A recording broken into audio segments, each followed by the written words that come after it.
Oh, what's up, sir? How's it going?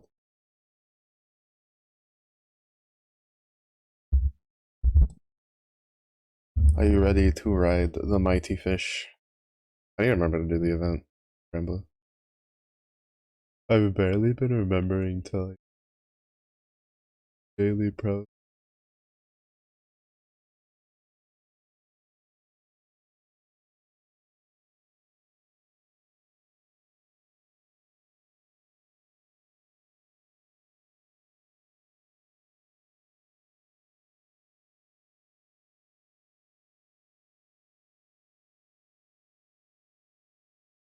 This from Grand Blue Summer Stream? No. Oh wait, that was recent, wasn't it? I'd be meaning to pay attention to that. But no, I like played PoE yesterday and then into Overwatch. The more PoE. I haven't checked. Does Grand Blue Ian have their translations up? Like organized already? It does? Alright. After this run, we'll go take a look.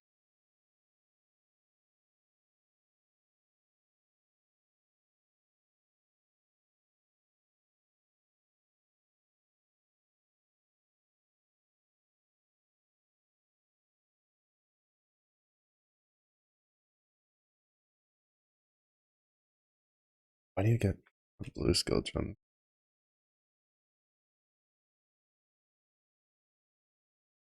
Yeah, no, I remember that, or at least like when I was looking early in the week, I remembered it was soon.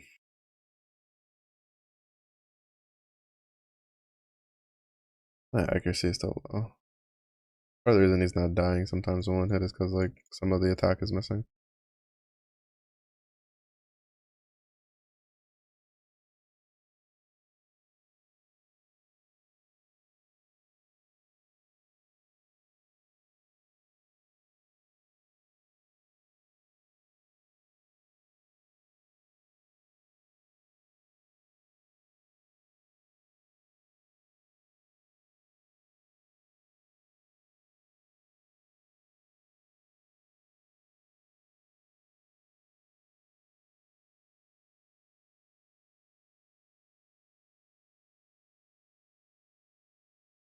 The Grand Blues upon us though. Gotcha collab characters are being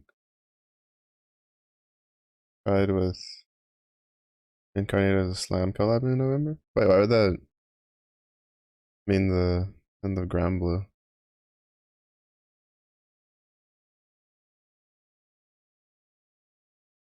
I can make this jump.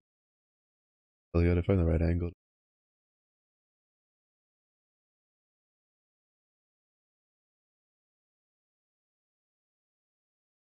Honestly, I'd be more excited if it was like a Overlord collab. Armored Albedo would look pretty sick in the art style.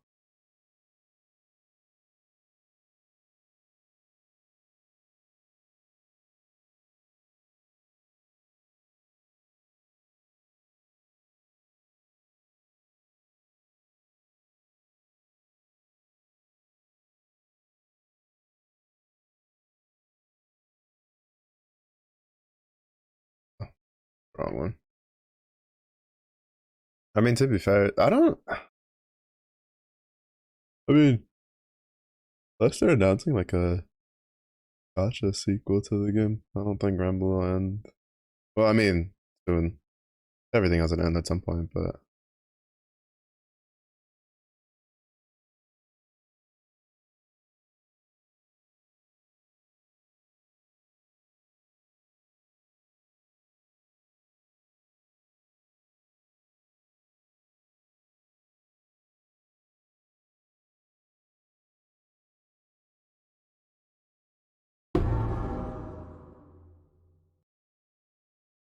oh, I accidentally killed one of the dudes. Oops.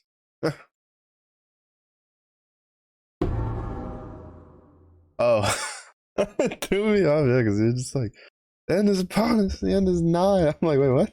I'm missing something.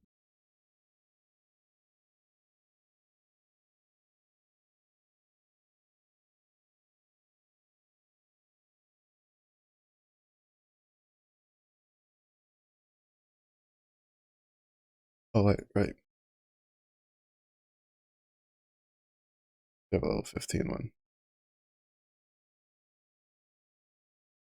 So yeah, the Kappa face is kind of a bit important on the whole like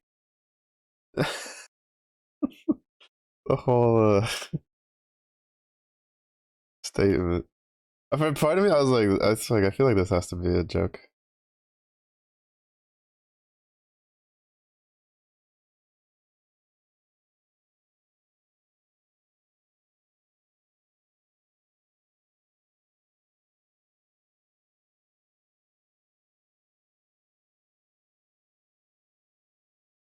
I mean, Grandpa's been going for a long time, that's for sure.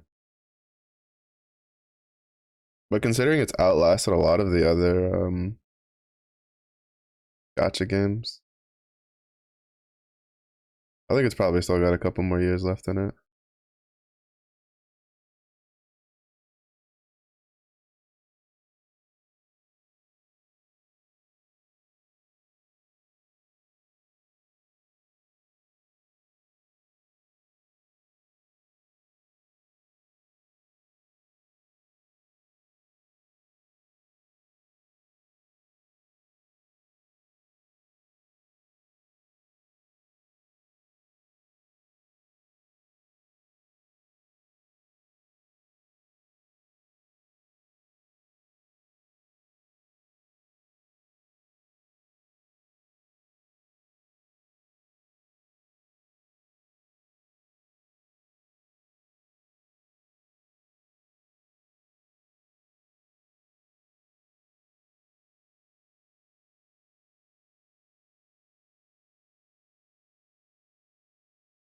What do you got?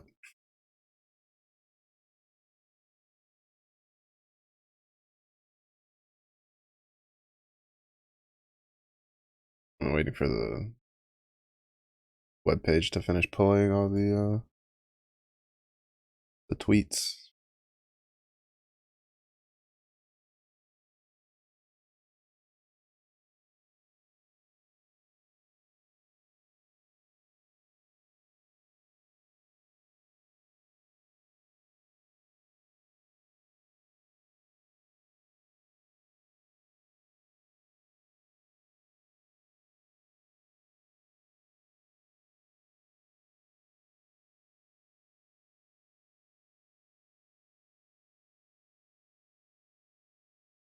They made ain't no way. They made the fucking punchy rabbit a lobby avatar for verses, bro. That's so sick.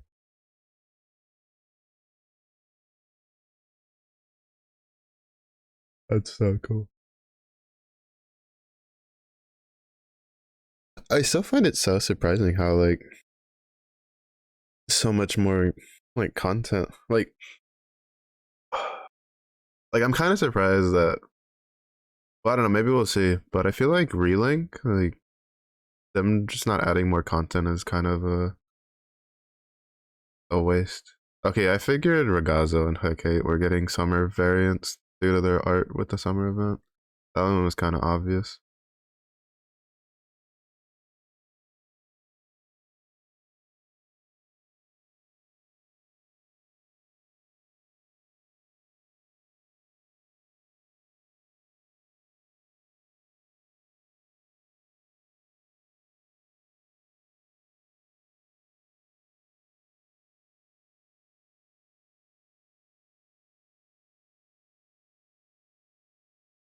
Summer Bubs as a summon, bro. They're really summering it all up.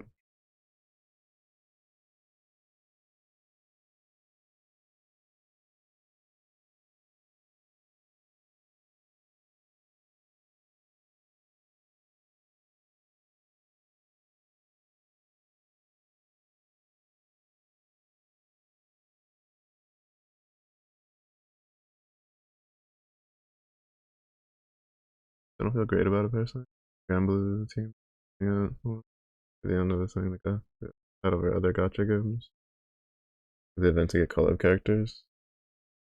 No way to miss the character. Oh yeah, yeah. The, the main issue with it in lies, I feel like, is also going to be the power dynamic of it, because like if gotcha characters or the event characters are kind of weak for the collab, it was kind of like a thing where we went, oh, shrug shoulders, it's good for new players, and it's like, uh, it doesn't really matter how strong they are, especially because stuff like Luffy are pretty much outliers in the most part, where most collab characters are like, even though even some of the better ones are just like they're fillers until you get stronger gotcha characters. I mean, it might remain to be seen that maybe they'll be added to one of the rotating. Like maybe there'll be like a collab gotcha. Like how there's Ledgefest and Flash Gala. Maybe eventually if they stack it up, there'll be like a collab banner thing. I don't know if they've specified on that.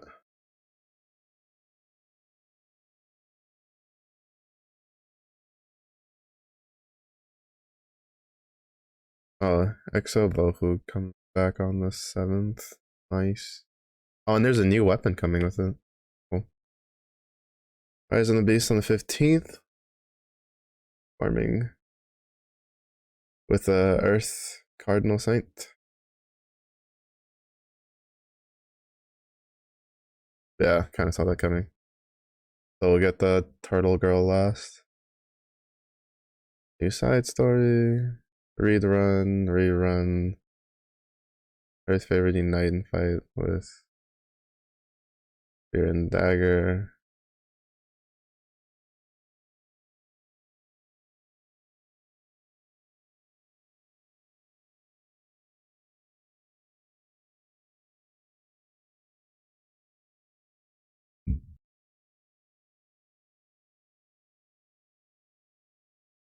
Oh, that's cool. New furniture for the Mario Mario, which I never use. An all-in-one class crafting page. Oh, that's nice quality of life. Oh yeah, I saw that. Which, to be fair, I think is good. Cause like it's, oh my god, it takes so much grinding. Like it'll kind of come dependent on like the power dynamics, but I'd rather have like, in all honesty, I'd rather have like variants to the variants to like gotcha variants to the Eternals and the Evokers, rather than just here's a skin you have to buy. Because I liked the what should I call it? Oh, her name is escaping me. Frau. Frau's like skin was pretty cool, but no tango dinero. And finally, the Alex Uncap is coming. Let's go, baby. Hopefully, it'll be good. Primarch raid skip. About time. Let's go.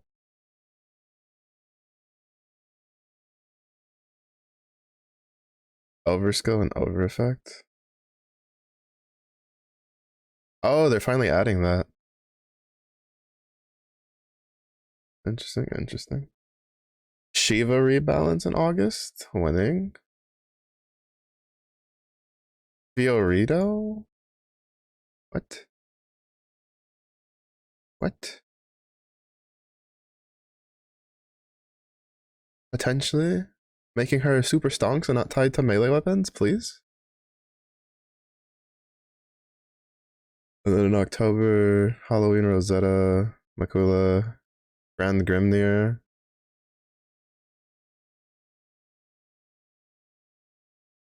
Alright, there's a couple characters in here I'm curious to see how they pan out. Because I own them. Winning. Fiorito especially. I really hope they like make her strong and just not be reliant on melee weapons.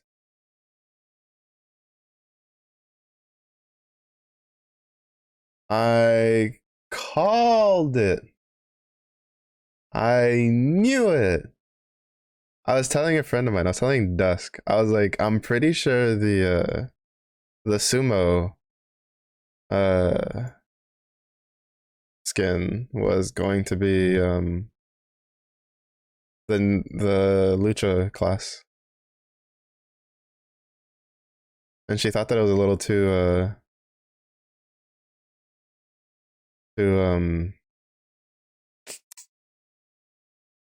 I think basic, what she said.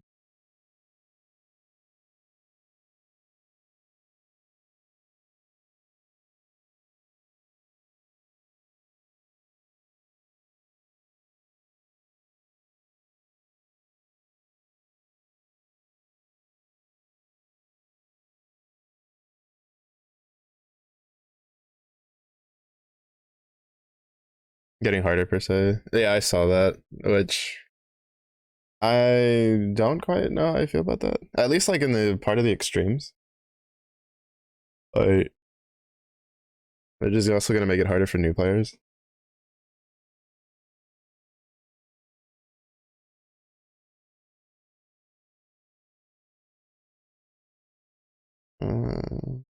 Force 1v1 situations. What? What does that even mean? No, that's gonna be so weird. Goes live on the 3rd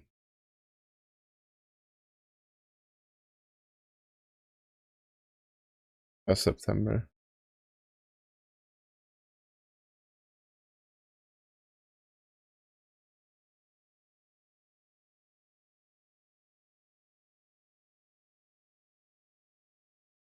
Six new shields for Atom Horus, Galleon, Fedial, Diaspora, and Super Baja. And 4 new Minotaurs. You can get a miniature, Willness, and Europa? Dude, line me up.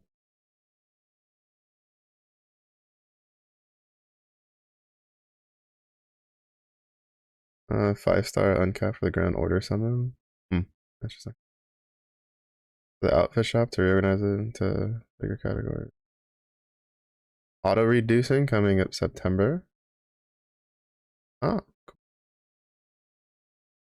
A Karam update in October will allow you to auto reduce, auto recycle. Not bad. New series of raids in October. Equal to the Revens tier. Oh shit. Chips in your pocket like Doritos, bro. Jimbo. You shouldn't have chips in your pocket. That's how you get ants. When March CS2? Never. Bro, I'm so like scarred for life for fucking Counter Strike.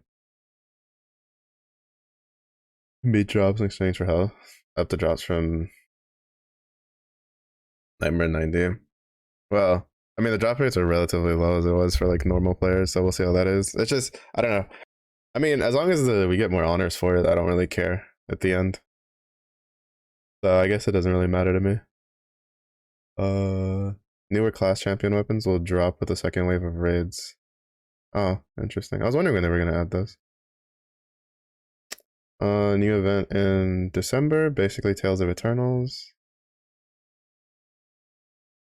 Ah, up unlock new bonus posts for Eternals and a new boost system that looks like domain for evokers. Uno and fewer are first. To set up to 4 possible quests for. I still want them to pull stuff out of there. Alright, there we go. Starts on November 15th. There'll be 2 free characters and 2 gacha characters and 1 free summon. One of the free characters will be Rimuru, who will get 5-star uncap. There'll be no new GBF characters for the middle of the month, no Flash Call characters. Instead, there will be limited gacha for those 2 10 slime characters available for the length of the event. This is partly a reaction to previous collabs where players kept asking why isn't certain player a playable character, and this was proposed as a way to get more playable characters in each collab. This could cause worry in the player base as GBFT tries something new. They will keep an eye on how things go out. The implementation was suggested by the GBF side to the Slime. Yeah, I mean, I can see where they're coming from though. Like, I don't know. I feel like they did a really good job with like the duo units. I don't know why people were like, what characters were they asking weren't playable from the last one? What was the last collab anyway? Jujutsu Kaisen, One Piece, Demon Slayer. I don't know. I guess maybe it's because like most of the characters, like I feel like they were doing a pretty good job with the character spread. I mean, obviously there's gonna be people that want more characters, but like at the same point, they do need to make money. So the fact that they were giving it for free, like, I mean, we're still getting free characters, right? It's still a free 5-star with Rimuru. The biggest like contention is going to be in like what's the power disparity between the free versions and the gacha characters, and who are the gacha characters going to be? I swear, if Shion's one of the gacha characters, I'm probably going to lose my mind. He's like the only Tensei like slime character I care about. I don't know. We'll see how it goes. If people don't pull for stuff, then maybe they'll be like, whatever. Summer gift campaign starts in a couple days. 10 rolls each day, winning. Wait, did they give a date for it?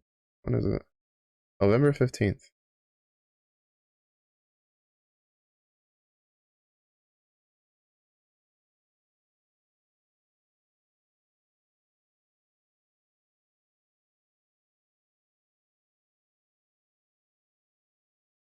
That's free. Shion and shit, bro. I mean, that would probably bring them the most money, honestly.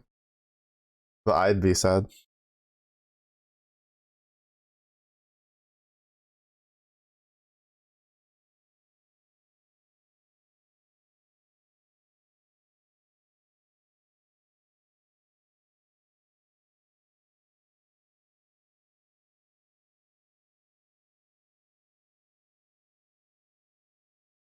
Because, like, like, I think aside from Rimuru, those two are like, their simp base is so big.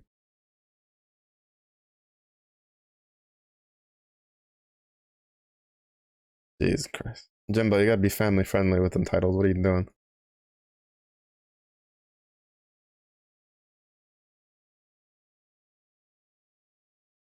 Um, Summer missions. What do we got? Gold Moon, SSR ticket. Probably just go to 100 like I usually do for the Sands. Daily prizes that come after rolling the free 10s. Oh, are we trying this again? Oh, never mind then. No, it's overall summer games would be summer boss beating festival. For your own points earned as well as global points. Oh, that's cool. You're doing that again. Earned by element, and when enough points of all 6 elements have been earned, there will be a gift of a special event SSR summon, which seems to be related to the 6 dragons. I see Galleon's head in the thing. Part 2.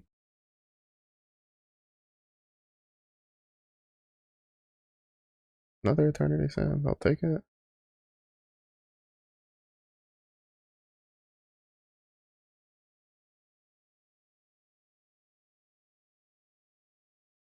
Yeah, yeah. It's like, man, I wonder what it could be. It's fucking Galleon's big ass fucking forehead and poking out the corner. It's like, I guess we know what's in there. It's a fucking dragons. I mean, to be fair, I think like most, like it probably was the most sensible assumption, considering that it's like points based off of elements. I don't think it's too bad. I think like, I mean, it's gonna come down to how they handle the like the power disparity, I guess. Rimmer, like, I don't know if Rimmer will be an outlier like Luffy though, because like it's been a well known like it's probably one of the worst kept secrets that the GBF team have been big fans of One Piece. They sprinkled in like references and inspirations from the series like throughout the game, and and I think that even like they themselves have mentioned that like the power, like the outlierness, was because they wanted Luffy to actually be really strong, and because they're such big fans. So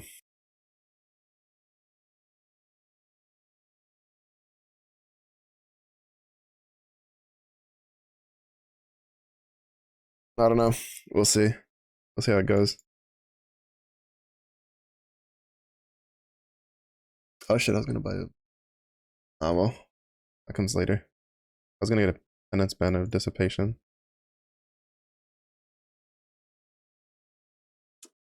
But yeah, we'll see. I mean, there's a lot of good stuff locked up in there too, though.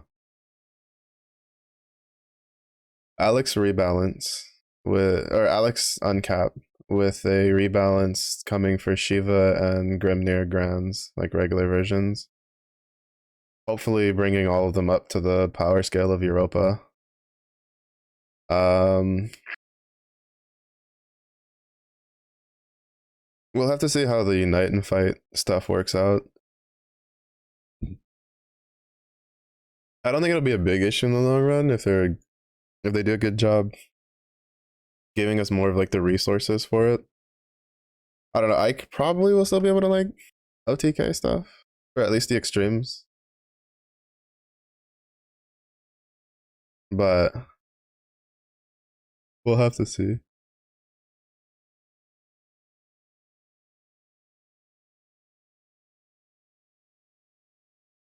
Seeing the versus people replied into Summer Bilal, bro. What is it? I think it was it the voice actor or something? It was just like that's not a summer outfit. You just letting it all hang out there. Naked. Yeah, that's so funny. You got like the versus people, and then you who are just like, oh, Bilal. I was like, oh, he's kind of saucy. Then like people who play the actual story, and it's just like this fucker's punchline is literally sodomy. Like, like I don't know how they decided that. Oh, the memes for that were real though. It was so funny. Every other thing he did was just a dummy. Bro, the GBF team was wild for Bilal. Like honestly.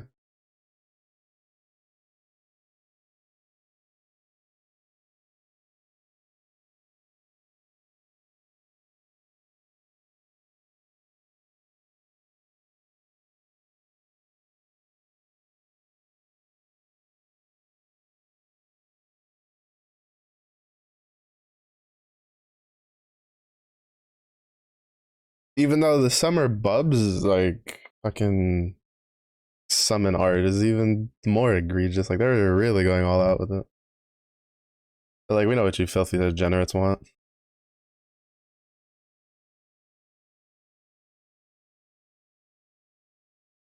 Yeah. Yeah, they're just like, we know what you filthy degenerates want in your summer. Stuff. This shit's ridiculous, bro. Cracks me up. Honestly, you cannot say that the Grand Blue team is not a team for the people. They know what those types of players want.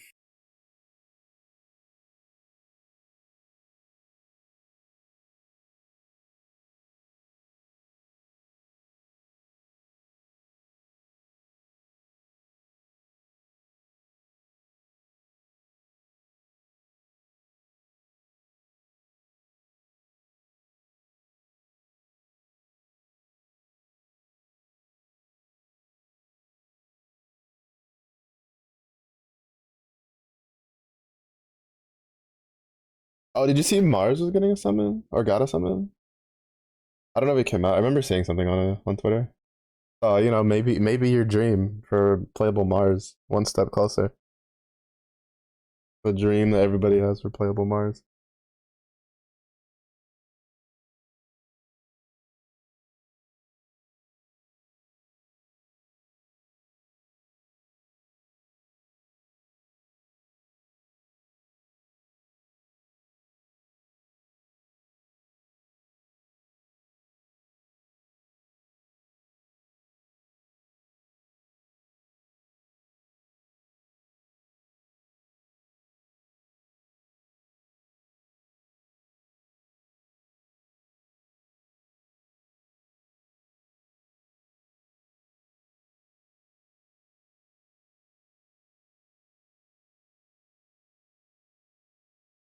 Oh, that's not 2 weeks. I remember seeing it somewhere. I was just like, oh shit, the Mars wanters, the prayers, their dreams may come true.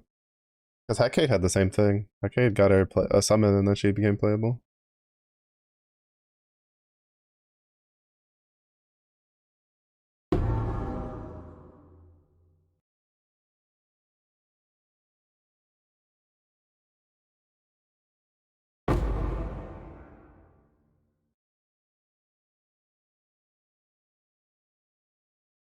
Oh shit, let's go. We're having much better luck than when I was running this yesterday. I kept just getting Earth Shatter transfigured gems. Today I've gotten Sunder and ground shaking. Now I just need the tectonic slam one. Will the servers crash when summer bubs come? Considering that it's probably coming with summer heck 8, probably, honestly. I think between those two, like,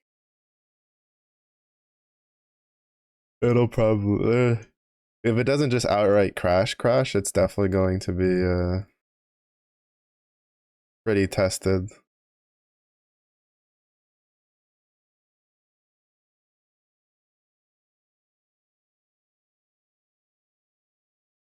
I mean, I should jump over here. Having it port me to Lionsgate is very good. But yeah, I'm just gonna go. I'm gonna try to get as like probably spend like another hour or so, see if I can get some more of the other transfigured gems. I like how big that is. Holy shit.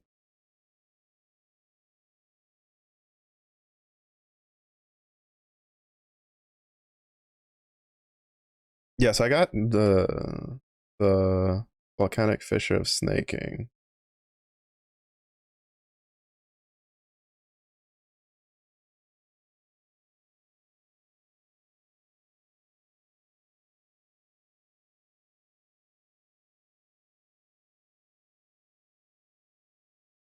Wait, since Earthquake has 2 hits in it, does it mean you get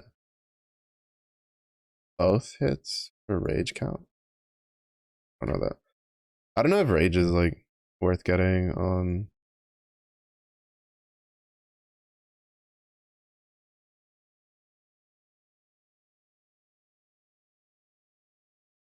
an elemental build. Oh, that deals less damage than the Sunder one though.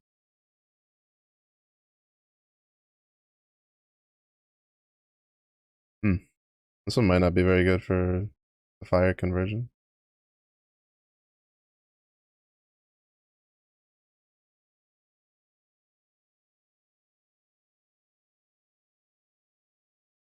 I don't know, we'll have to further test it out. To be fair, I think like for usability, if I'm doing a fire convert slam, I should probably do the tectonic slam one. It's just the problem is even just using regular tectonic slam is pretty hefty on the mana bar. I don't think I can do it without getting Aileron ring crafts.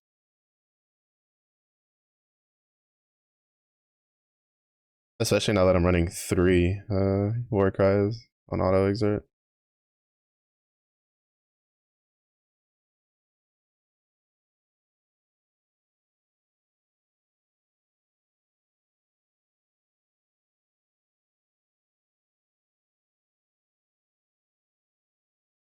I also have to go do maps and make money because fucking I have to pay my workers, bro.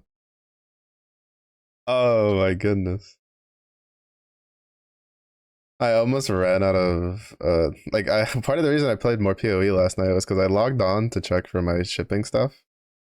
And then I came to realize that if I didn't make more gold and put it in my town hall thing, then my workers would stop working like halfway through the night.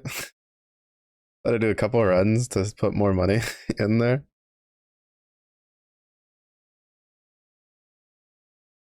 I don't mind though. It only took a couple runs to get another couple thousand gold to throw in there.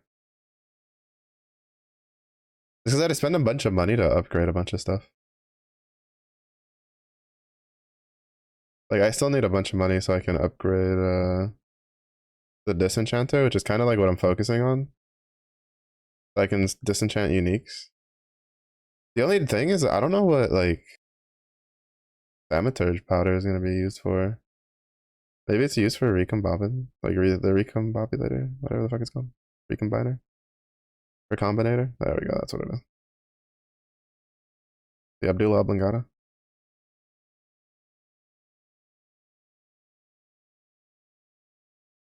Cause I was kind of excited for the disenchanting thing. For that you could disenchant like uniques. But like, cause I was expecting maybe to get runes and stuff from it. But I guess not. Is that 20%? 13% increase. Right, that's more like it.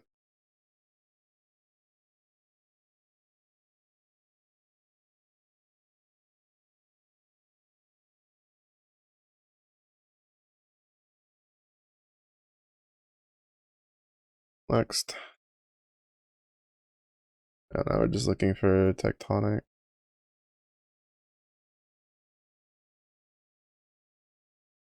Oh wait, I have a green socket gem. What am I doing? I need to put my Vol Lightning. Actually, I could probably just use the Vol Lightning. I'll just level that on my character. I want to do a Warden. I don't know if I'll do Lightning Strike or Volcanic for sure. Or Molten Strike of the Zenith. All of those are pretty hefty options I want. Also wish they would just put like a waypoint and like the end spot for labs so that we can just teleport back to the entrance and then you can just keep doing your loop. Just to cut out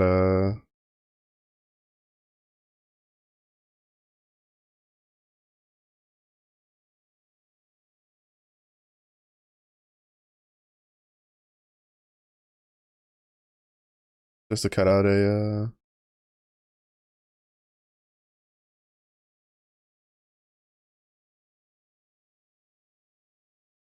load screen.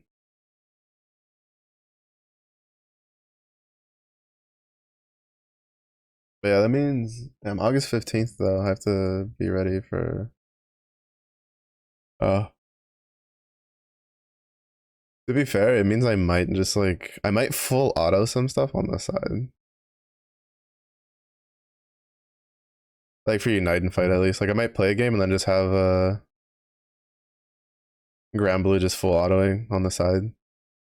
Because for Rise of the Beast I have to be a bit more hands-on.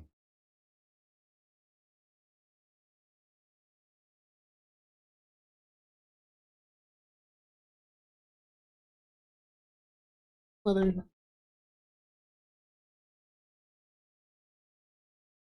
Because Unite and Fight I can just have things autoing once I get like Nightmare 95, Nightmare 100 on. That's a bit less intensive. I can run that while I'm running maps. I'm playing Path of Exile or something.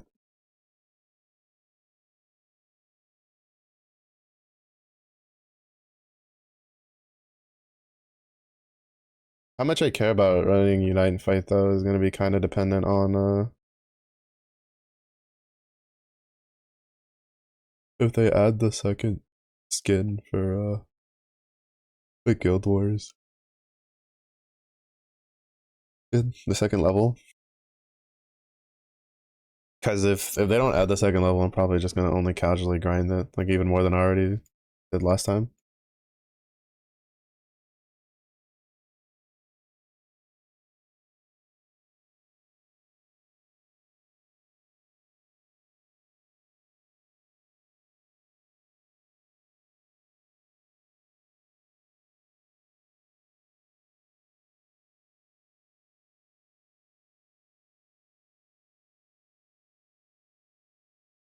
Yeah, I'm looking for Tectonic, but if we get Molten Strike of the Zenith, that's good enough too.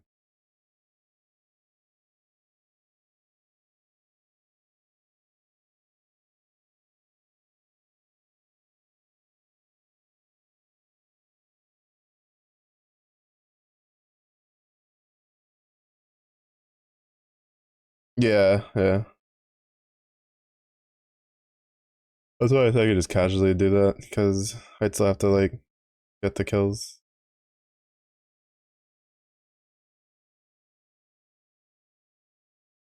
Well, I have to farm the meat to be able to like blindly full auto it.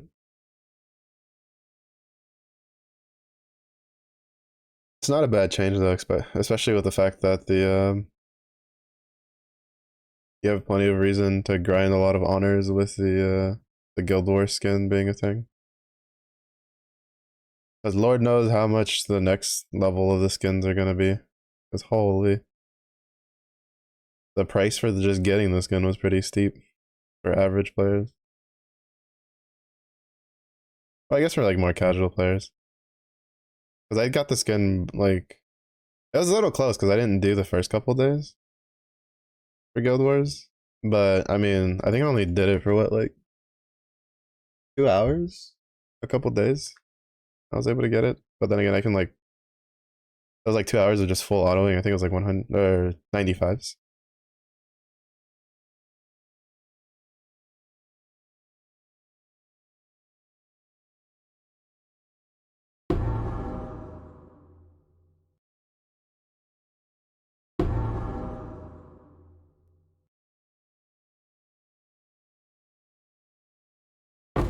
Yeah, I think there's some pretty good changes. Ooh, Order Regret's really big though. Yeah, now we're getting the piece of garbage. Oh, Cleave, I saw some pretty nutty builds for. Oh, this is a dual wielding one. No, I want to do the. I saw a build for Vol Cleave, which could be pretty good. I'll have to look into that a little bit more. Because with Vol Cleave, it's basically if you kill them with the Vol part. The problem with Cleave before was it did shit for damage, and like Vol Cleave, like on paper, sounded like really fun to use, because it was basically Headhunter, like built into it. It's just you have to kill the rare pack with the Vol Cleave skill, and then you steal its modifiers. The problem is it did absolute shit for damage. Like just garbage damage. And then it had like some interactions where if you tried to like link it up with calling strikes, you wouldn't get the proc because the HP threshold would be too high. There's a couple of things where you could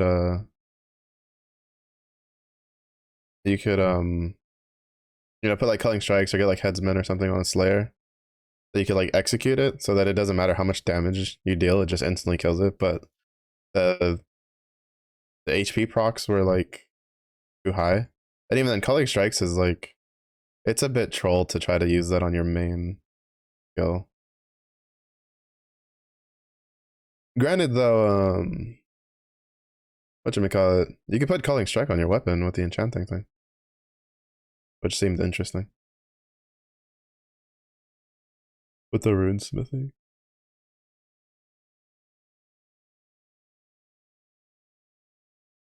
I just hope there's a way to get runes aside from the shipment stuff.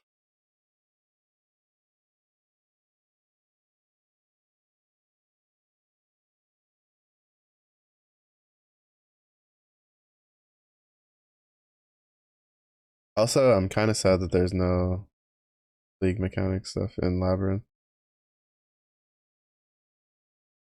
Like, I mean, there's strong boxes in Labyrinth. They should have and shrines in Labyrinth. They should put the orichalcum and all that kind of stuff. Bro, the orichalcum ore is like so good. I love it. Even if you don't care to engage with like the settlers thing, it's just so nice for like mapping because you can just get meteors or thunderbolts, and it's been probably the one that I've been able to do the easiest. There's a couple close calls with it, but it's pretty good. I don't like the petrified ember one. That's probably like the one resource I don't like having to deal with. Well, actually, no, that's a lie. I also don't like having to deal with the one that's like the crucible mechanic. I don't know why they brought that back. I hope they change that.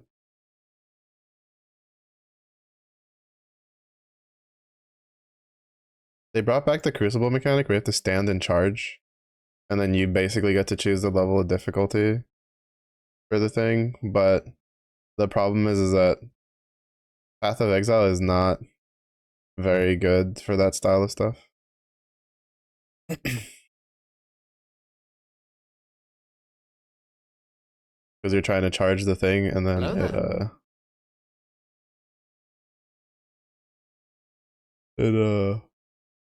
you just start getting blasted up from Narnia.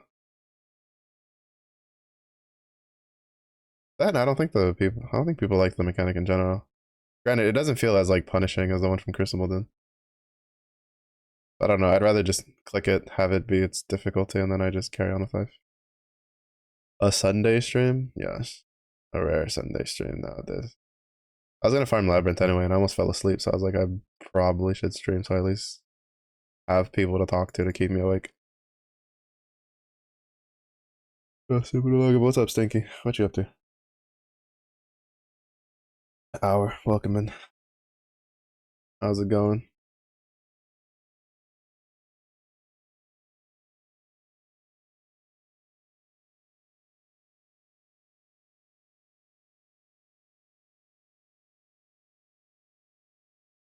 How'd the mellow be? Tired. I've been staying up too late the last couple of days.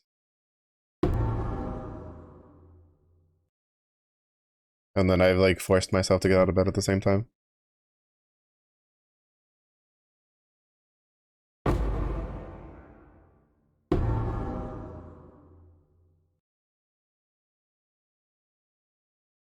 You hate working? Bro, then give me your job. Broke as fuck.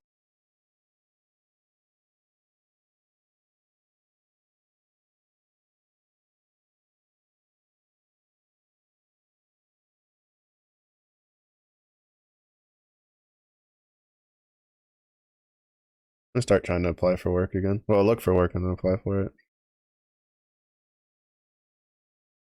Yeah, in a bit. To be fair, I think I've just been partially cursed trying to find work in the last couple of years. Even for some of the dumbest things, like just stocking shelves, I won't hear back. Kind of gets a little annoying because it stresses you out. What are you doing?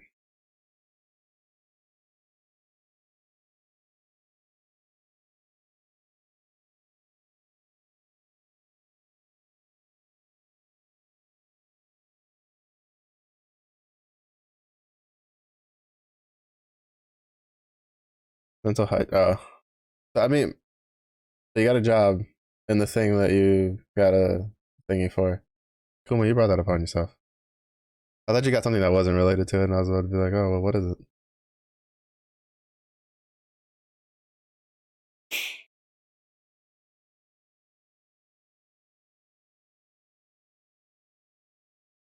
Are you still dealing with kids, or are you dealing with people, with non-small demonic creatures?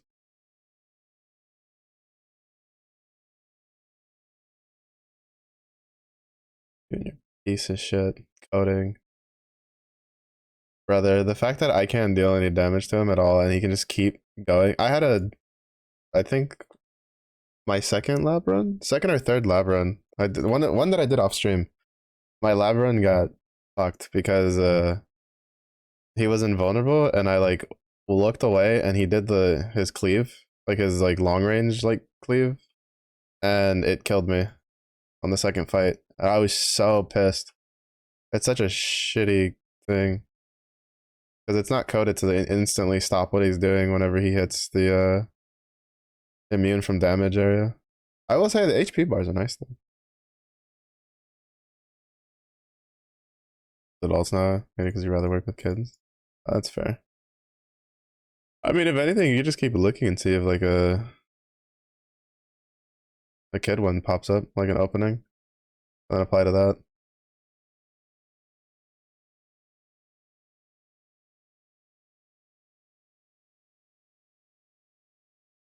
Just use it as something to make ends meet.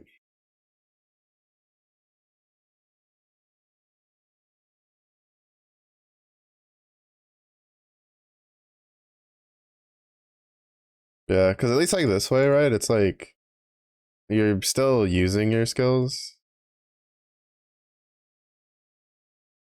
It's just that it's not in the form you want. Technically, it's what I should be doing. It's just that like my instructor, when I was getting my associate's degree for computers, we had to take a course that part of it was learning how to do like tech service.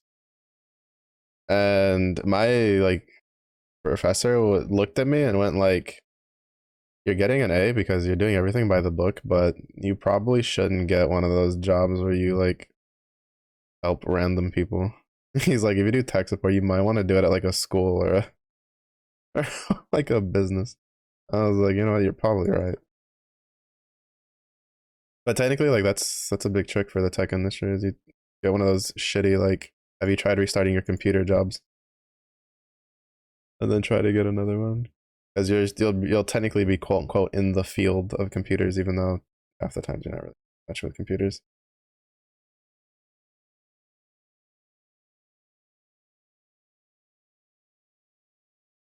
Part of the reason I was trying to learn coding, I still kind of want to learn coding. It's just that like I had like what like month and a half, almost 2 months, where I was just permanently with headaches. I just could not think straight. So trying to learn something like coding was a fucking nightmare. But I'll probably try it again.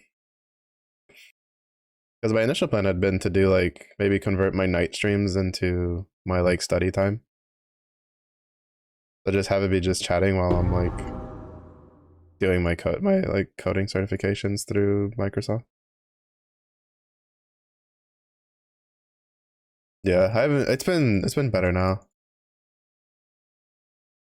I still get like some headaches, but it's not as bad. That was literally like probably a. I don't even want to think. It was so long. Like I could probably tell you. I could probably count on one hand how many days I didn't have a headache during the span of that like almost 2 months.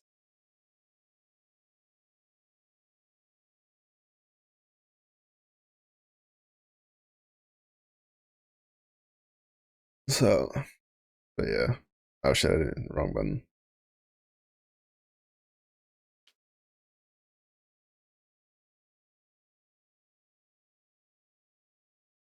I wonder if that goes through walls, like Earth or like Sunder does.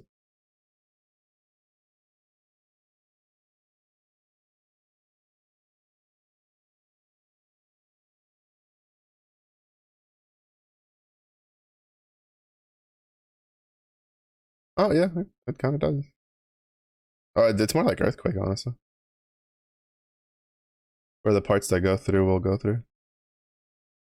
That's pretty nice. There's some AOE's like that where they don't do that. It'll stop like right at the door, even though like part of it would technically still be past it.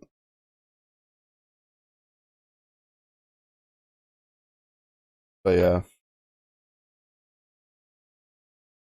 but I need to get a job. I'm too old to not be working right now, and I've had such bad luck in the last couple of years trying to find work. Like I still can't get over the fact that I couldn't even find work just stocking fucking shelves, bro.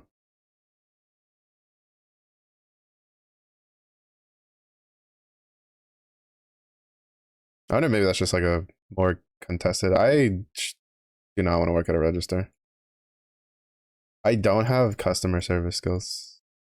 Well, I mean, I do. I don't have the personality for it, or the attitude, or the patience. Basically, all the important parts. I can do customer service stuff. Uh, you catch me on a bad day though, and I'm getting fired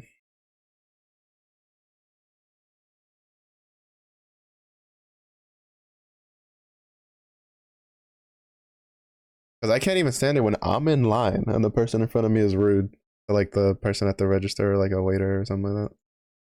So if I'm ready to fucking blow up on someone when I'm not even the one at the receiving end of it, brother. There's a lot of things I'll do for a paycheck, like getting up early and shit like that. But putting up with like rudeness is that's a different story. Unwarranted rudeness.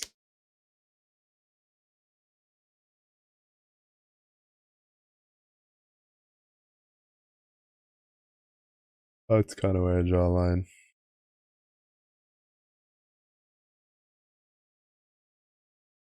I'd rather be borderline homeless and not deal with that.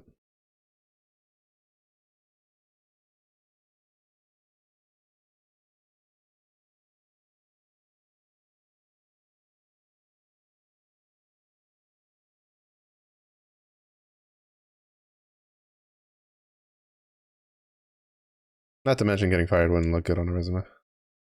Because then they'd be like, "Why'd you get fired?" I was like, "I may have told the customer to fuck off," and they're gonna be like, "Ooh."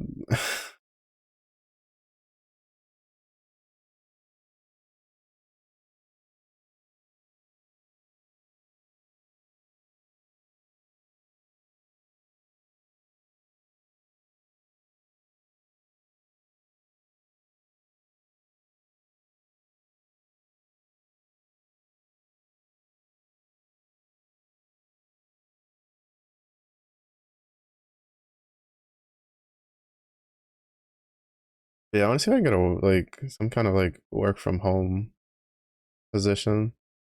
If I can luck out on that, the computer stuff. To be fair, if it was tickets, I would be fine. Like, typing tickets. Like, if I didn't have to like get on call with someone, then I can usually handle that stuff pretty well.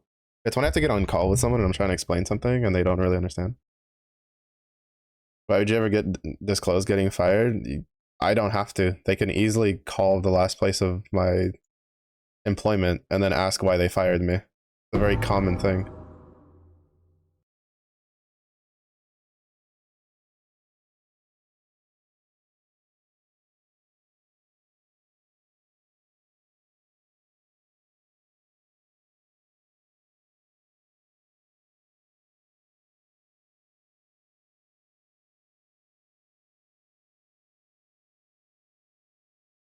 I changed stance recently. Now I'm chilling.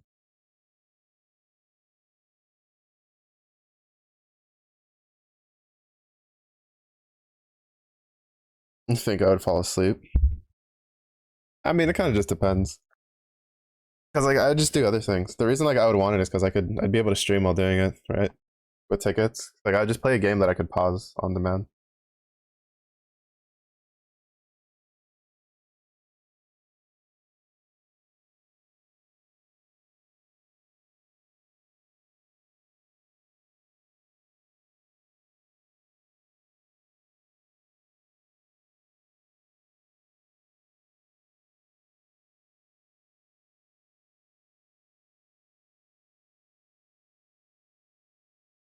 Type of information sharing is allowed. It's called checking your references. If you put them down as a reference, I mean they'll do background checks anyway, so they'll know.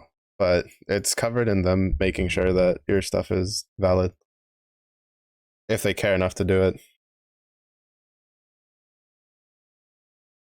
But like you can't lie on your like if you like if they decide to randomly check through your like previous work history, and they might realize like say something was too short or maybe it was like a sudden it seemed like I don't know for whatever reason they check it and they call and they go what was how is so and so at the workplace and they like the workplace would be like well we fired them because of XYZ like that's a perfectly valid thing that's not sensitive information at all whatsoever.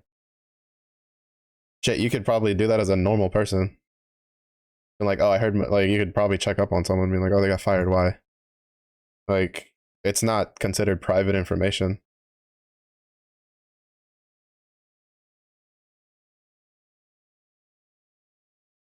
Like one of my instructors was talking about how someone was applying for the FBI and the FBI literally came to the school to ask the teachers that they had how that person was in class. Like it's a perfectly legal thing to do. Do all companies do it? Not really. That's why there's a lot of issues with like falsifying of resumes and stuff like that. But it's a at least in the states it's a perfectly legal and usually done aspect of things.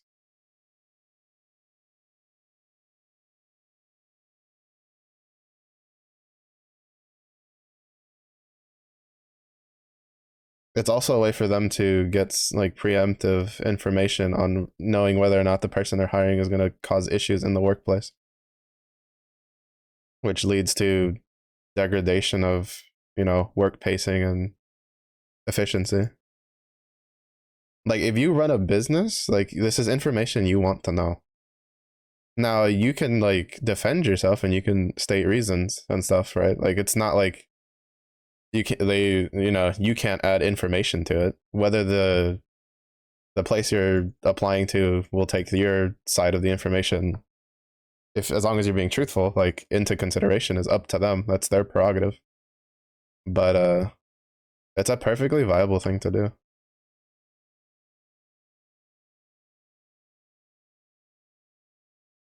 Like if you're running a like say you're running a grocery store and you want to like hire someone and they got fired and you're like well why'd you get fired and they're like oh well it's because they had like weird management or whatever and then you call and you're like why'd you fire this employee and they're like oh because they were stealing, you're not going to want to hire that person like at all,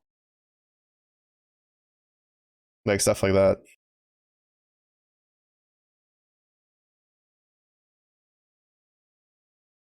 Now, granted, there could be some back and forth, and that's a bit of a extreme circumstances, but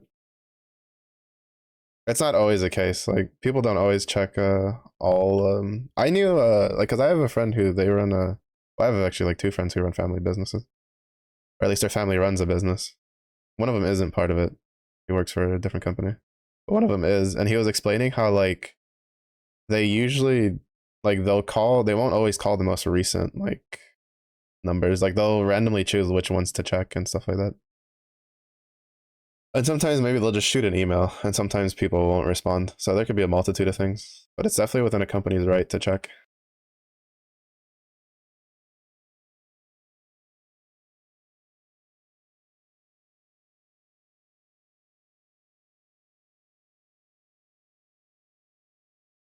Called one of your former employers. Possibly. It always kind of just depends on like the jobs and stuff you're doing. In some cases, some might have, and then whatever they were told, or they didn't really bank as anything too crazy, or they might have called and then they might have just been given a like a regular just of like PR response or something. Because depending on like what kind of companies you're working, a lot of times they're just talking to HR, and if there's nothing like on your file like that's egregious, like there's nothing to tell.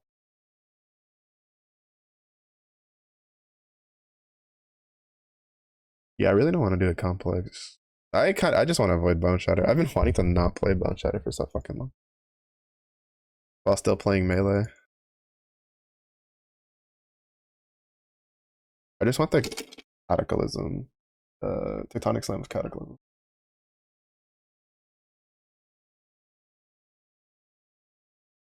Thought it was too wild to be true. Oh shit! I keep pressing the wrong button. Trolling. How tired I am. Like half asleep doing this. But yeah, it's just kind of how it is. Like companies have a lot of different things they do. Like my brother for one of the companies he worked for, he found out that like the HR department has a program that will automatically like scan resumes and pick up keywords. And if the resume doesn't have any of those keywords, it'll just immediately like toss your resume in the trash. And he's like, I'm pretty sure my first resume got caught by that and thrown out because he was able to get past the resume checking point due to having a friend who worked there who put in a good word for him.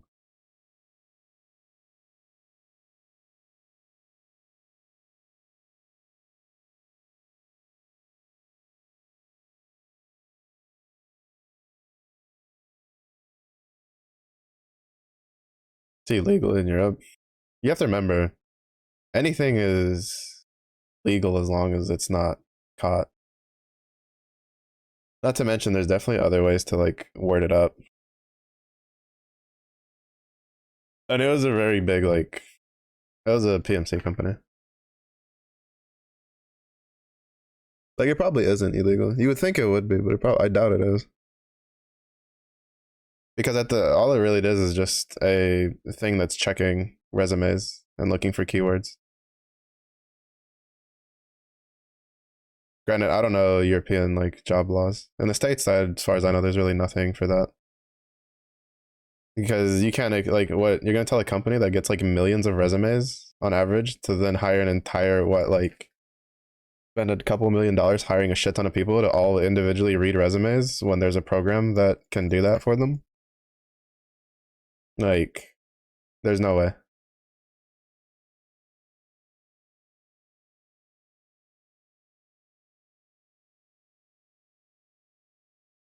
Plus, having that in and of itself isn't a problem. The problem in lies is like how, like what words they're going with, or like what sort of terms they're looking for, and if it's like different on a per like position basis, stuff like that.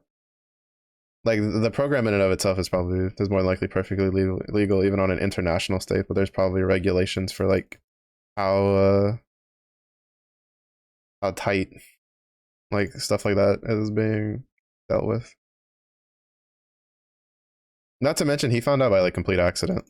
It wasn't like an official thing. He just it's one of those cases where my brother accidentally did social engineering. One of the perks of like, I guess, of growing up with a mother who talks to a lot of people is you pick up some things along the way for getting the people to tell you things. And he was just making casual conversation with someone in the HR department because he saw it like kind of running out of the corner of his eye, and they made the off comment about it. Be considered baseless discrimination. You could no. At least like I didn't like in Europe. I guess I don't know how the wording in Europe is, but like that's not baseless discrimination. If you're applying, like if you have a position that's like applying for like technical skills, and then you're like, okay, we're gonna run a program that's gonna check all of these resumes and make sure they have like the word bachelor's degrees or stuff like that. When that's a requirement in the position, stuff like that. That's not baseless discrimination. That's a requirement for the position that's being sorted through. Because there's a lot of people that apply for positions that don't have it. And if they just don't want to deal with looking through those resumes, they don't have to. At least in the States, there's no law requiring it. Baseless discrimination comes down to, oh, well, we can't hire that person for filing paperwork because they're like 5'8" or they're this specific race or stuff like that. That's baseless discrimination. Having a program that checks your resumes for certain wordings, because like it's called certain wordings, but that's because that's what it is. It's a paper full of words. It's not like they can you're having a talk. Like the only thing they can do is like someone's gonna read your words anyway. Like it's no different than a person checking your resume. If they, because they'll just tell the person who's like, hey, if these words aren't in the resume, don't like just toss them out. It's the same thing. It's just automated this way. The only difference is they don't have to pay like 20 people in an office. They pay like one person to run a program and then check it every day or so to see if anything popped up as a positive. Baseless discrimination would be if like they decided to put in there, hey, if it catches these sorts of like last names, toss the resume out. That's baseless discrimination. Oh yeah, I'm on strike of the Zenith first. I need to go buy another one.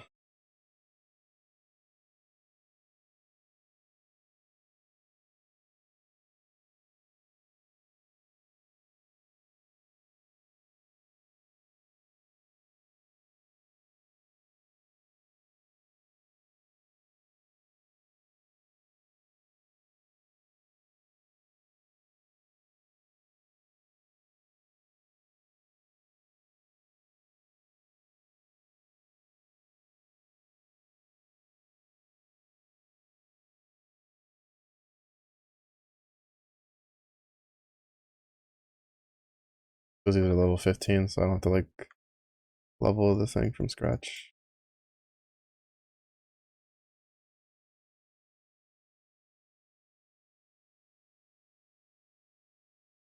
Since I'm here, I might as well just get the other ones. Right. Terrible. Like, is it cool to deal with? No, I'm not like for it either, but it's also like not exactly something that's very punishable because you're just automating a process that companies do normally anyway. The only thing that annoys me is that if you have that part automated, there should be an automation that you can just take the information from those documents and then email the person that they were not accepted for the position. That's what annoys me.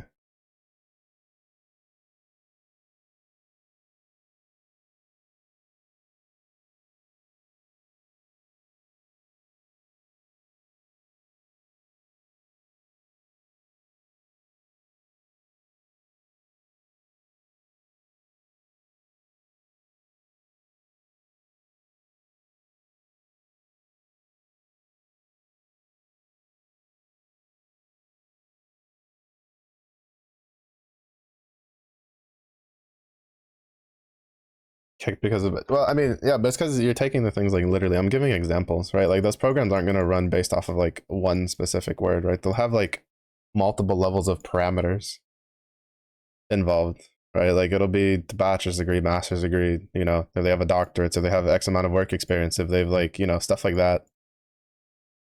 Like it's not going to singularly put out like a thing, right? To like, you know, varying degrees of your, of like the position you're going for. it's an example where like one of the criteria could literally be like, if you may not have like, if someone's like freshly graduated and they didn't have the opportunity to work, and maybe they only have like the bachelor's degree and a couple like years of experience, and then there's another person that's applying who has like 5 years experience with no like bachelor's degree and has like a bunch of certifications, and then there's just another person who's applying with none of that involved, no bachelor's degree, no work of experience, no certificates or anything like that. That third resume is more than likely going to get kicked out, whether that's getting read by a program or a person.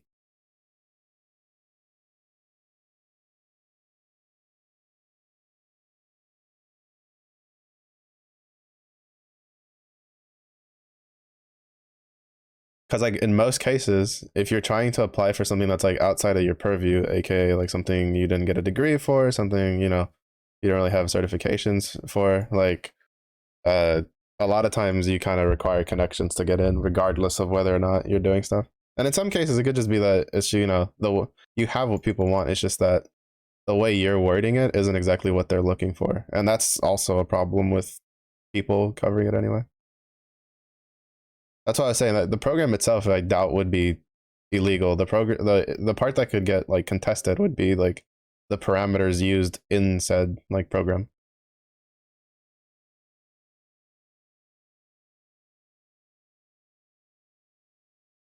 which would also then be an issue if that extrapolates out to even if a person is looking for it.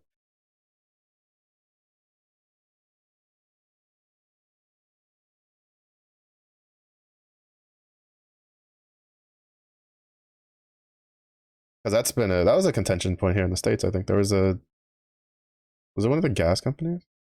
There was a company that got like taken to court because the someone thought they were unjustly like denied at least the attempt to uh like interview for the position, and then ended up that it was kind of true as the requirements just were too crazy. I don't remember the exact like specifics about it, but it was like it was a weird shit. It was kind of odd. It's because it's also in the part that in the states, like by law, you have to, if there's a position that's open, it has to be made available to the public, or at least for a certain amount of time.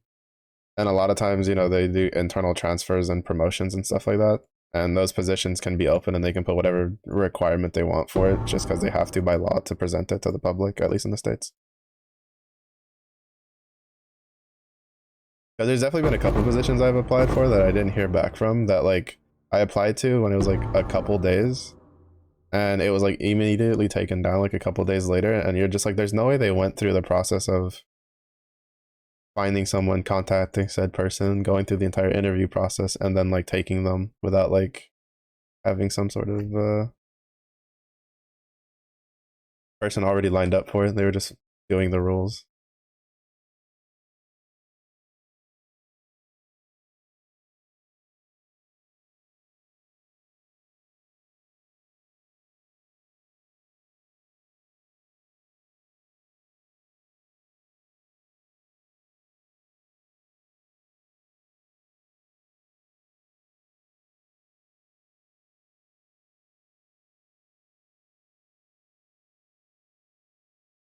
Other day non-complete is illegal here. Literally have to pay you, otherwise it gets void. Oh yeah, I think here in the States too.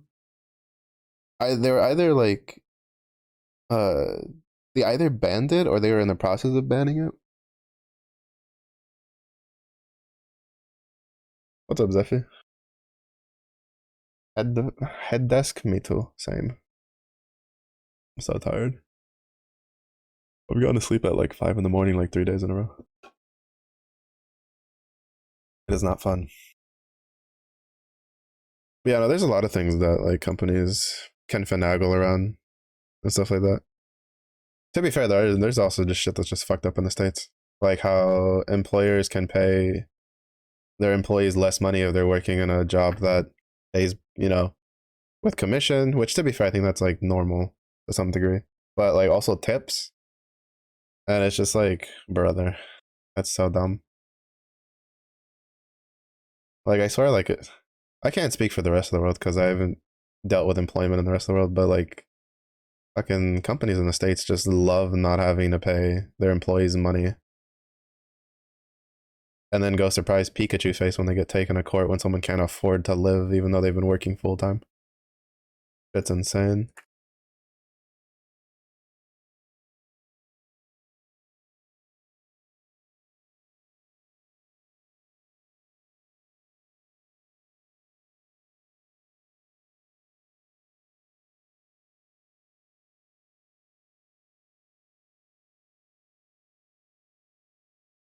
Oh, are you still grinding First Ascendant, Effie?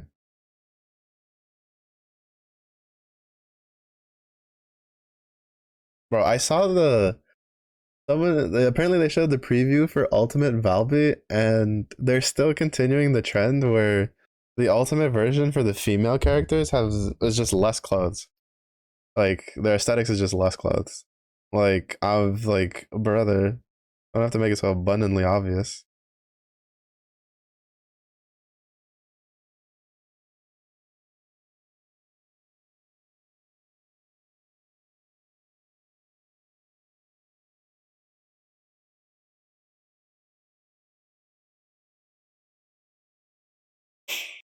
Because I'm sorry because I can't play the game company. It'd be like that. It do be like that.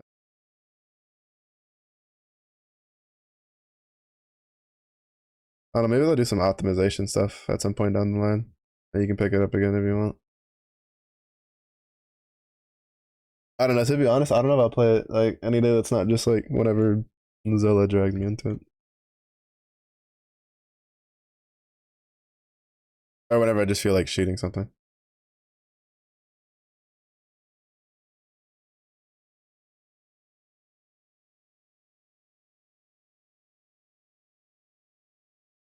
Oh, I forgot to look at the Apex changes.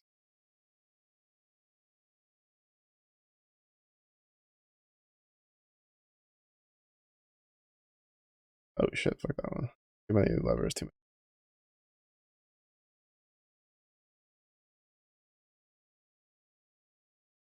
You know, I'm so some people could say it's like unfair review, but I was really disappointed in how Thrones and Liberty felt when I did the tutorial.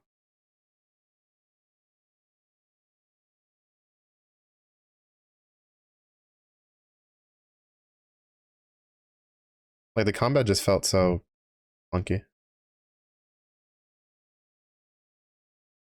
I'm not gonna lie, man, I think if I get into another like MMO, like a new one, like one I haven't played, I think it's gonna have to have combat like Wild Stars or like one of the more actiony stuff for me to get into it. Warframe gonna give out more stuff to keep your attention. Yeah, that's fair. I feel like if you've played Warframe for a long time and you like it, it's gonna be kind of hard to like do like fully move over to First Ascendant unless you just like the aesthetic that much better. But even then, they're gonna start bringing like, aren't they bringing like human frames? Bro, how is he still alive? Jesus Christ! I think I was standing too close to him. I think if he stands here, like he doesn't get hit with like anything.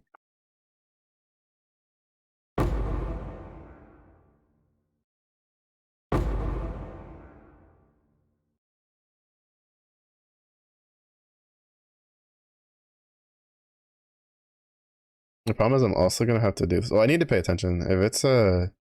If we get one of the higher percentage quality things, I need to quality stuff up. Because I want to do these runs for quality at some point anyway.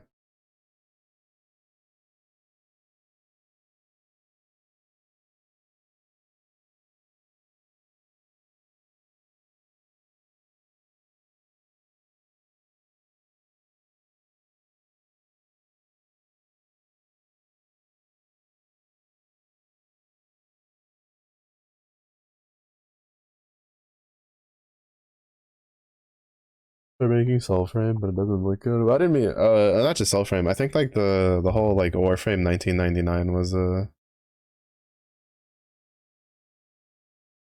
think they were gonna bring like make him look slightly less alien.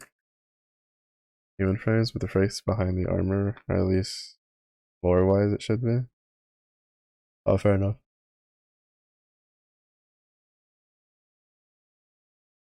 Yeah, I don't know how Soul Frame's gonna be. I honestly wasn't overly impressed with like the stuff they showed for it early on. And then I'm pretty sure Wayfinder was supposed to be like their pseudo attempt at it, which is why they were working through that, and then they like pulled out of that, and then Wayfinder's changed to its current state, which I've heard really good things about. I still want to buy that game. I might buy it next month, actually. And do me my birthday, so you know. Gotta treat myself. Then it's only like I think like 25 bucks. I've said it before. I don't like because like you can kind of see it with First Descendant. First Descendant, like I said, like a game exactly like Warframe, I don't think would be super successful. Like if it came out now, like I think the reason Warframe is like still successful is because it's been out for so long and it's built its player base slowly. But like First Descendant is pretty interesting, because of it mixes like different genres, right? It's kind of a mix of like Destiny and Warframe, and it does a pretty good job of kind of like streamlining some of the stuff that in Warframe's a bit more egregious. But one of the biggest complaints I've heard from everybody is that they absolutely detest the crafting time on the guns and the characters. Like there's people I know who've stopped playing as soon as they found out how long it would take them to craft everything to get like uh uh one of the ultimate characters, even after like, you know, grinding for everything. Like that sort of like progression system I don't think is people are really enjoying it too much anymore. Wasn't Wayfinder free previously? It's never gone free. It was supposed to end up being free to play at some point. But it was exactly like uh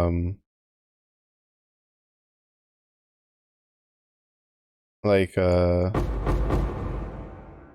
how Warframe was when it launched, where it was like supporter pack to test it out, and then it was gonna go free to play at some point in the future. But then digital whatever DE pulled out of it, and the dev team decided to change their approach. And instead of going for like an MMO free to play like Warframe style, they went for like more like I guess you could say like a Zenless, where it's like, you know, dungeons and, you know, up to 3 player co-op and stuff like that.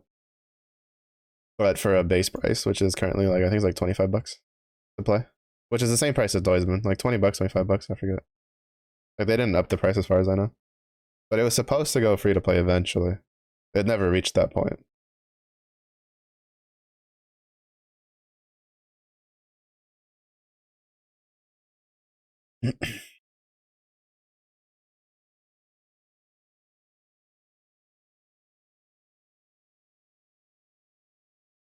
Yeah, they changed it to be to go from like being like a 4 frame like base of oh grind for things individually to then put them together and then wait time to get stuff and blah blah blah. Basically made it more of like a looter shooter, from what I understand. And people say it's a lot of fun. I've heard a lot of people both like who've played the game for a long period of time and from people who were like just intrigued by the new update, and it seems all in all it's in a step in the right direction. I don't know if it's kept up that momentum, but considering the fact that even until like I think like a week or two ago I kept seeing like positive videos getting put out on YouTube about it, must be pretty good. Yeah, I guess you can stand too close to something and I don't know, it doesn't deal the damage it's supposed to.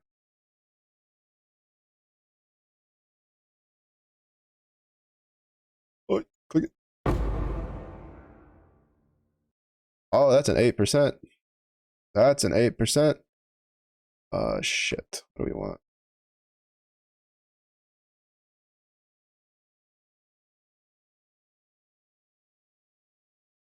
Fuck, what do we put it on?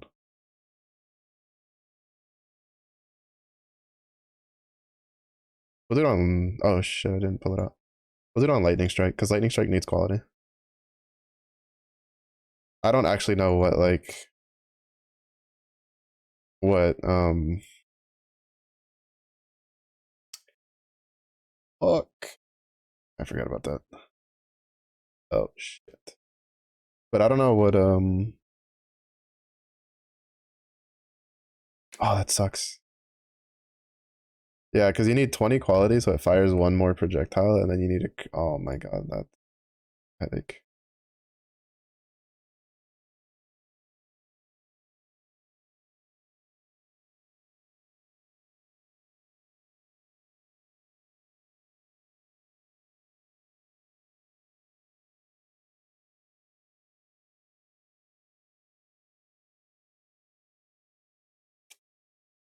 I don't know about like Earth Shatter. We'll just do Sunder.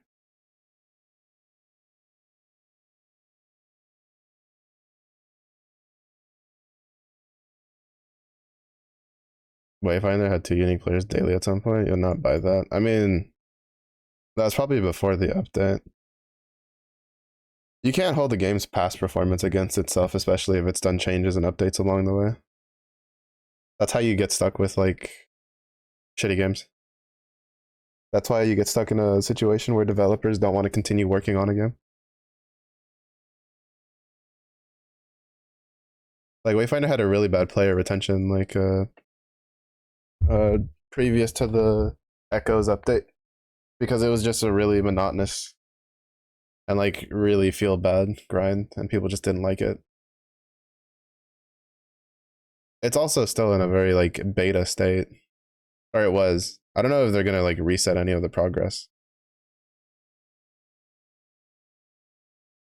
Like I'm doubtful that they will, because well no, I doubt they will, because I think now it's like officially just like early access instead of like beta. Let me through.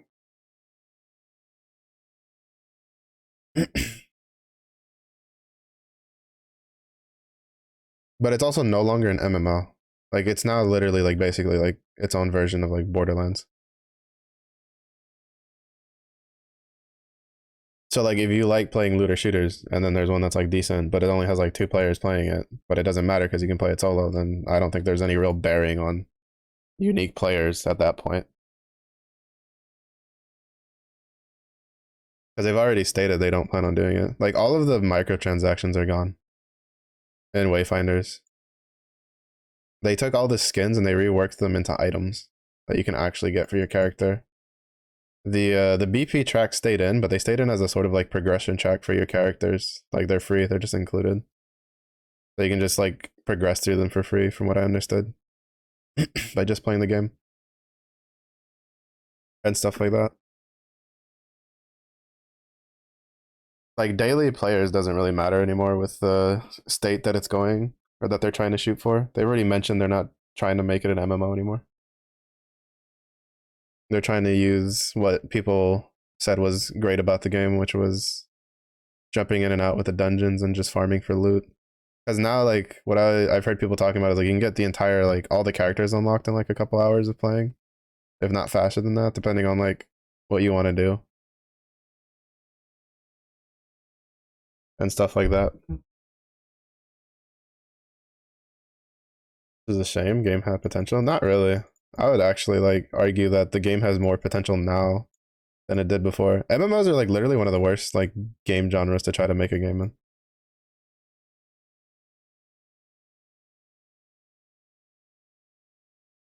Obviously, yeah, he's dead because of how I angled that. Like it's literally like one of the worst. It's such a huge time sink. Player investment is unstable 90% of the time. Not to mention there's just a lot of games that like just don't fit. The fact that they were able to recognize like what people liked about the game and then angle towards the strength of their games, I think is a much better idea than just trying to force a MMO. Looking at you, Torchlight 3.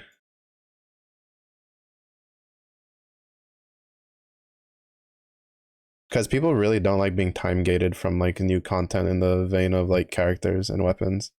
People don't generally care about being time gated from like power, interesting enough, right? Like if you have to grind for like 3 weeks to get like an like a piece of armor that you can upgrade, like most people, like you won't see a lot of people being too annoyed. Like most people just be like, well, that's just the way of the game, right? Like Monster Hunter, people like grinding, for a new great sword. But like if they had to grind to be able to use a great sword and then grind for a new like stuff like that, like that's where people get annoyed. That's been one of the big things that I've seen in First Descendant. Again, that's been one of the things I've seen. Like I've known people that stopped playing. I've seen people on Reddit talk about it's one of the reasons they stopped playing is literally because of all the time gated nonsense that they have to do. And like a lot of people don't like it. Part of that is due to the fact that like some of those players just aren't MMO style players. But another part of it is that it's just not a fun like time gate loop that people just really don't like it.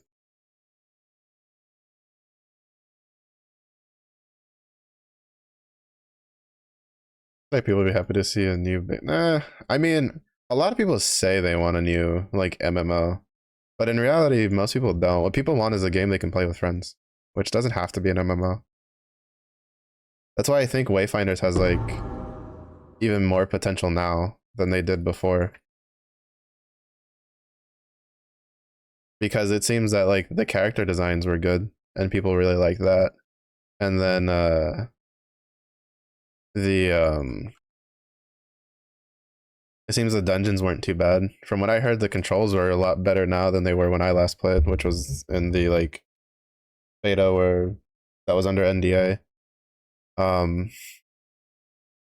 but going in for just being able to hop in and out and play together and stuff like that is really good. It's one of the main reasons stuff like Apex is well got so popular, in my opinion, is that you could just play with anybody.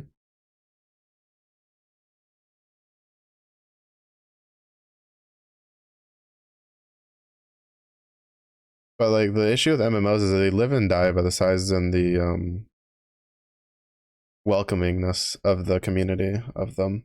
And in some cases, they become a little bit more elitist than they should. And sometimes that's due in part to the nature of the game itself, like a specific MMO. And in other parts, it's just due to people in general.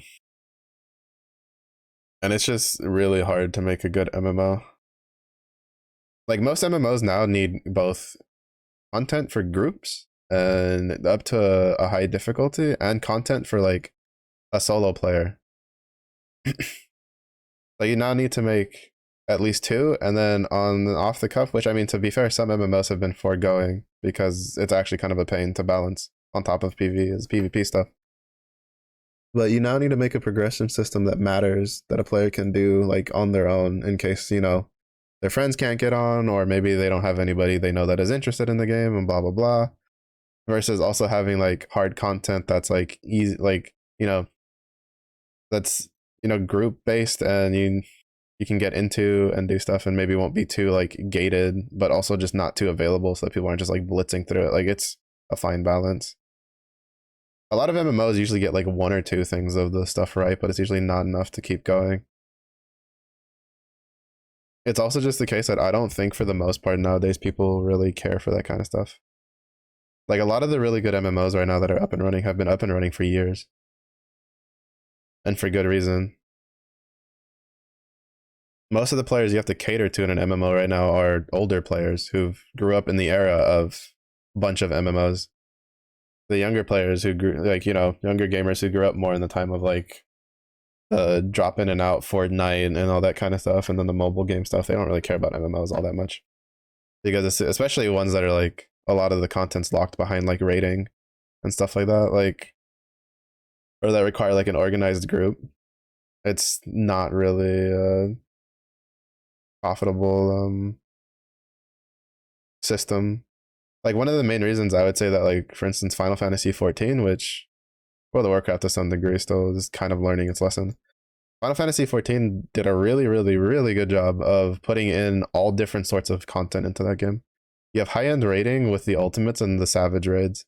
You have solo content in the aspect of basically everything else. Um, then you have a lot of side content outside of even just the crafting, because their crafting and gathering system is probably one of the more like fleshed out, extensive stuff. I'm going the wrong way. And then they literally added an entire fucking casino that has a bunch of mini games in it, and literally just has full blown mahjong that you could learn how to play and stuff like that. Alongside like stuff that is there for the players that want to grind, aka with the I forget what the fuck they're called now, but like the artifact weapons and stuff like that. Or the well, I mean, like the one I farmed the entirety of was a Zodiac. I got the Zodiac weapon for the ninja. Stuff like that. Like they did a really good job of fleshing out all the different ways of playing their game. But that's also due in part that it's been around for a while, and even though it almost failed at the beginning, they really lucked out with a really good dev team, like from top to bottom, from leadership position down to people that work there, and like with a player base that was like pretty willing to wait for 14 to grow into what it is now.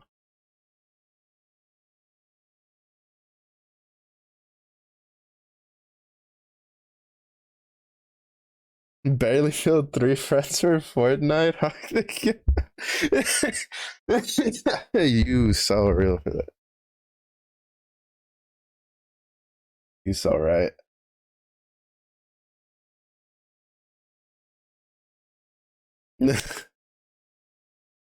These Fortnite kids can barely scramble together like three friends and couldn't even figure out how to build and shoot. And you want them to get twice as many friends and learn how to do raid mechanics? Brother.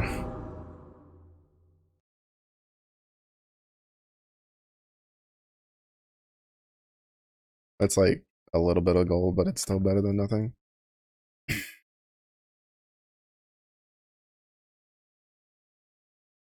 Oh, that was a 5% one. That one was worth.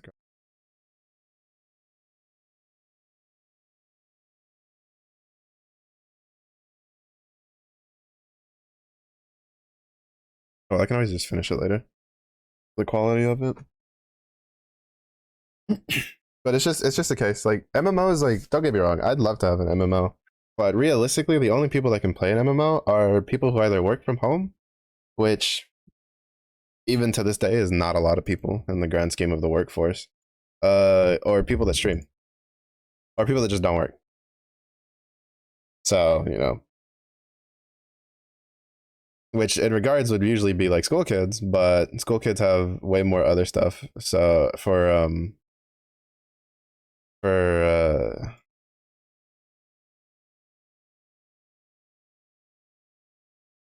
that'll take their attention because they've grown up with more like immediate sources of engagement. Now, do I think like MMOs might make a resurgence? Probably. I feel like there's going to be probably a point where people want like something like an MMO again, to the degree where they can start like a bunch of them will get pumped out and we'll have a bunch of shitty ones, and then like six of them will be really good. But like realistically, there's not a like it's hard. Like I did World of Warcraft rating for almost like well, on and off for like I think like what I think I played World of Warcraft technically for like about probably over on and off over the span of like 12 years ish, and then that was usually in like two bursts, right? So it was like from not vanilla, but like classic all the way through the ending of Wrath of the Lich King was one burst, and then I picked it up again in university with a friend, and well, I played it some in high school too, a little bit on and off. But it's just like it's hard to get people that like even that few people. Like I tried rating in 14, which is less people. It's what, 8, right?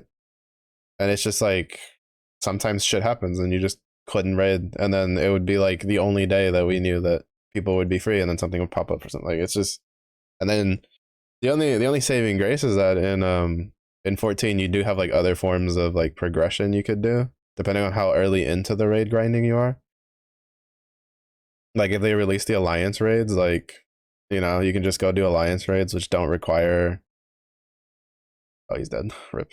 There goes my treasure key. Fucker, why can't you just stand over there? It's trolling me. If it does the like the bow and arrow, dude, like it's some. Alright, we're just gonna go back to the Earth Shatter because I can at least like try to not accidentally kill the guy. Raid less half an hour, pay for it, do it 40 minutes. I've been there. I've been there. I've written up like a paper for homework before in like during the downtime of like raid pulls. It was in WoW. I would set somebody to follow whenever we were moving from pack to pack, and then like in between raid boss pulls, I got a good old fucking B on that one. Could have gotten an A, but you know, I got to game. But yeah, it's just not the same. It's just not the same.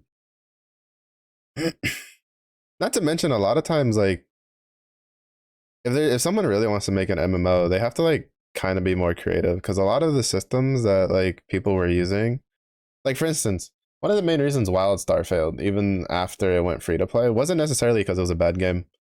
Everybody I knew that stuck with WildStar all the way through, like, and even to this day, I still find threads of people going like, "Man, we miss WildStar. We just hated these like specific things," and a lot of it was due to the time gating of like end game content, which was a very old, like, dated system. But I'm saying part of the devs uh for WildStar were from a lot of older MMOs, and you know they felt like that was part of the things that people like because on the internet, unfortunately, some game developers don't realize this.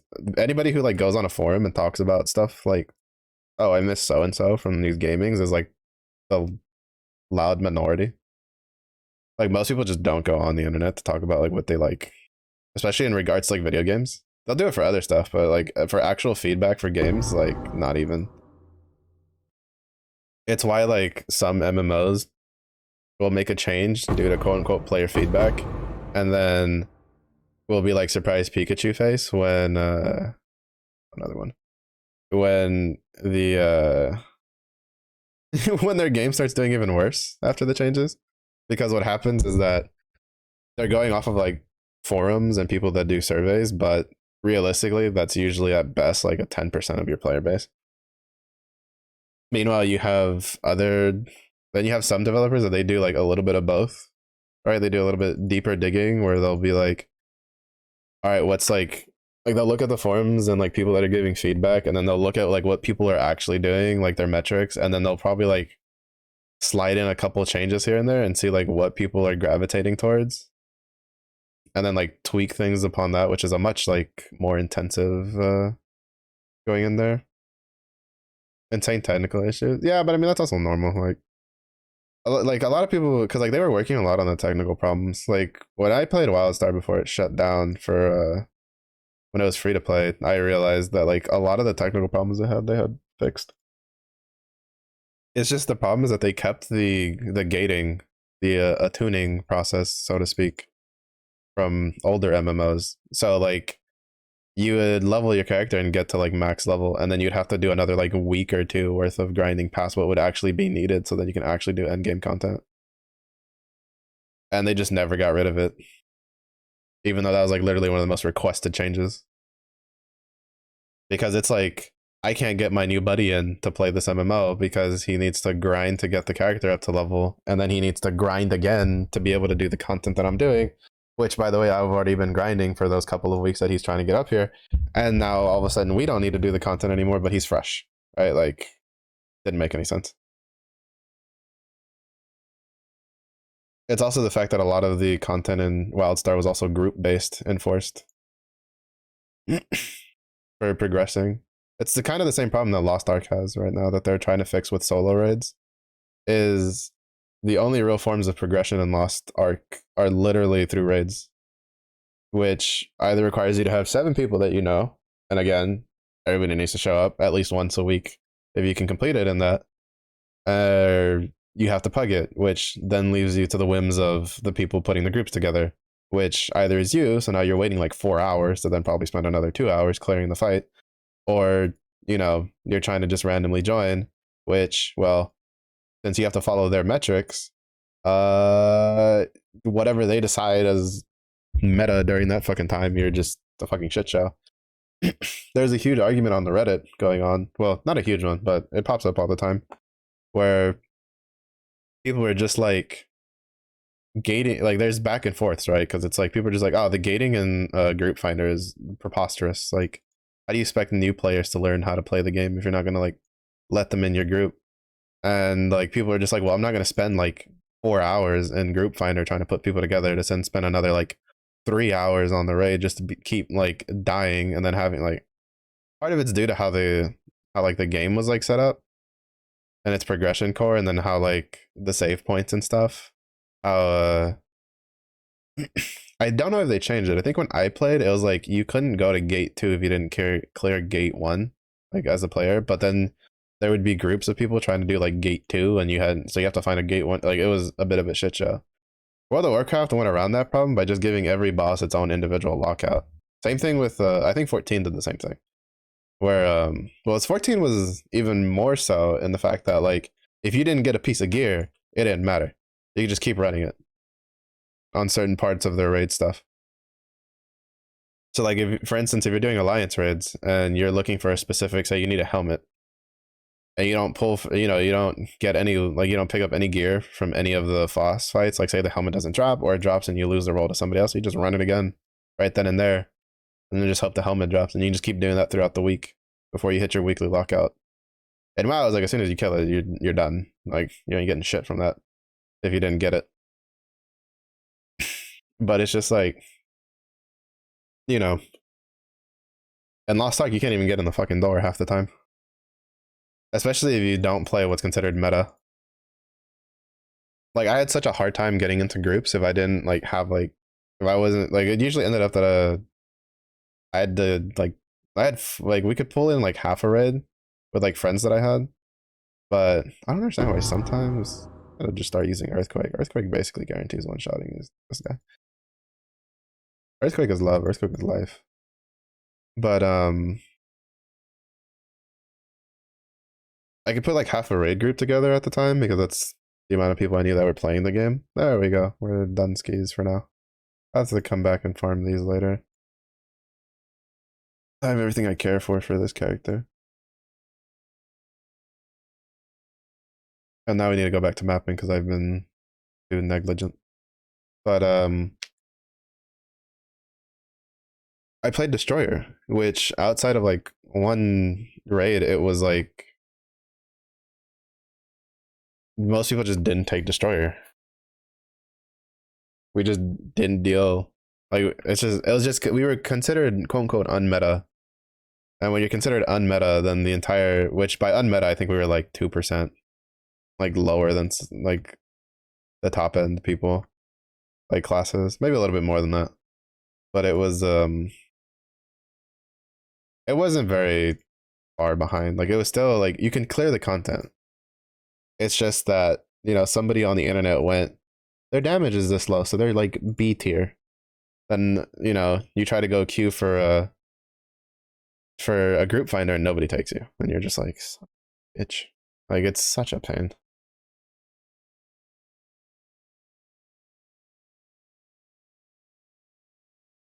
Chasing curve and never catching it, playing 6 alts. Yeah, I mean that's also like that also has other points of contention. The alts and all that. It's not perfect by any means. Alright, what does this do?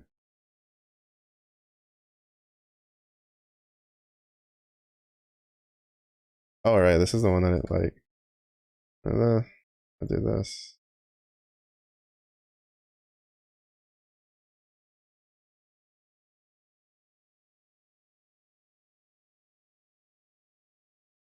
Probably regular tectonic would probably still be better.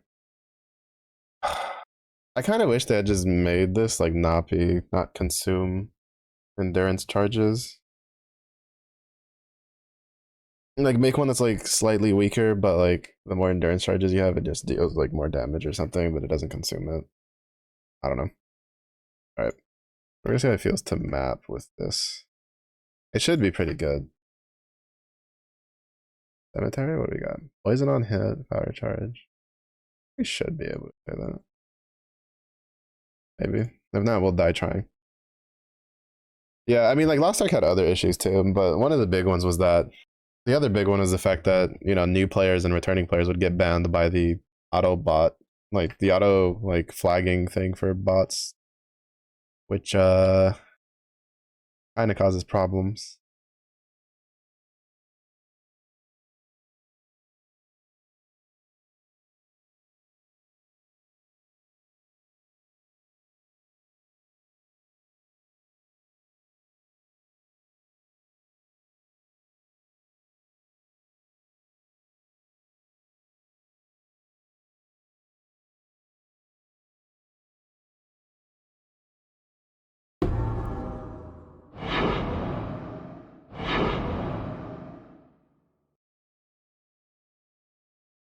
Causes a lot of problems whenever your customer support doesn't do a good job of like trying to like actually figure out who is who's a bot and who isn't though. Fuck. I knew it. I knew as soon as I started lagging at certain points that I was dead. It's so fucking annoying. That's why I don't like running cemetery.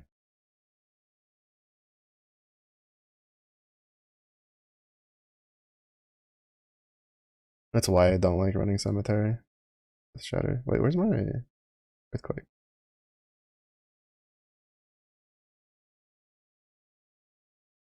Like I don't know why cemetery is like oh, fucking the performance in this fucking every time. This is a stupid like rain particle bullshit.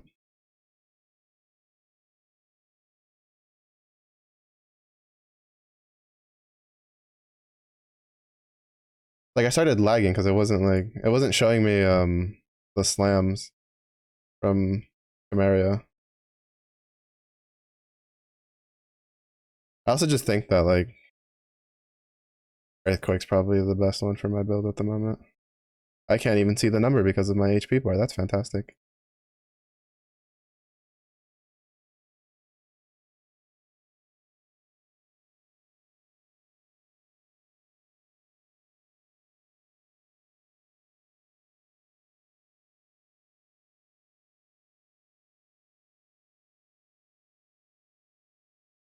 Yeah, I don't know why it takes so much damage sometimes. Well, I mean, I don't have like determination, but I have like what 8k standing still, almost 9k armor.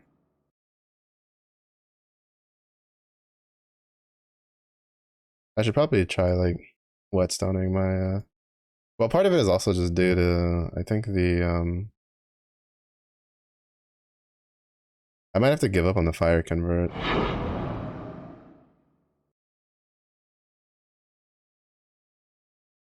which I don't want to.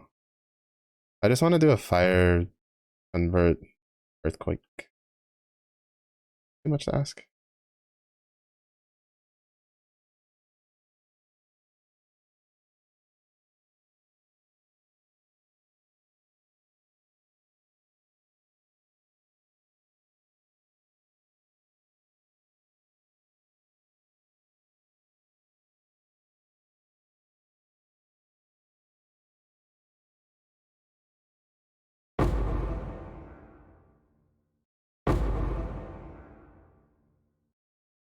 Wait, what? Oh my god, I teleported him in front. That's so annoying.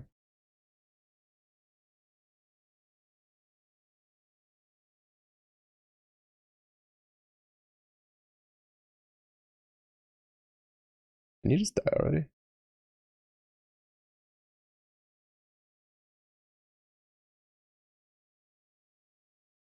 Oh, the poison has probably what killed me on that other one. I probably had a bunch of stacks of poison and I wasn't noticing. I need to find out if there's an Celeron. That's what I actually named. Oh, that's really good. Fire chaos resistance is our friend.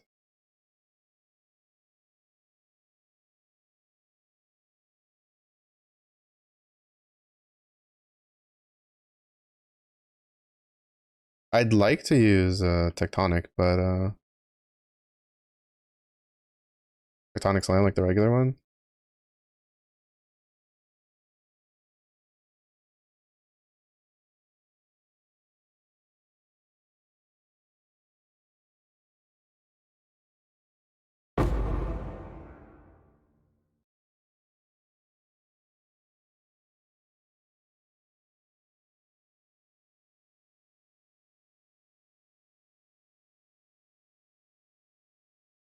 But yeah, I might have to like just give up on like the fire convert and then just go for bleed like everybody else is doing.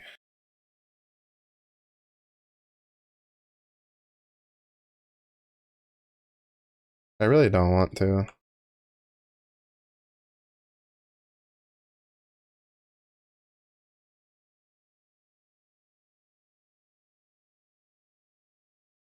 Oh yeah, I'm also getting impaled. I forgot about that. Actually, that's probably what killed me. Was the impales more than the poison? I was also getting slammed.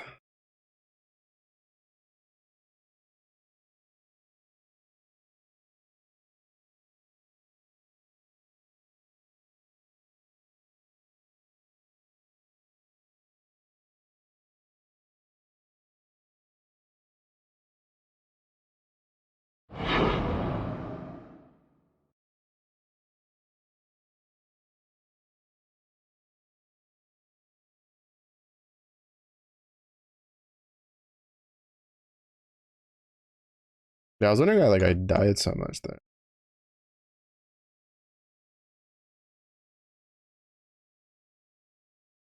Or died so quickly. Like I got shredded.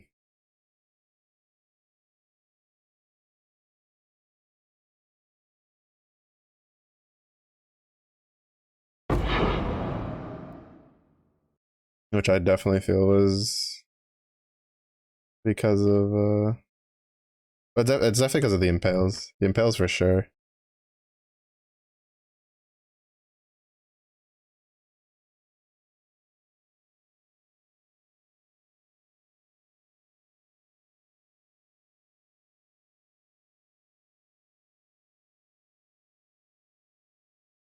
There we go. Essence. Definitely getting this. I think I go over the top part. Even though honestly, I think I'm probably just gonna take this. Yeah, like I want to do fire convert with the earthquake, but like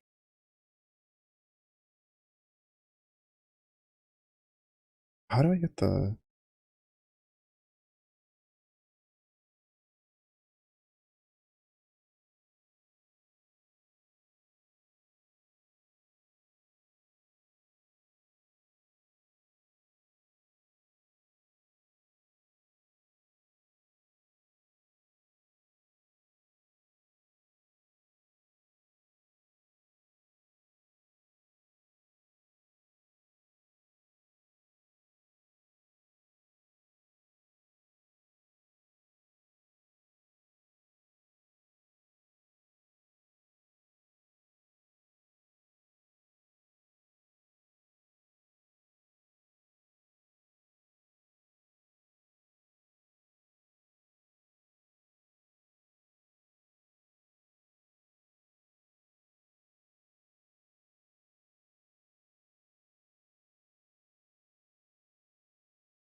I need to check the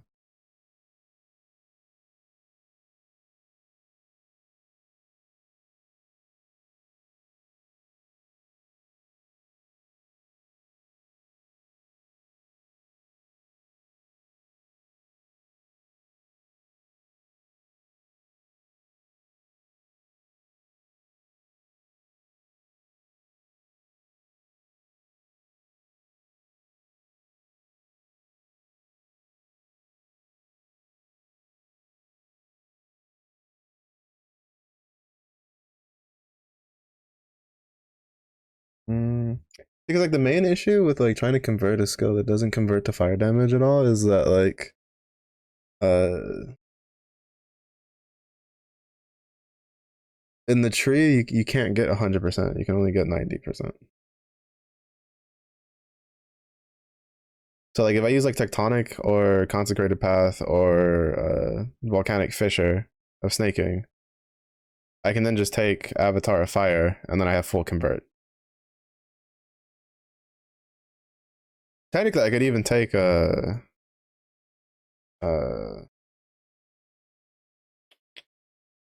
I could just stay with this because it's 60% of the conversion. I got a good number of maps from that at least.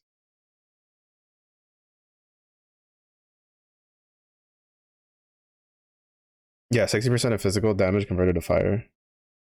60 physical damage converted to fire. 60, yeah. So like I could even just stick with just this. Because Avatar Fire makes it where you can't deal any like damage but fire. So like for instance, if you have an axe that has like plus 300 fire damage and then plus 200 lightning damage, you'd get like 100 of that converted to fire damage, and then you'd lose out like 100, which actually really isn't that bad. This is probably still worth if you're not gonna like do a Trinity setup.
Probably respec and go back into resolute technique, but that takes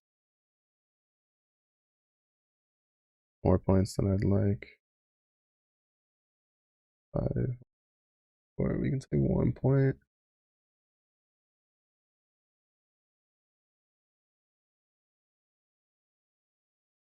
I think part of the reason we're losing damage is because of that. But then if we go for a resolute technique, the problem is we lose crit, and if we lose crit, we lose igniting, which means I'd have to get like percentage chance to ignite, which I mean it's like 30% here.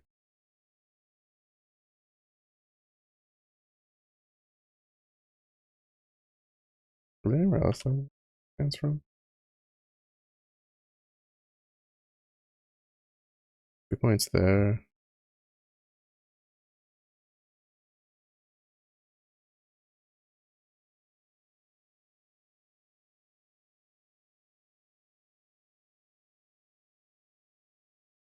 Too bad this doesn't have like ignite chance like built into it. That would have been pretty nice.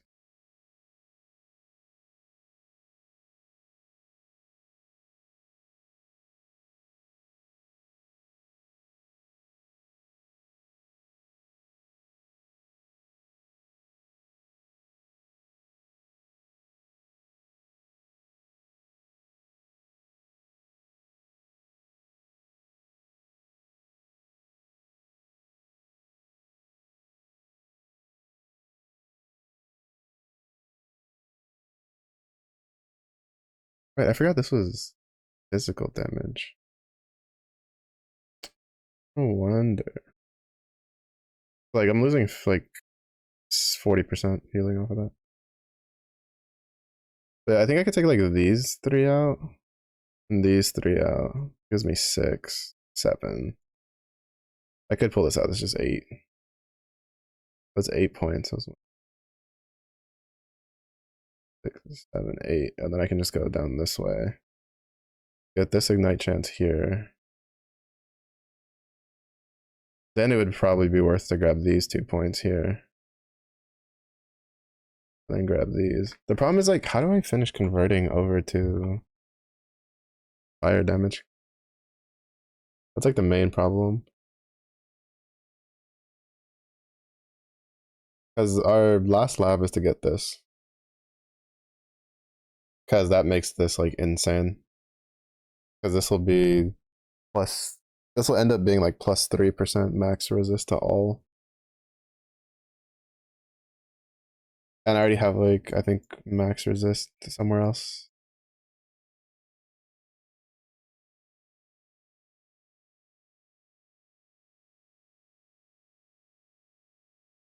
Because the point is, I need the ignite chance. Then with the ignite chance, we can get this, and then I'll probably end up getting hardy later because we won't really be leeching. So we need a little bit more. Well, we want a lot more like life regen.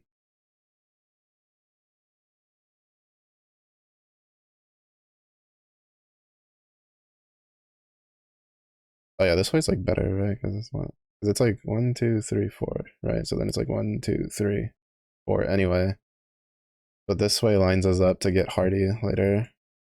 We can grab Resolute Technique, right? So we just grab this, which will give us more resistances and max life. Grab this into that, up this way, grab.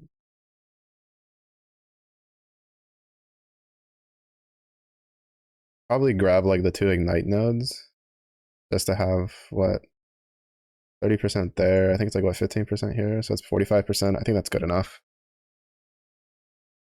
Be fine. I've used a lot of gold respecking this. I'm kind of like just spitballing shit. So it'd be like, refund this. I definitely would end up taking points out of that. But not right now. Like, there's no point in taking these points out now, because we don't do full convert. Like, if I took Avatar of Fire and I was willing to lose like the 10% of damage, maybe.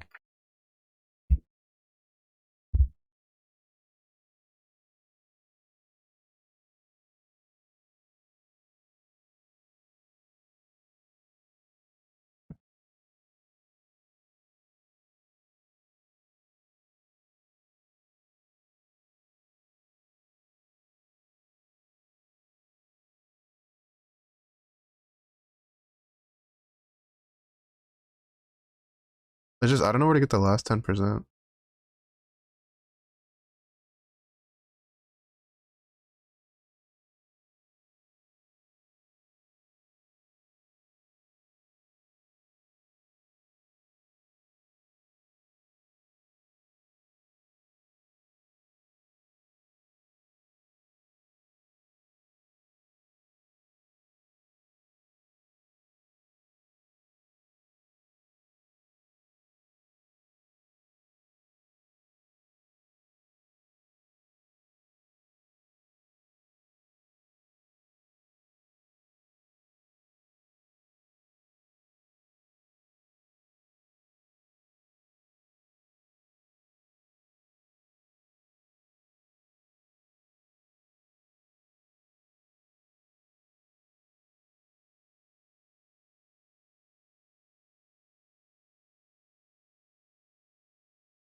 Oh, okay.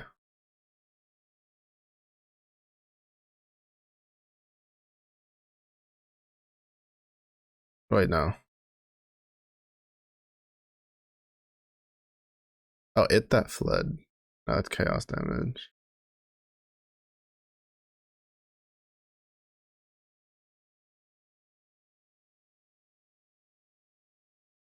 Fuck. Which one is it?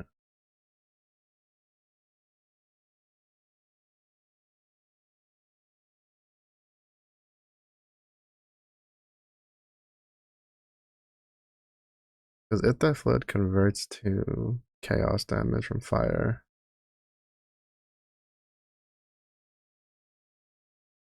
Coral has damage taken from hits.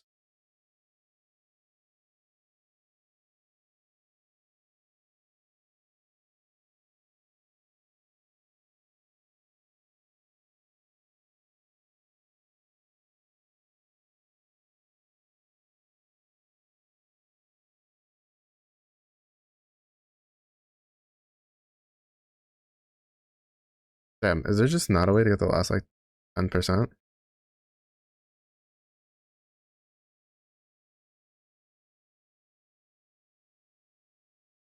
without using like items?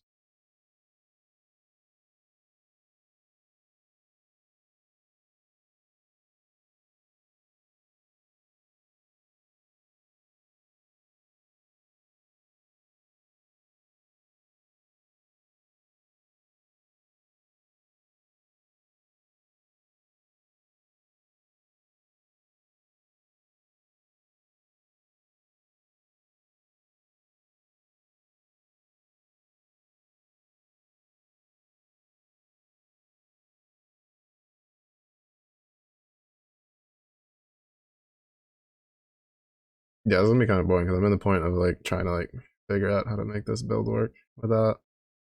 Because like I would, if anything, it's probably better to just use tectonic slam like the regular one, but like my mana can't keep up with it.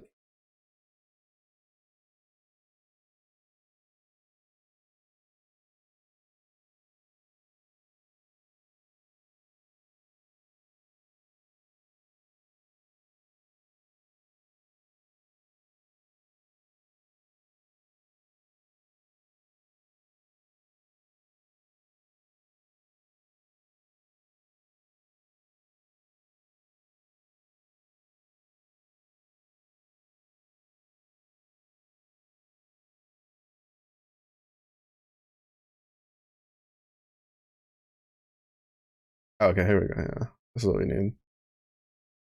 But who has this? That's the problem. Because when I was looking, it didn't like pop up.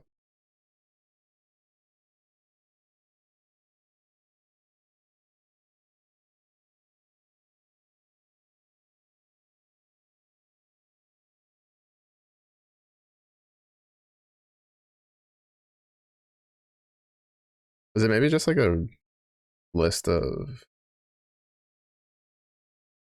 modifiers?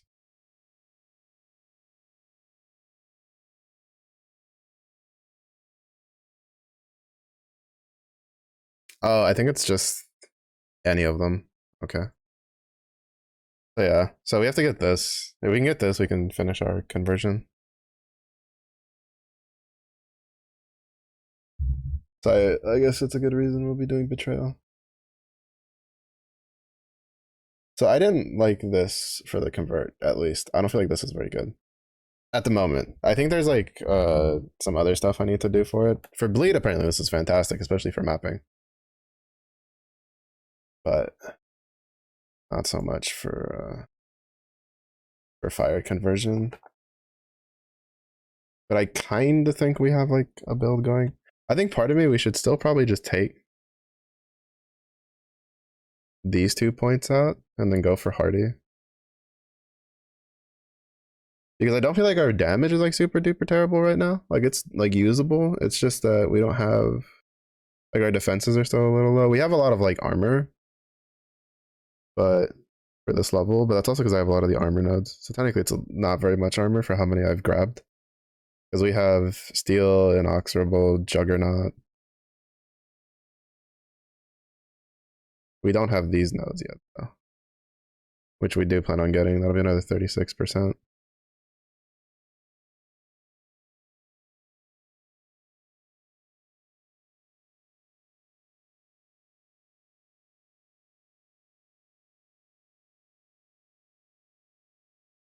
And then this is another 1.2% here. That's like 3% there we can take. We'll probably end up going over here to get the max life because we'll probably want this like jewel socket at some point. I need to get the endurance charges though. So much shit. The little levels.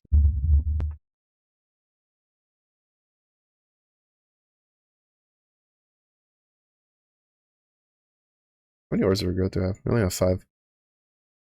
We need to be, but at least we have like 11,000 gold. We got a decent amount from going through lab. That was actually kind of surprising how much we got for how low the lab level was.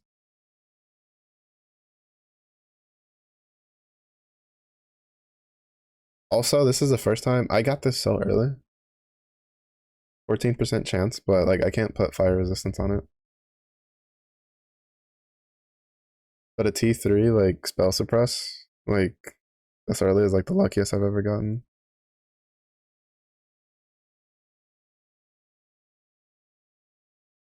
Yeah, I did a map earlier that was like 13% elemental reflect, and I didn't realize it was 13% elemental reflect, and I killed myself with the first earthquake. I can.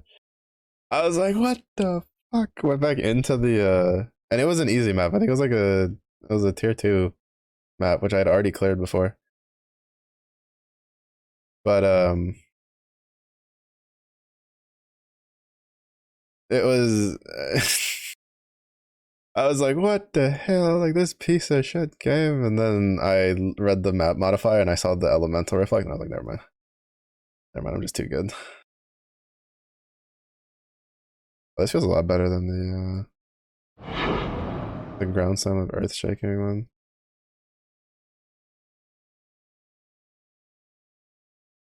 This skill has always been pretty good. Even last league, I saw an ignite build using this.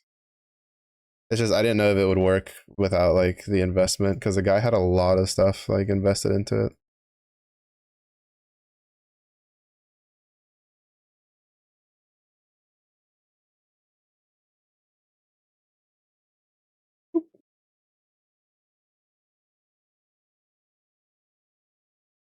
Moves to intervention. Yo, drop me some gloves, bro. Oh, since we're using Sunder, we can probably do this. The reason I wasn't doing this last time is because Earthquake's not very good for this. Thunder, on the other hand, is a different story.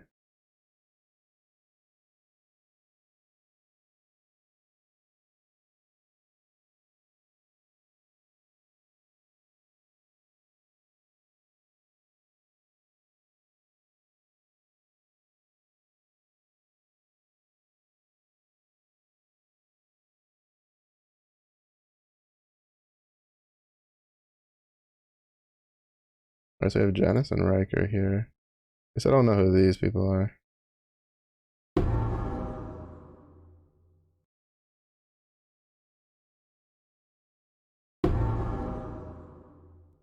No gloves.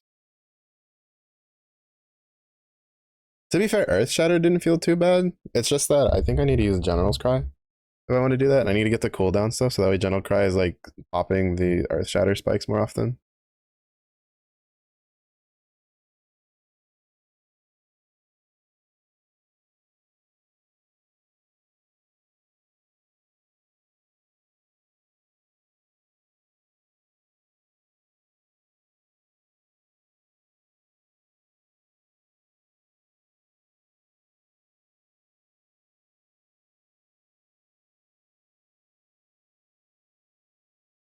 That craft's actually not too bad. The nice thing with this build is well, that craft's not too bad, but I don't think we can actually use it on this build specifically because of the fact that it's on this. There's no fire resistance. I can't craft it. That doesn't mean shit for me.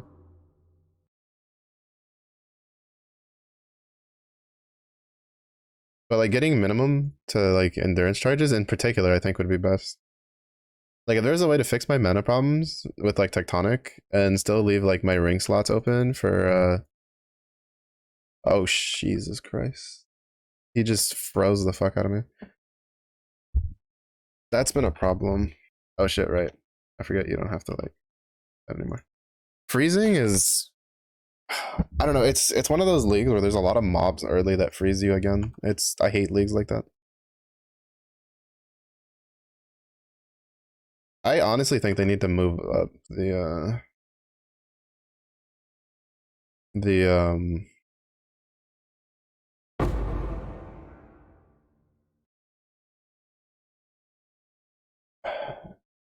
well, I mean, you still need like a divine orb, or not a divine vessel. Fucking bro, you had to use a divine orb to do it. Nobody would have it.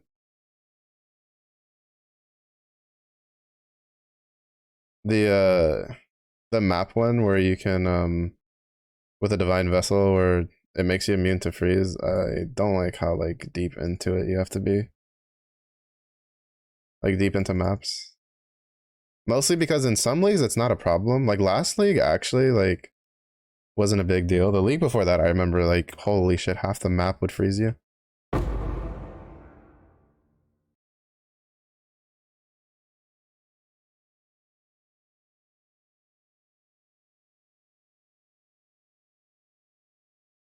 Like I like two or three of my deaths in maps has literally been because of a mob that just freezes me. One of which was I was just permanently frozen. Like I was able to piano all my flasks a couple times and then I still just died because there's just nothing I could do. Because like all the mobs had like freeze. And so they just kept freezing me. And I didn't have like a sapphire flask. Which I mean I guess I could like run that. but that just feels like a pain for a flask lot. For something that's like kind of a bit RNG.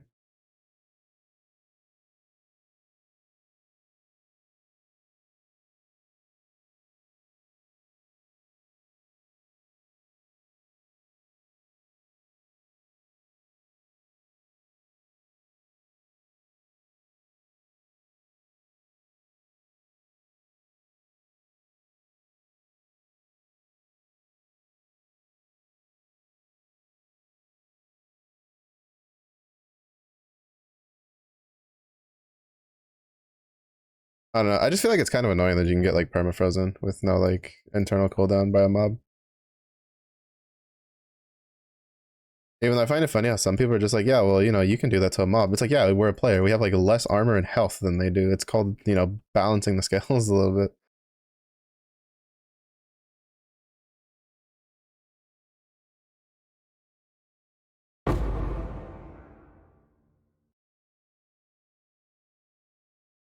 Oh, this guy.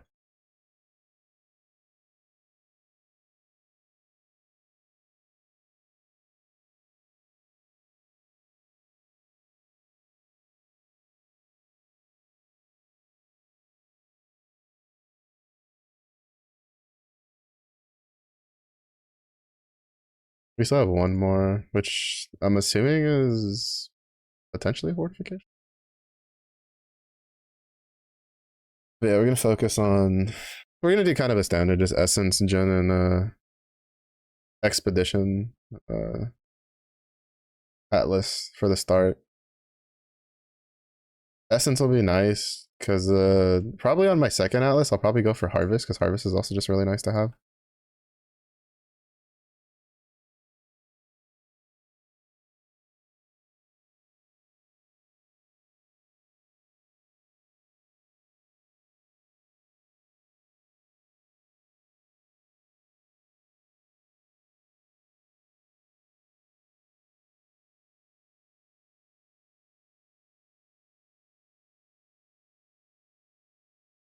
Fucking, I knew it, bro. Did they really buff him or something?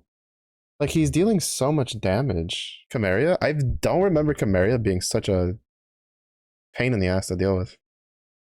Like I don't know if it's just like my build or what. Like we're res capped. He's not dealing chaos damage. We have like 8,000 armor standing still. It's 7,000 when we're moving. Like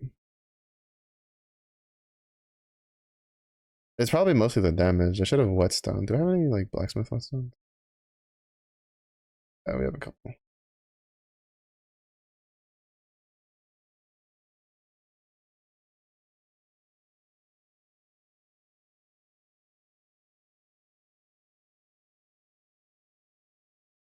Put earthquake in there. And like earthquake's nice when you have to like run away from the things. But I just like I don't get it. Like so far every time I've died, it's because he's been there. Like I don't know if they like changed his moveset or something.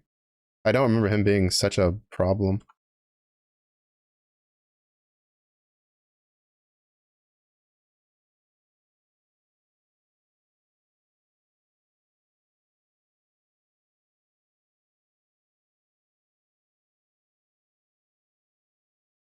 Like he's definitely been the cause of my death, like twice at least.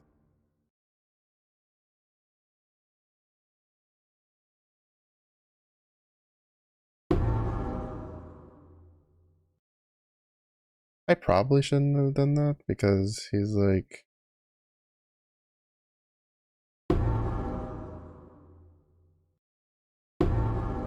he's not very leveled up. So he's got like nothing on him.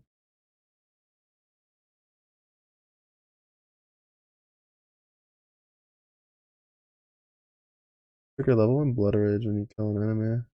Yeah, I remember that.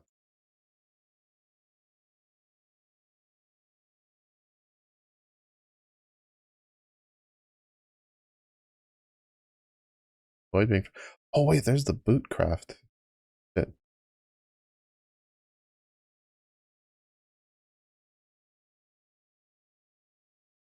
that it?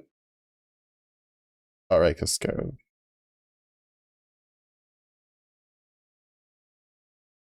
Yeah, I don't know. I don't know why. Like, at least on this build, he feels like such a pain.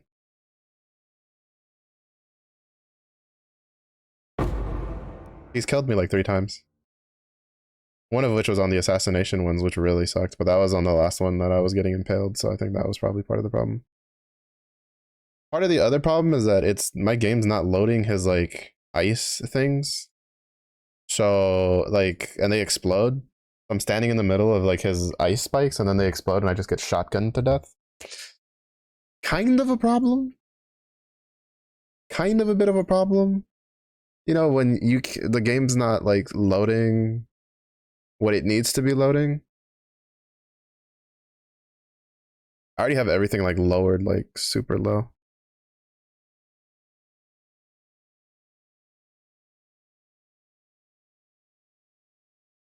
Yeah, I don't know. Fucking Path of Exile, bro.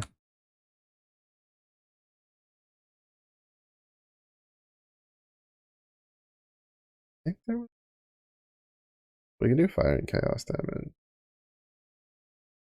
Oh, it's chill. Reduce effective chill and shock. That's not bad, but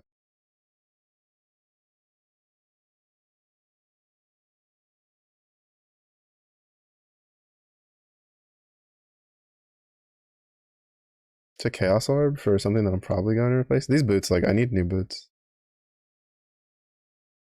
Like these armor evasion boots almost have as much armor as these do. Oh, maybe I should try buying some. We have 13,000. Yeah, let's try buying some armor boots from Faustus. Armor, armor, armor energy.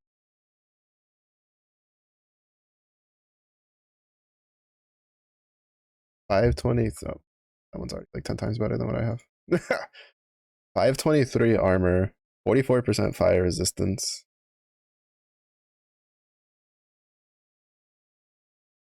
I'm just gonna use it.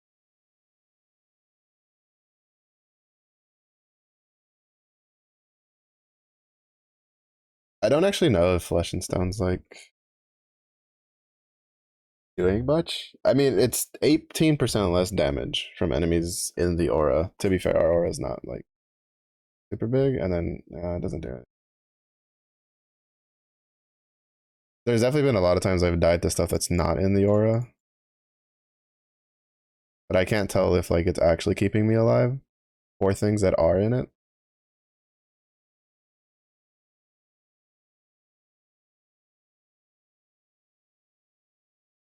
Consume a corpse, respell.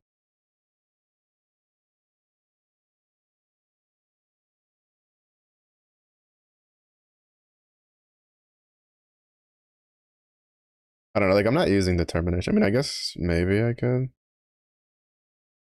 I don't like using determination just because it's really fucking expensive.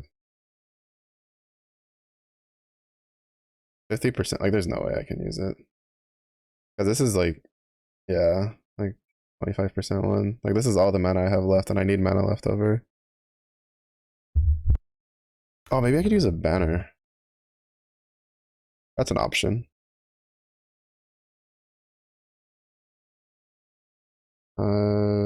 Area effects. That doesn't. What doesn't want to spell suppress?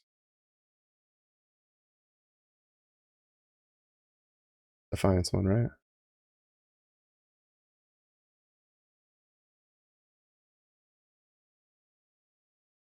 %8 increase. I'm pretty sure that scales up.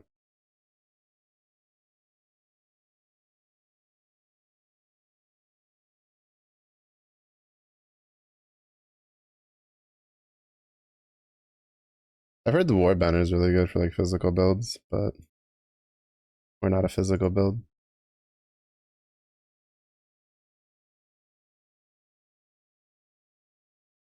Getting a lot more rare maps this time.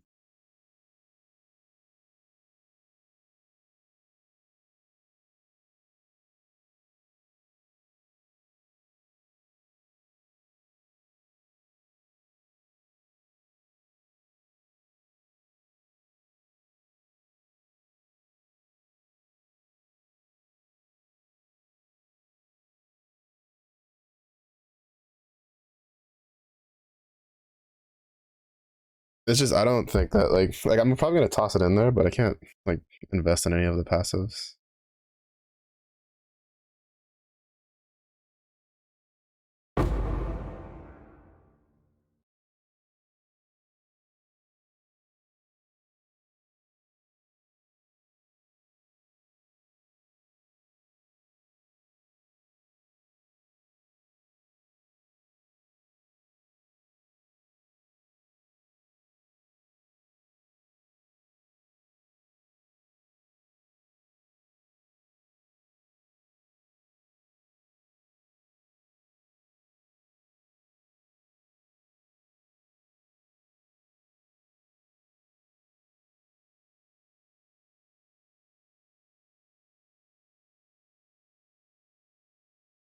Definitely going slower than I would be.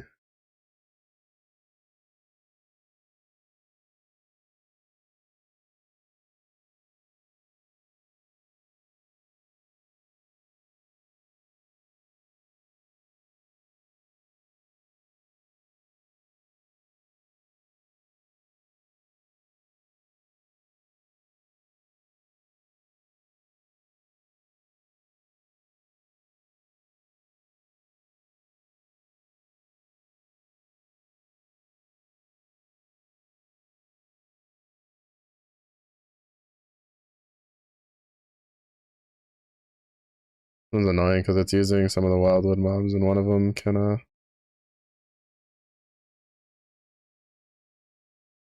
one of them summons the orbs that freezes you.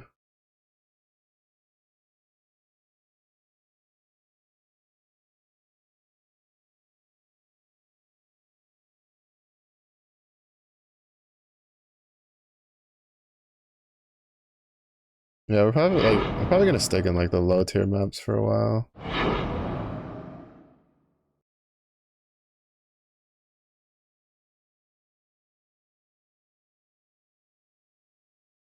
Because once I get the convert, I'll swap out of like I'll go back into resolute technique, swap out of the some of the two-handed nodes and stuff that it's physical damage, go towards the elemental damage stuff, the fire damage over time.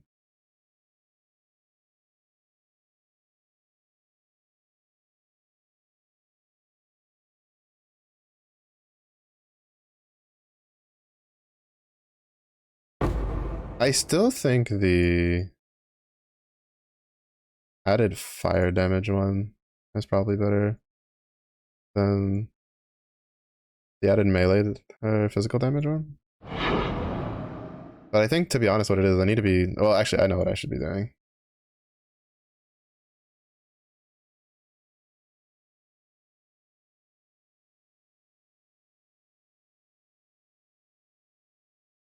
Yeah, I've been dying a lot on this build.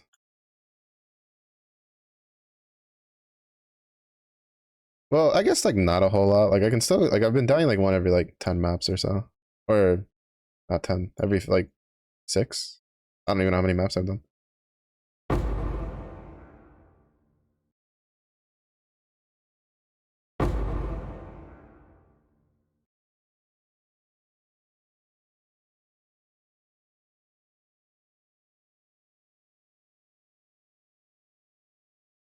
No, definitely a little slower on the league start than I would like. But to be fair, I was like, I stayed up so late on Friday. I was so dead Saturday.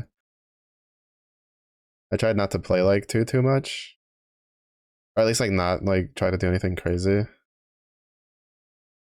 And then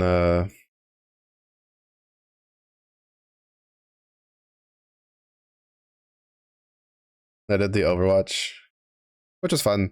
I'm glad, like we had some games that were pretty fun. It just kind of sucked that like the last couple games were a little scuffed. I think like a lot of us were just tired, and like we started hitting like the sweat hours.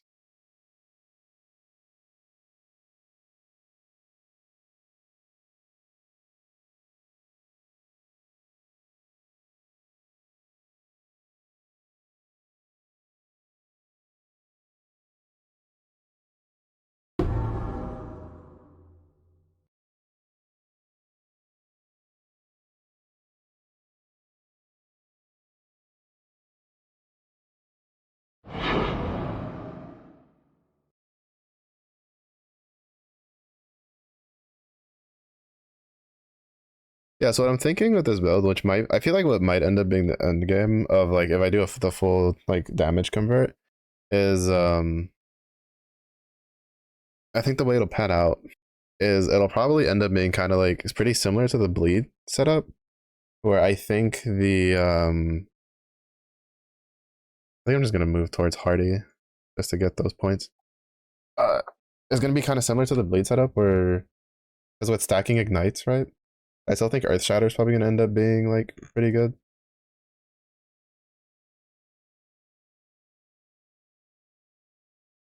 Don't worry about it. It's just I think unlike the bleed, we kind of like don't really care about stacking too much of it, and we kind of like just want it to just explode constantly.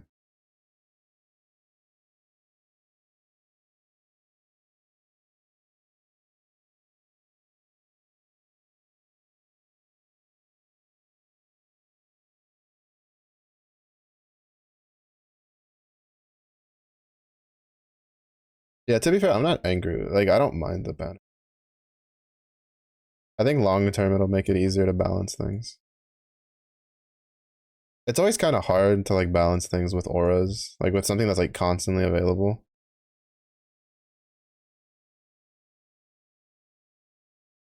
Because they're definitely trying to pull back on that, which is good.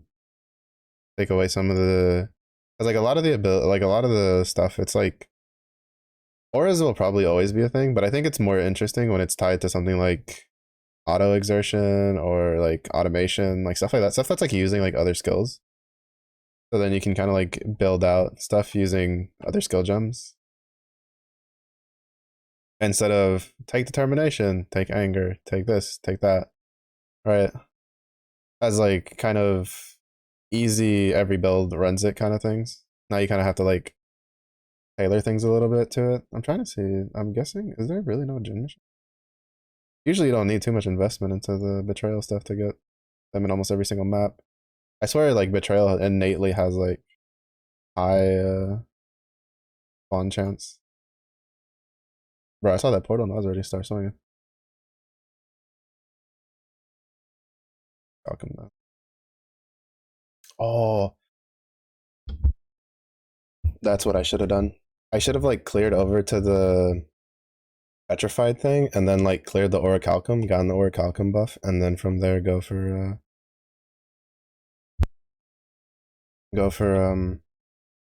the petrified amber. Because then I could have made use of the lightning.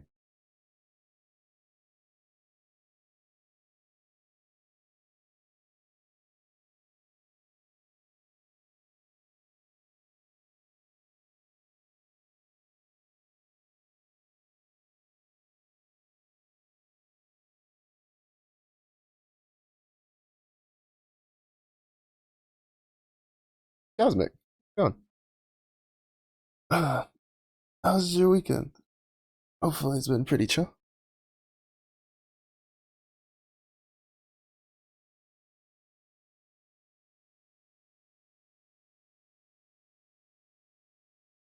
Oh, we got an orb binding.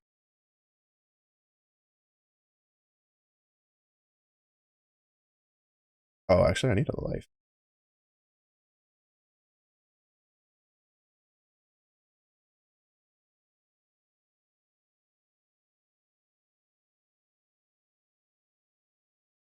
Ask and ye shall receive. It's a light bow with the highest fire resistance roll. What more could I want?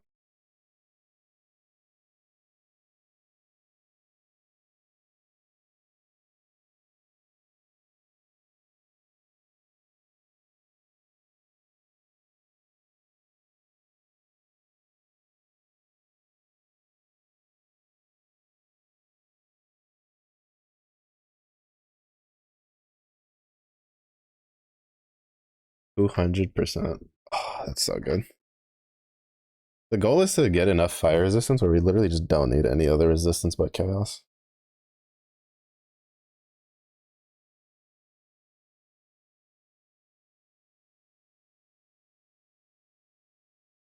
Our regions up to 356. That's really good. Very nice.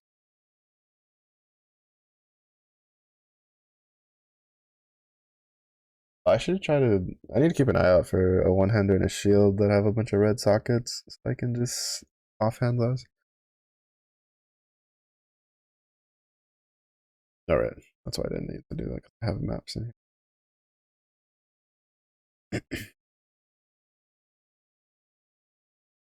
And I need to try to get this character to like level 90, so that way we can get like a. I'll have like an actual. We'll probably get like almost all the points there. Because we're 78, so like 12 more levels. No, that's the wrong button. 1, 3.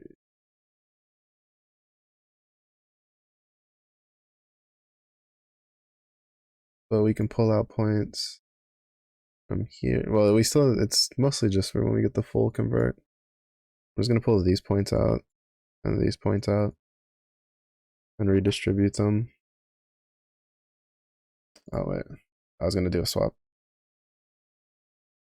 Pretty rough. We only got started like 5 hours ago. Oh, was it because of work or just stuff came up like last second? Where is my.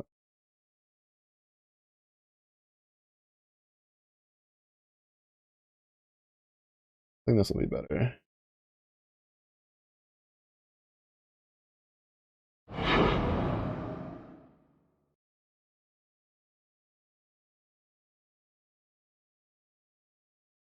Oh, the fortification thing's like right here.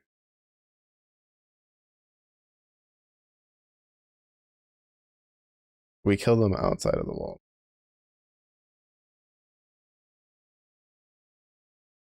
All rivalries.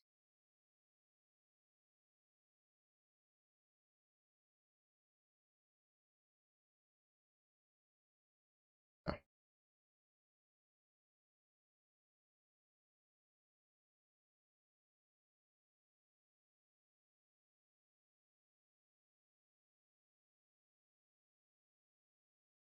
Of course, like it's there's a temporal bubble fucking rare.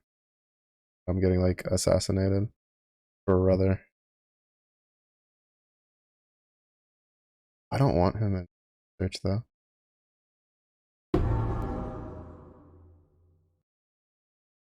Did you we hopefully I gave you time to choose a league starter though.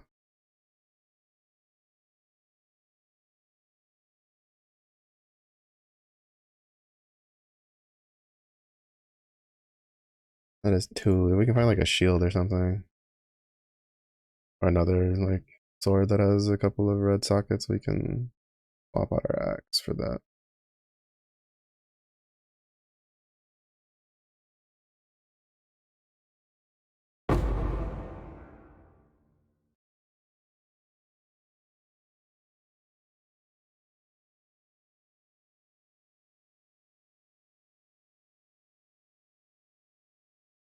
I need to check my shipment.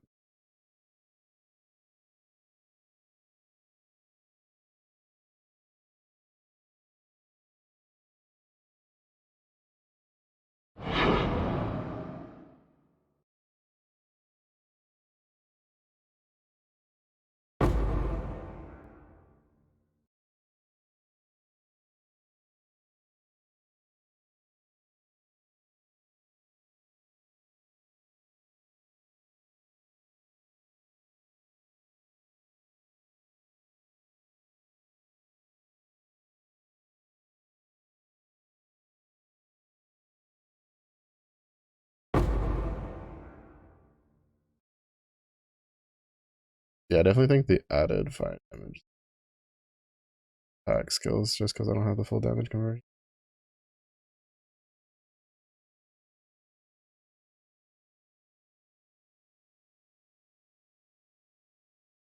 Bro, why is there so many temporal bubble dudes in this one? I hate them. That's like, well, to be fair, I like probably one of my main complaints with like PoE is a lot of their rare modifiers are just annoying.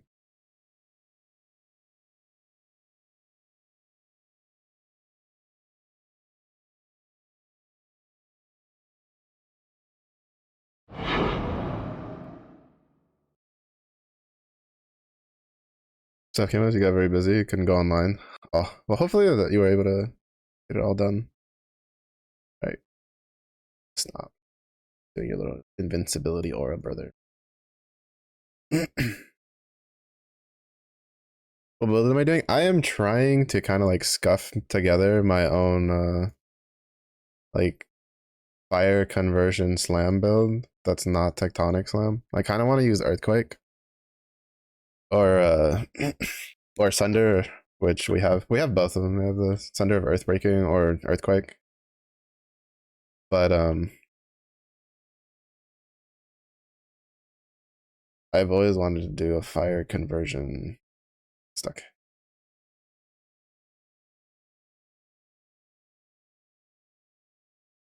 And since they buffed slams, I was like, you know what, we're gonna try it this league.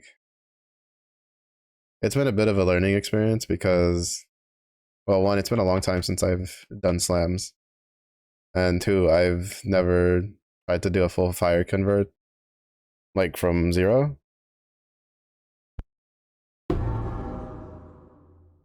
That's Jorgen.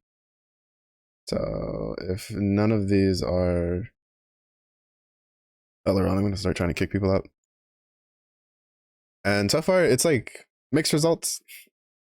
In the case of, it's just been me figuring stuff out.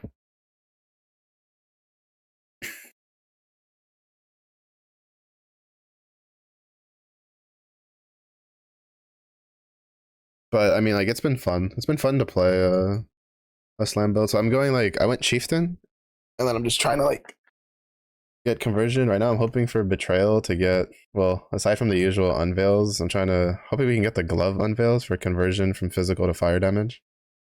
So that way we can get the full convert. And I'm just gonna go Avatar of Fire and see how that feels. And if that doesn't feel good, I'm probably just gonna end up being a meta slave and just change my passives to be for bleed. Because a lot of the passives should be pretty similar between the two builds, just one's tailored towards fire and ignites and the other one's tailored towards bleed. I know the bleed stuff works. There's been some people that are doing bleed quake chieftain, and it's been really good.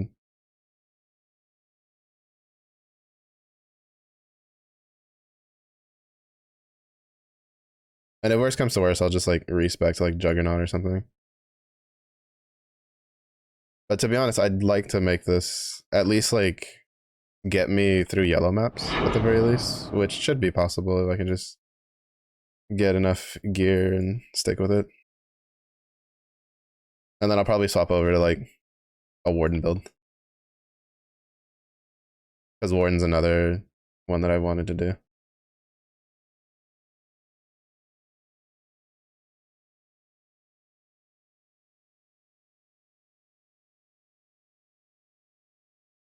But I wanted to at least get slam builds out of my system before I started playing the other ones. Because I'm thinking of either playing Lightning Strike Warden or he's like in the pillar. Or Volcanic Fisher of Snaking Warden.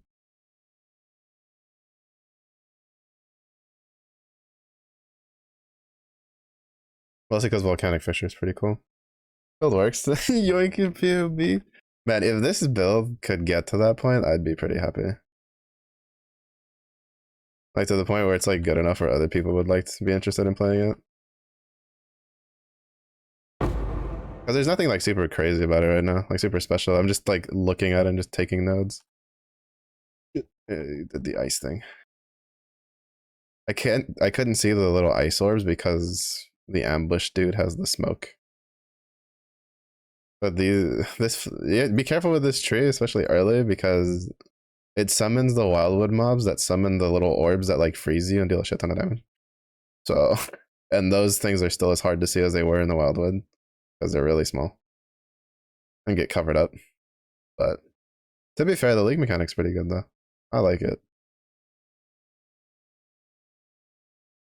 Granted, it feels less like an actual league mechanic and more of a case of time to make a bingo card to see how much of this stuff goes core. I know for a fact the shipping stuff, there's no way that goes core. I think for the most part, from the general consensus I've seen from players, they want the respecking with gold to go core, and the rune table, I think, are the two big ones I've seen people really wanting.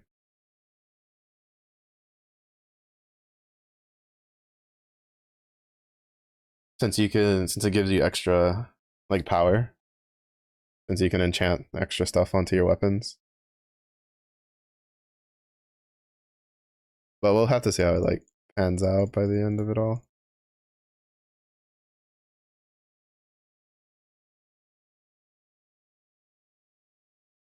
But yeah, if it doesn't pan out, definitely just swap it to Bleed Chieftain, which apparently, like Bleed right now, from what I understand, is disgustingly powerful.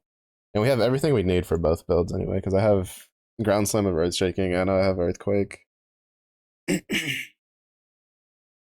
Which right now, which one's like?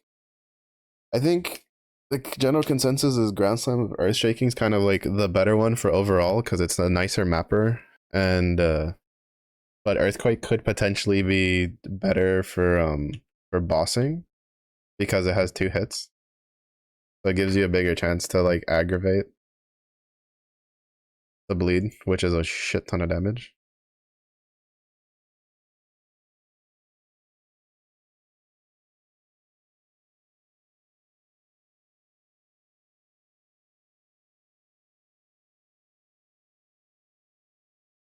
I don't really have like any spell suppress right now.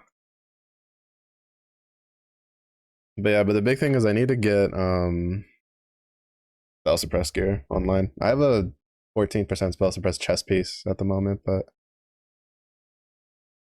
very good right now. As from what I've seen and can tell, bleed at the current state is probably like one of the most busted things in the game right now. Between the rework and the passives, oh my god, I'm lagging so hard in here. This is the first time I've been in this map, so it's just rendering everything. But yeah, bleed is incredibly strong. At least in the slams. Like from what I've seen, basically, like most top slam builds right now are some form of bleed. They're either going Slayer, Berserker, Juggernaut.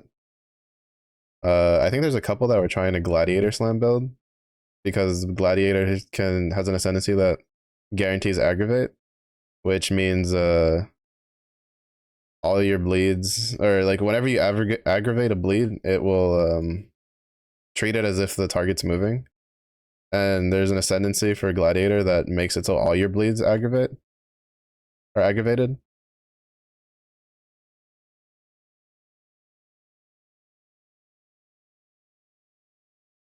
God, I hate these things.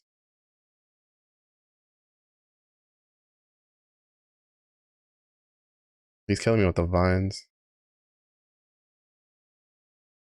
I hate these watcher things. I really wish they would like change them. Please die. I wish it would just work similar to like the fire dudes, where they just have a spot they go up and down. And not this stupid, I'm gonna like barrel under. But yeah, I know there were some people who were gonna try a bleed bow again because like so they made it so since in the passive tree itself you have, I think one of the notables is like a 10% chance to aggravate your bleed. You no longer need to do like the ensnaring arrow things. Well, I mean, you no longer can anyway. They removed that interaction with bleed. Um, but bleed is like probably going to be top dog at least like so far.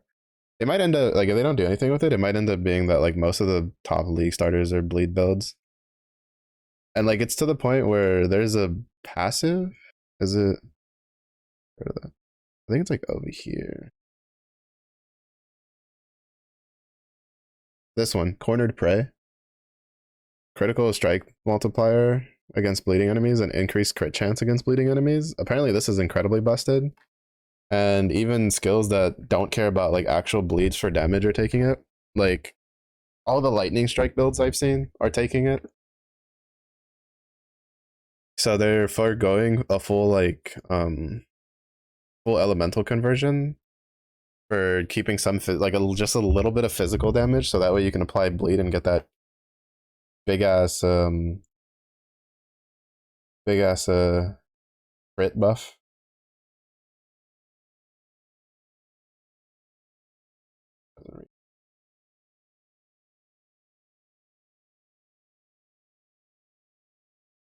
Actually, there's a red chest out.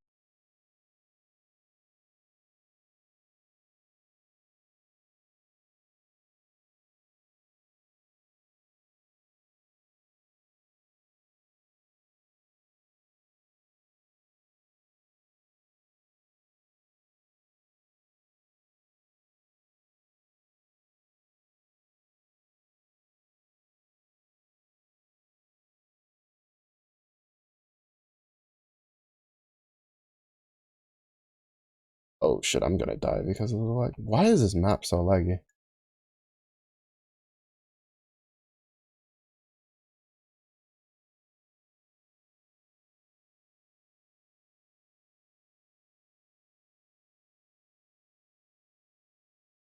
Bro, every league, the performance of this game just gets worse and worse.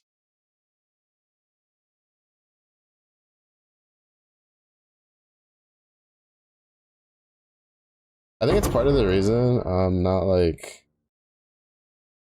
overly. I'm like cautiously optimistic about Oh, I missed a couple. I'm like cautiously optimistic about PoE 2 is because I think they've been slowly trying to implement some of the graphical stuff. Maybe I don't know. All I know is every league, like my performance in this game, like for my computer, just gets worse and worse. To be fair, it's more than likely because my CPU is pretty fucking old, and I need to get a new one, but that costs money. Because like my GPU is new. My GPU is from like last year,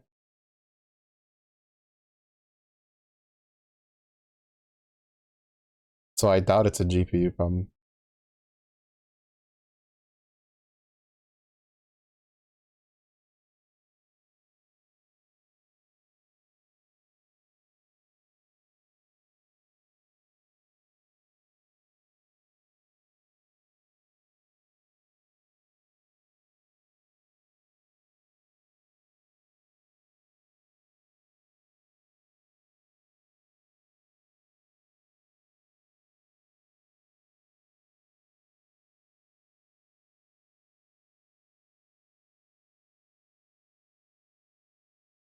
Sheesh.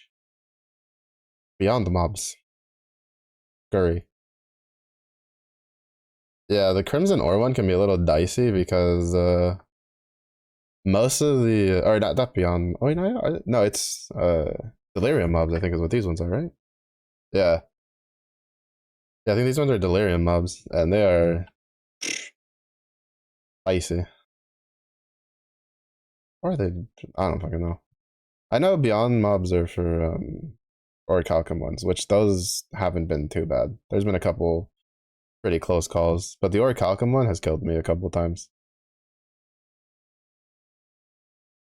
The petrified amber one, I've kind of come close to dying, but it's usually like once every like 3 or 4 of them. I guess we're not doing that one. Carrying on with life.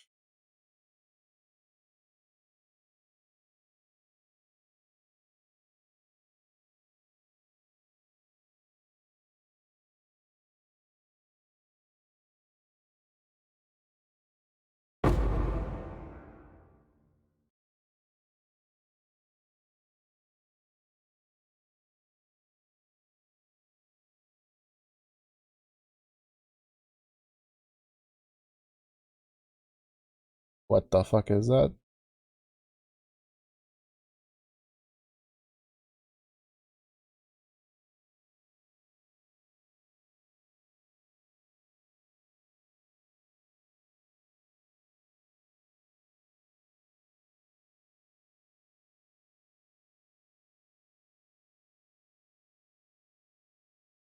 Get juked. That boulder kills me if it hits me. So they just added a chance for ritual to spawn the wildwood bosses? That's insane. I knew ritual had the regular mobs, but I didn't know they gave it a chance to get the bosses too. Like that's actually insane.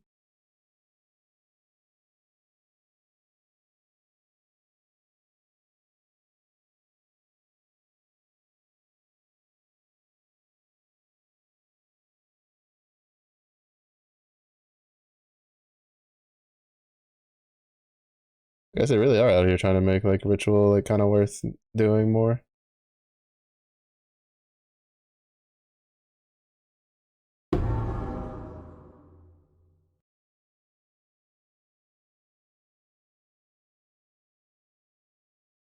Oops, wrong button. Because I know they made it where ritual has the chance to in the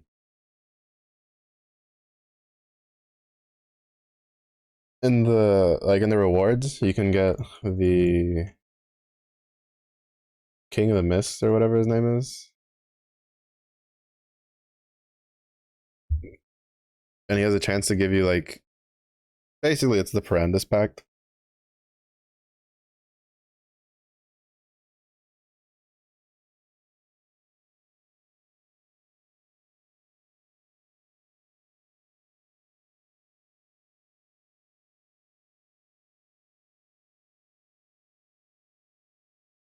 Yeah, I'm definitely gonna take this on. Mom's kind of hurt. Yeah, that which was taken, but not really. Yeah, the that which was Parandus basically is what it really is.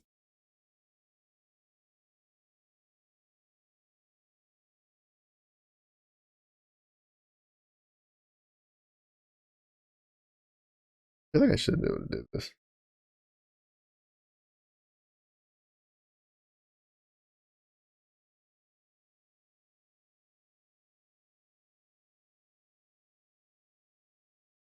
But yeah, so depending on like the rate for that, it would probably be means that ritual is probably worth doing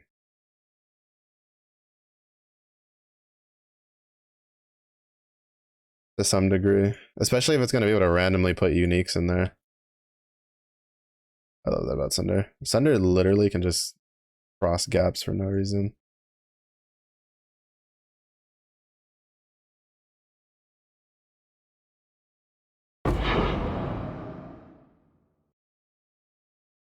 Doesn't do shit on this map because they all have the immune from ranged bubble.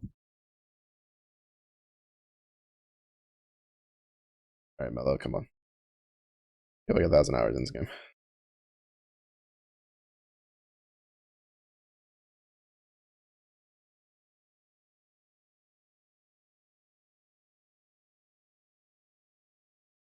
Also, that stupid immortal flesh drop during the campaign took all of my unique luck. I haven't gotten like any other like super useful ones since.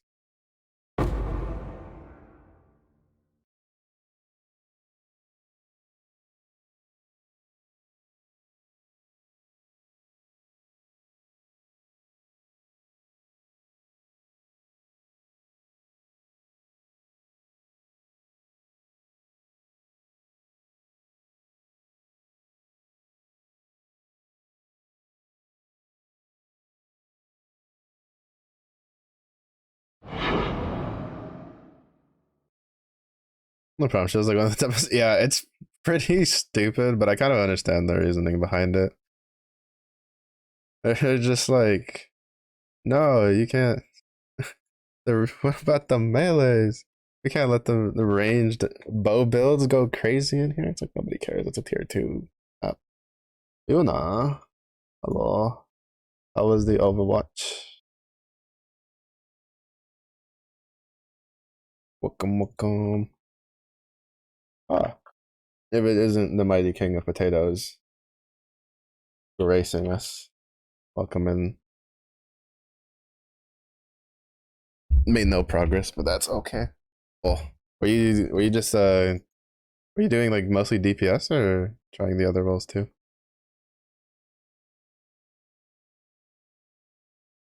I gotta clear this up. Chasing the boss around. If we don't just like one shot it. DPS support queues. I missed the what the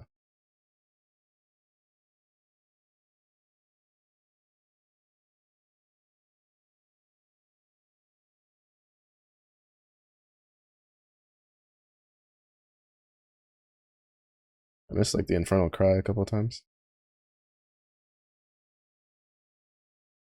Was it fun though?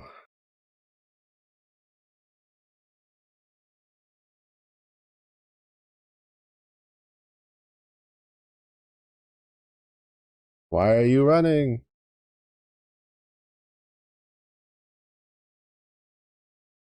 I still think like Earthquake is better. Mostly because I'm also lazy. I don't have to aim Earthquake.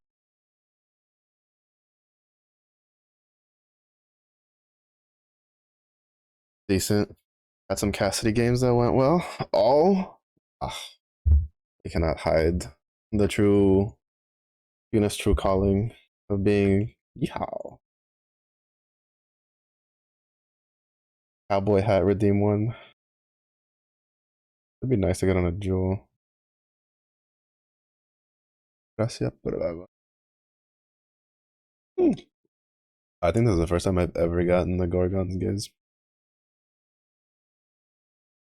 I at least if I've gotten it before, I don't remember. Is this new? I don't know. Whether it is or isn't, I'm not using it. I don't care.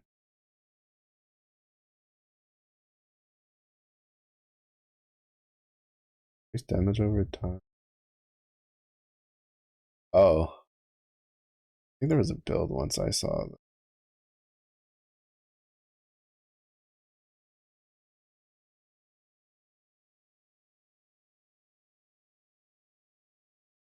When does the new character come out? The Martian girl. Anytime soon? Or is that like next season?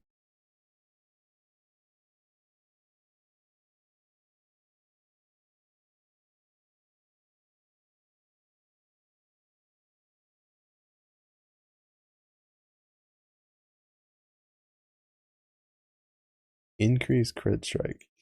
I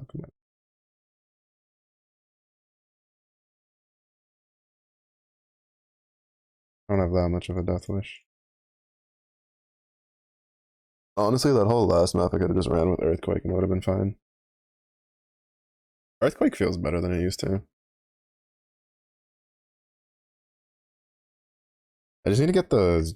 I need to get those stupid gloves so I can try the swaps that I want to do.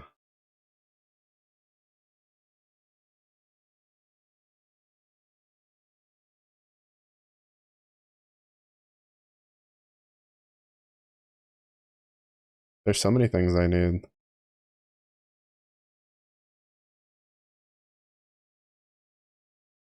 I want to try the swap for full fire damage convert, and then I want to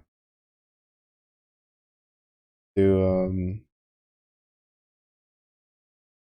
I need to get the endurance charges nodes.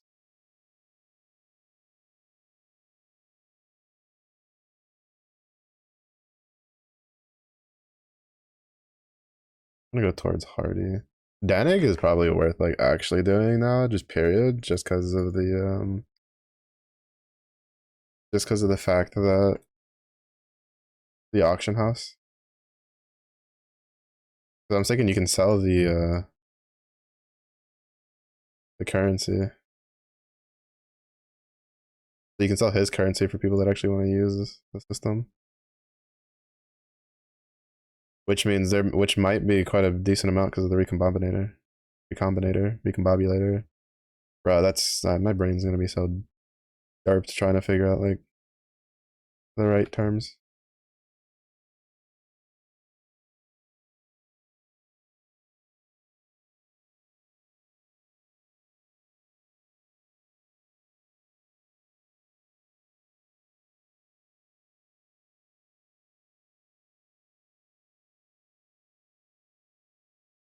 Facts.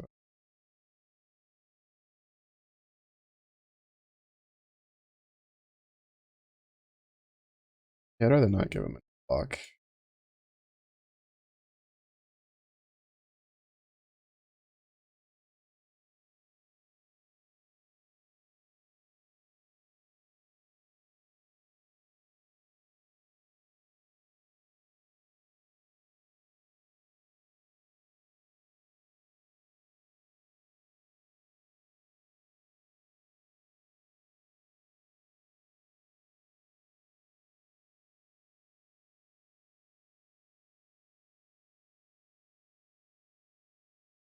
I keep forgetting to go check my fitment.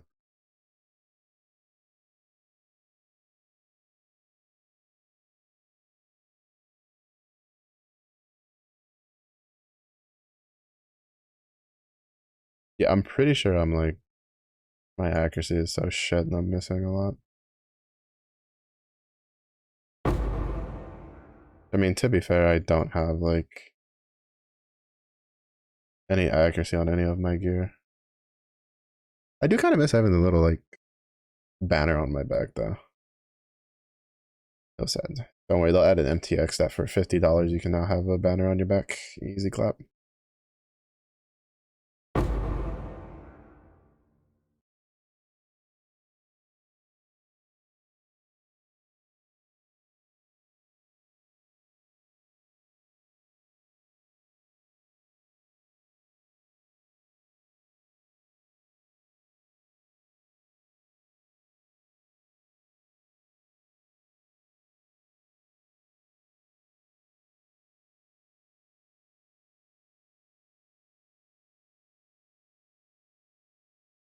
Bonk. We have an expedition. We have an essence. The fact that we haven't ran into uh, a betrayal yet doesn't really bode too well, though. Chances are we don't have a betrayal on this map.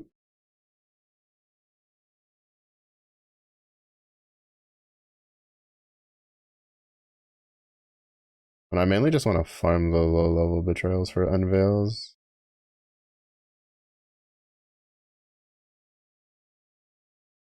Essence of misery. Me. Oh, the wizardry. Everybody wants to be on my knees.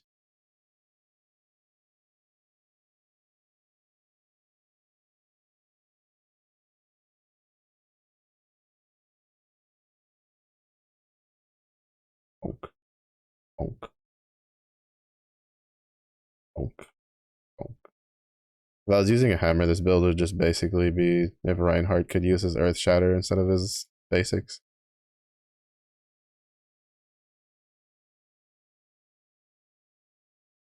Which sounds like a dream.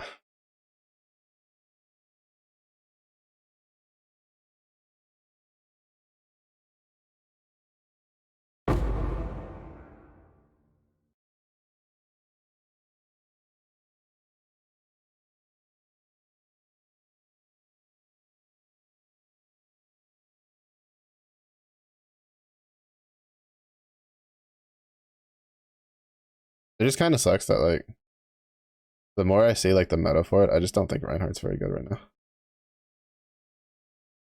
in Overwatch. Like he's fun to play in my opinion, but he kind of doesn't really fit with everything you have to juggle due to the fact that he can't do anything while he has his shield up.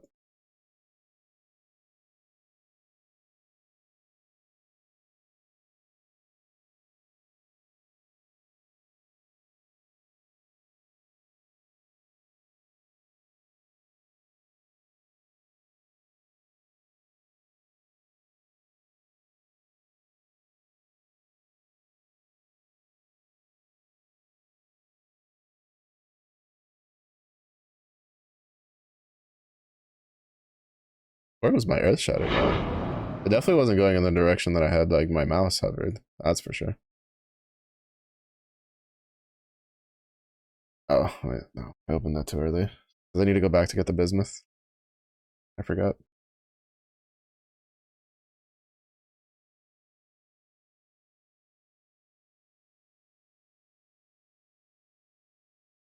The nice thing is that the bismuth kind of buffs the rest of the map. You can kind of leave it for after and then just take it before you leave. Because I don't think it affects like how much you get if you do that. If it does, don't care, honestly.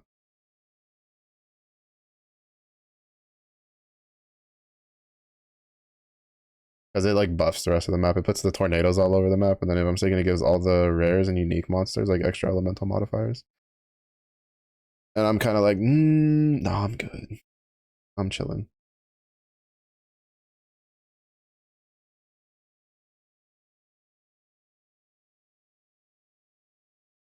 I'm like half asleep. Last thing I need is harder mobs for no real benefit. That's the issue. Unlike Wildwood, right, where it's like, yeah, it makes the mob stronger, but then increases like their drop rates for different stuff. It's like you get your bismuth, and then it makes the map stronger, and then it's just like, yeah, I got like 122 from that. There's no way that's affected by it. Like it just made the map like more of a pain to deal with for nothing.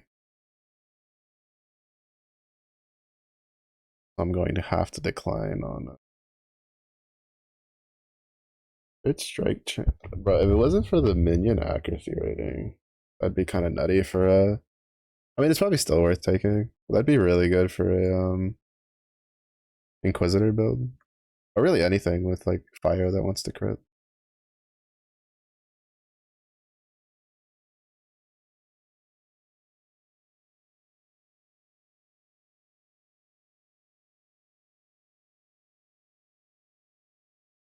Oh, actually,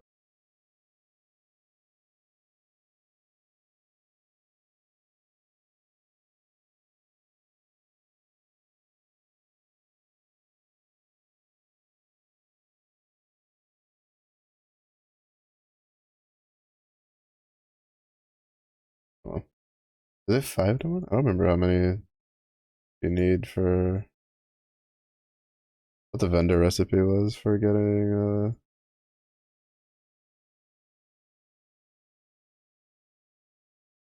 Oh wait, I keep saying I'm gonna go check. I don't remember what the vendor recipe was for re-rolling a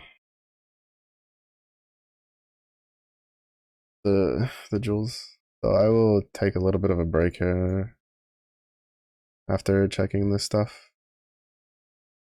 Okay, not bad. We got some runes.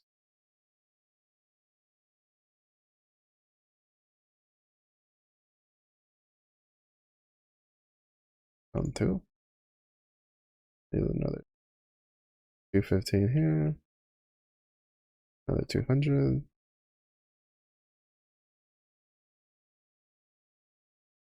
Then we can finish that. Like about 2 hours.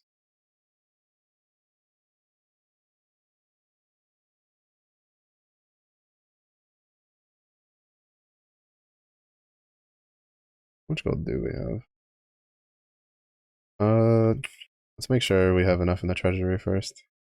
Kind of one of the more important things. Max town population up to 6. Increases reroll cost for new. That's 60 gold. Yeah, our treasury is like.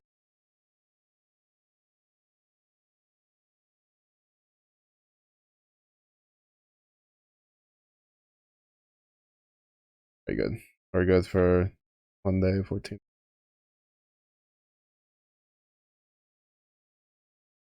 Danig. I think for smelting we're fine for now. I don't have a bounty rune yet. Is there anything better? We do we not need a scour orb to re oh that's so good. I didn't know we would need like a scouring change it. Oh, we can even put ignite on it. For one hand this or two. Cast level 10 fire burst on hit. Sounds funny.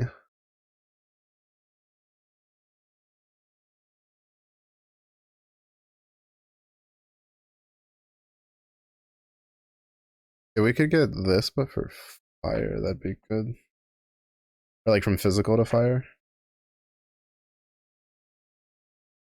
Yeah, like gain 10 to 15% of like physical damage as extra fire damage. Oh, but this is against frozen enemies, never mind. So it'd be nice if that was like a mod we could get later.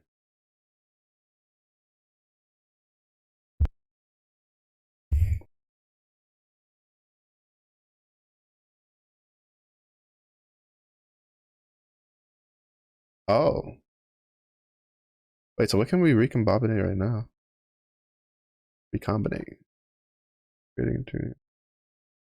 Yeah, I was curious if you had to actually upgrade this because I was like, well, it's just gonna combine the items. Like, what is there to like upgrade for besides maybe like reduced costs or reduce like or like higher chance? I don't know how it, like I just really don't know how they would like make it work with the upgrade stuff. But I guess if they locked some stuff behind it, that's fine.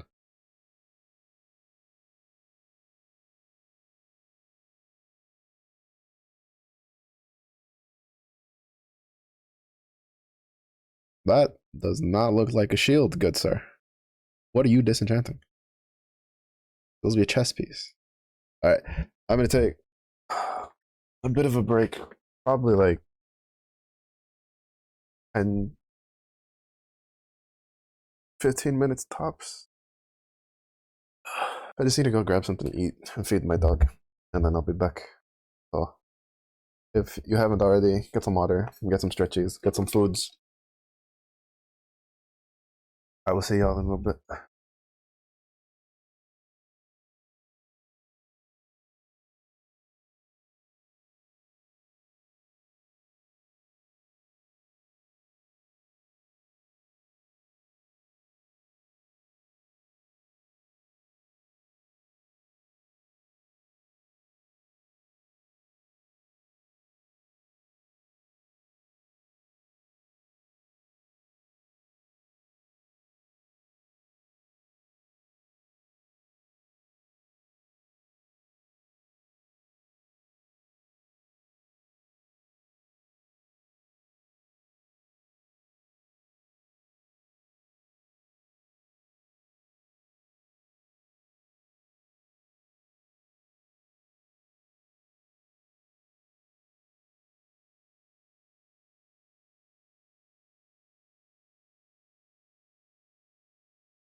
that took expecting. I had a bunch of individual things I had to put in the micro. I only had one micro. I miss the days when I had two microwaves. You to run your way through stuff. I kind of wish for things.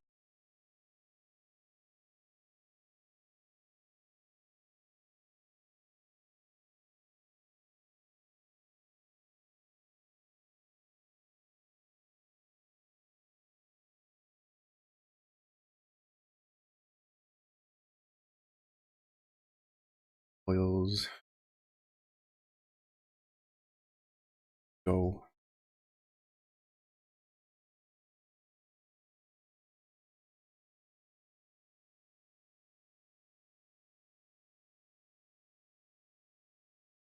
I think we'll keep two of these like lower guys, and then just to have about because they're.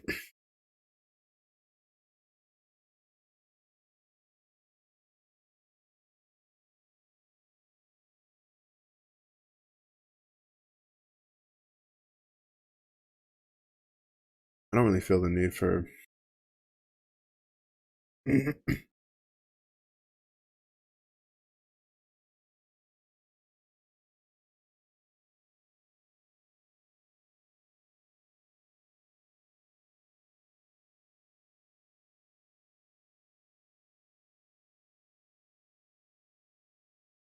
Hmm.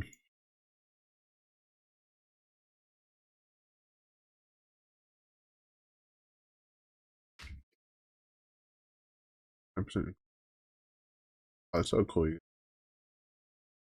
What they look. Petrified amber. For sure, this is the bismuth. That's the crimson ore.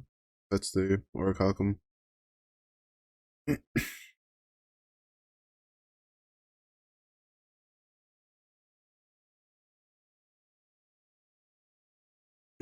Pretty sure it's just showing you what you can what your miners can bring in.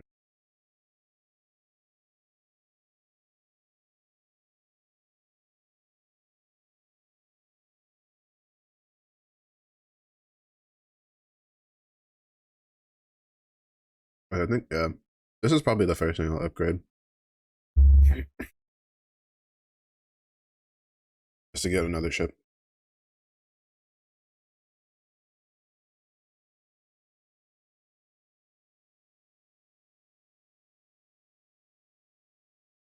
I just don't want to leave myself like flat broke, so that way I can do some respecs and stuff a little bit. Because respecs get really expensive. Start getting. Hmm. Probably around this level. I think it cost me like 2,000 gold a point. Which, to be fair, like it seems expensive, but you have to remember it's not a matter of if I'm gonna be able to respec, it's more a matter of when, in a bit more of a concise manner. Like you can quantify how long it'll take you to get enough money to be able to respec as much as you want.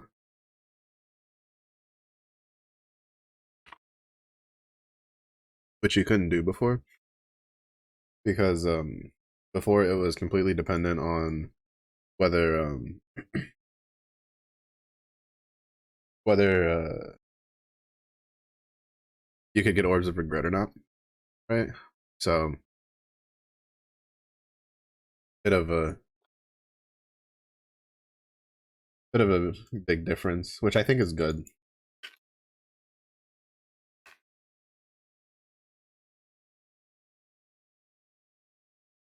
Is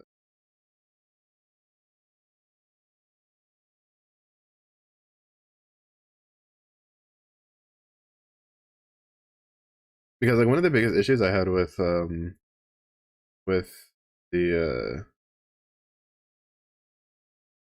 Path of Exile was that like yeah, you could get a lot of of points. Or you can get a lot of orbs of regret, but you got to get pretty Hello there. far into maps for that to be a consistent thing. But what's next? How's your league going so far? Your delayed start.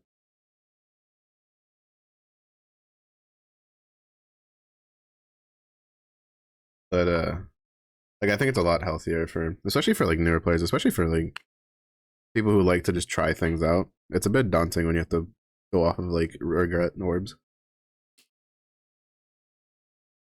Because honestly, I feel the way it works now is that you're probably better off just using gold for normal respecking points and then orbs of regret for ascendancies. Because I've heard the ascendancy ones are ridiculously expensive for gold cost. Almost online. What build did you start with?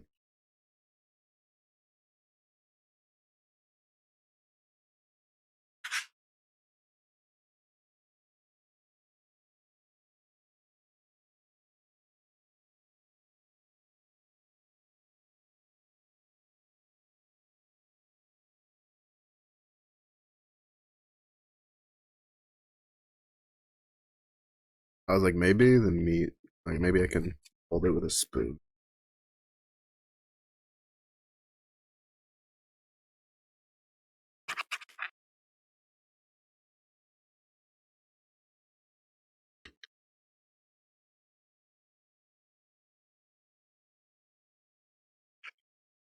I'm hoping I can get the veiled mod for the gloves soon, so I can actually see if my build idea is respectable.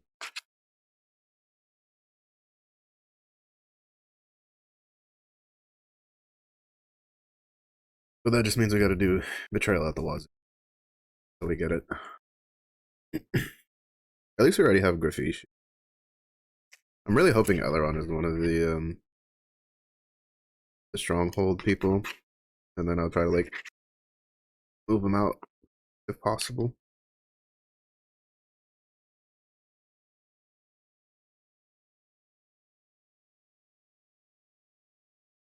I don't know why I didn't cut these forward.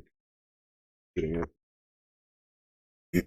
But yeah, worst comes to worst, we'll just farm up a bunch of gold and then respec into Bleed Slam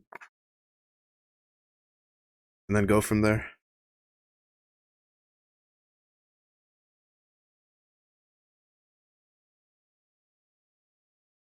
One of the nice things though is I thought I'd be like kind of I mean like worst comes to worst, we'll just like respec everything, right? Ascendancy, all that jazz. Because at this point, it only cost me like 30 points. 30 orbs of regret. Because it's like 5 per.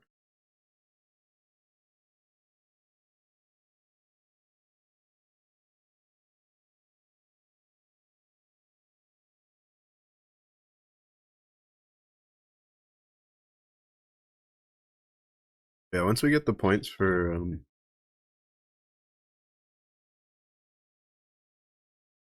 once we get the glove mod,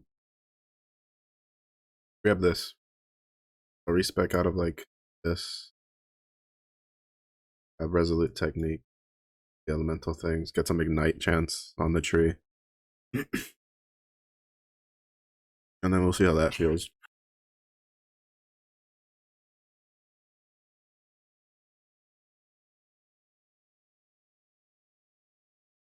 I wonder if maybe I'll have to swap to like a Brutus Lead Sprinkler. Strength stacking.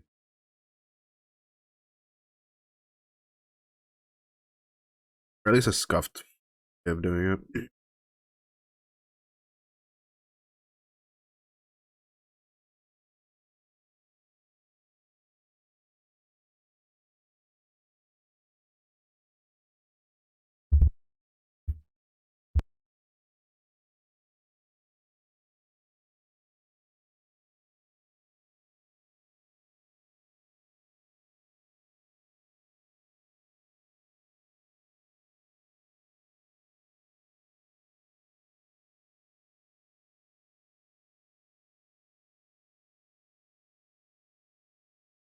I still don't know if I should use rage though.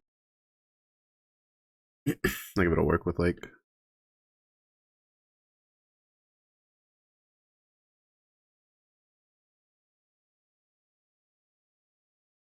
a quake. I mean, it'll depend on like how much point investment we have to do.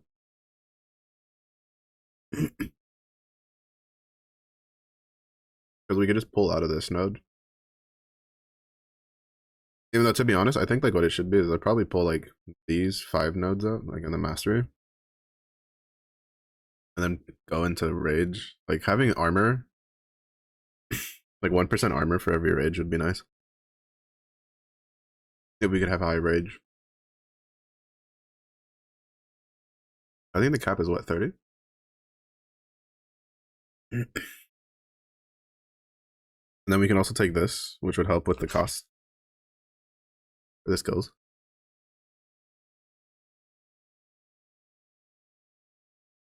Reduce cost of attacks. Well, you have at least 20 rage, and then rage loss is slower. We'd be at like 2 here, 4 here, so it's like 6 rage per hit. Yeah, like what, 32? I don't remember what rage cap is, like the rage cap.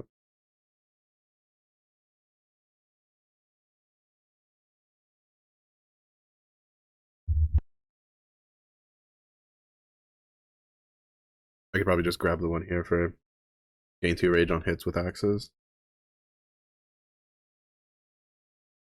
Which then could be like 6 rage per hit. Or no.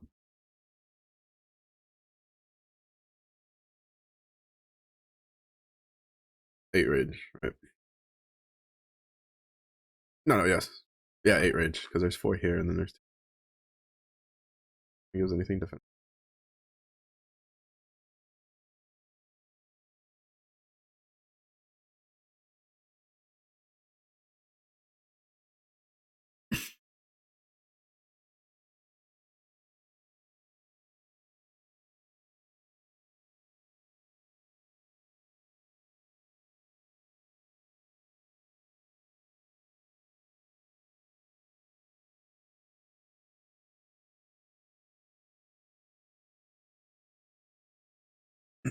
It would be on the way.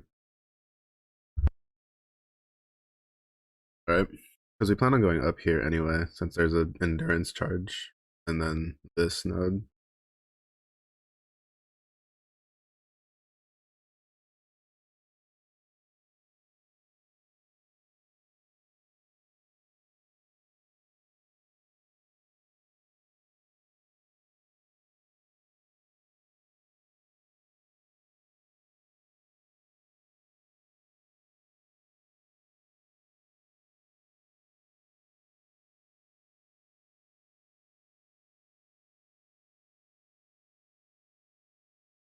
Mm.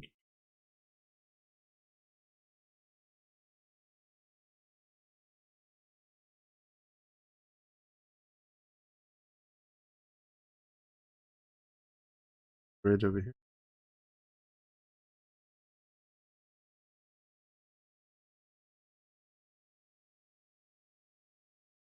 Oh, Mirage. Right. Mirage Archer.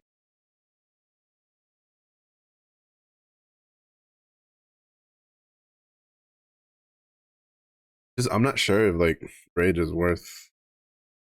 I mean, it could be because like it's 1% damage per, and then we can get 1% armor per. So even with the base cost, that's 30% armor, 30% extra free damage.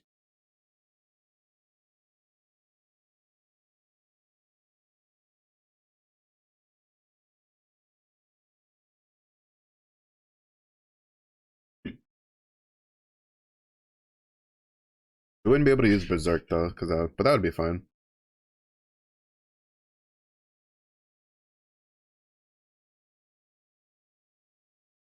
If we use Earthquake, I'm assuming both the initial hit and the aftershock generate rage.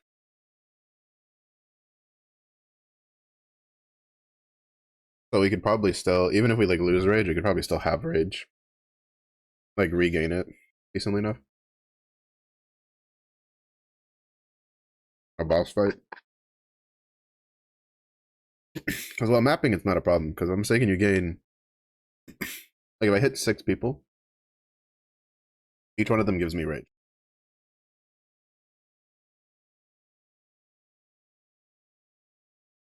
If I understood how that works correctly.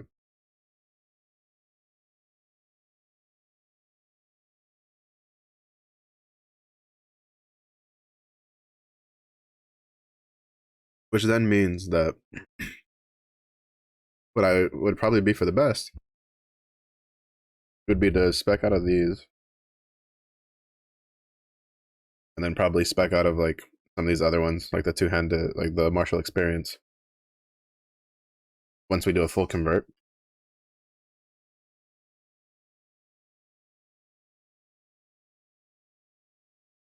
to be fair, we could probably spec out of these already, but we still have some physical damage.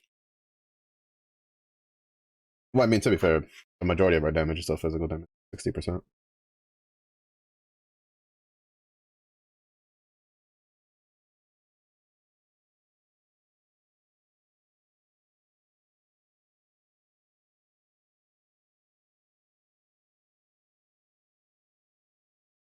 I want to spec it up.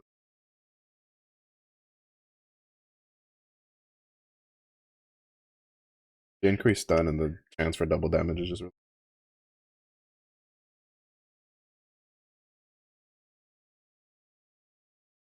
I should definitely grab the 10% increased armor per red socket, like red and green one.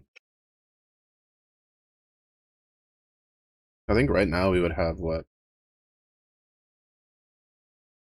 30% armor with that? Yeah, pretty nice. 30% armor with 10% more evasion. The only downside is we would lose the move speed, which is really nice for mapping, but not like that big of a deal, really. Like we would be trading 11% per stack, per frenzy stack, up to 3, so 33% at max. But we're gonna go off of like a scenario where we're fighting a boss who doesn't summon mobs, like after we've cleared that initial pack.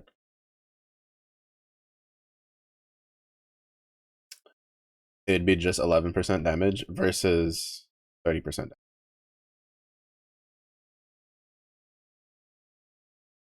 30% damage with an extra 30% on top of the elemental and physical damage reduction that will endurance charge.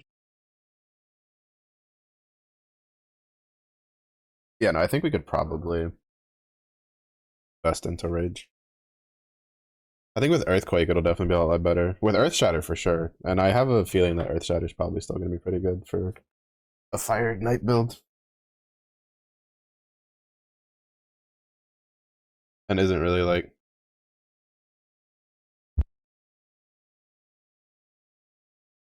that bad on it.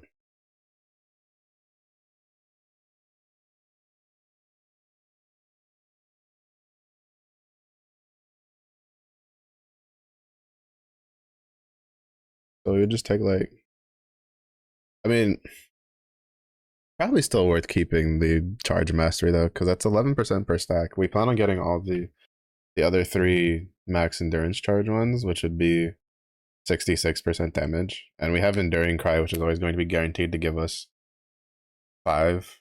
With this +1, we're always guaranteed to be at 6. Which is just permanent 66% damage.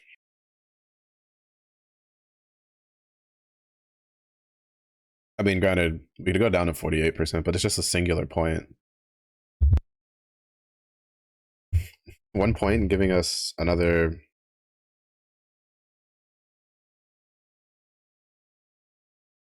18% damage is pretty good by itself.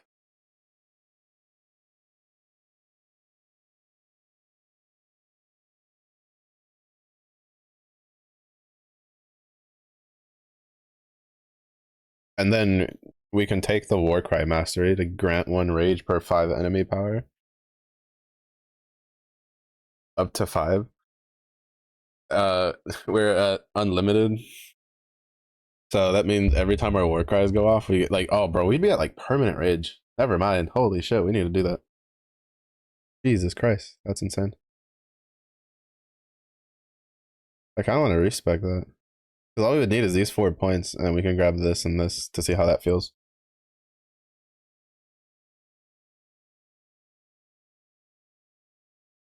I think it's worth. I think it's worth trying.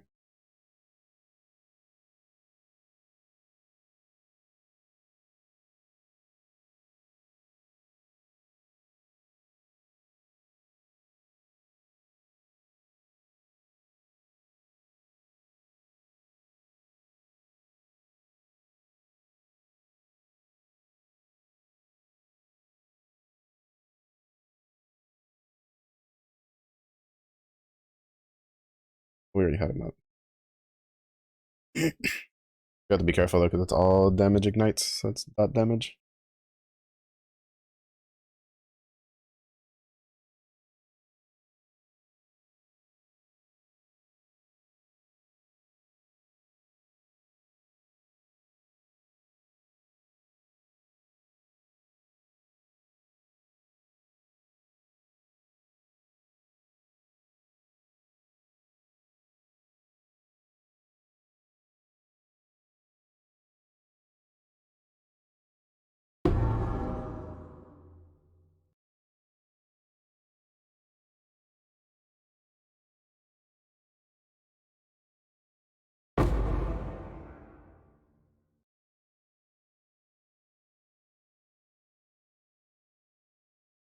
Yeah, then if we want, we can take the move speed with the.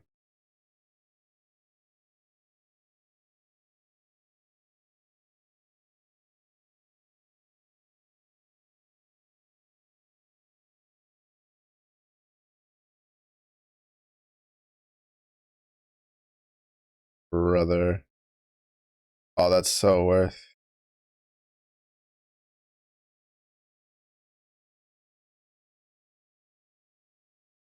That's so worth. An extra 32% damage and 32% armor.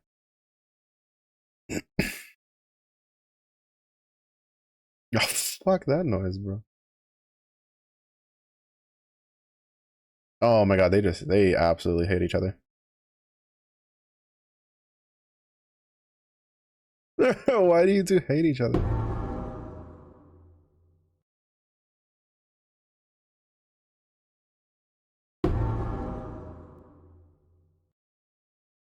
They literally hate each other. They both wanted to betray the other one. That's insane.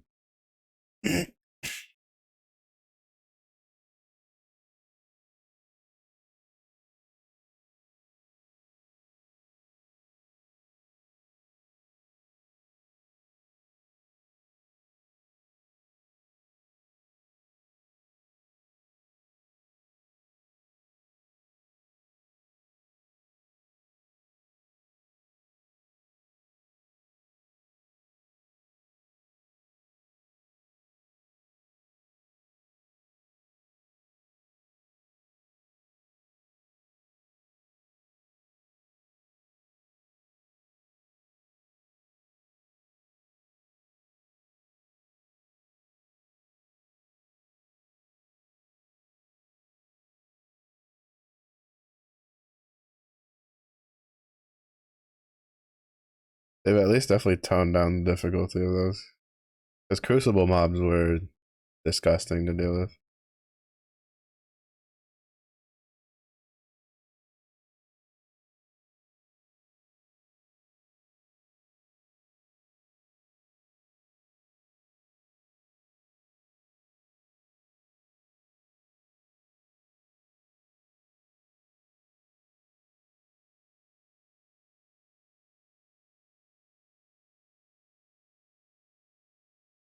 You know, I forgot about the mastery for the Warcry one.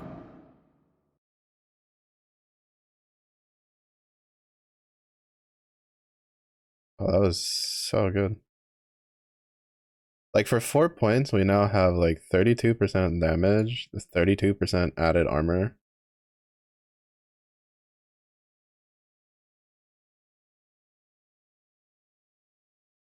That's basically permanent. Like it'll drop off once we're like fighting bosses, but we're probably gonna get some of the ones that like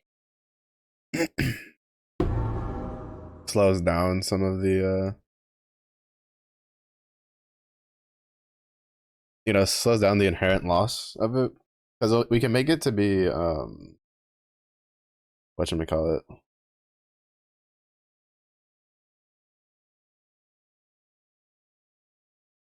We can make it be I think it's like 4 seconds before the it starts to like tick down.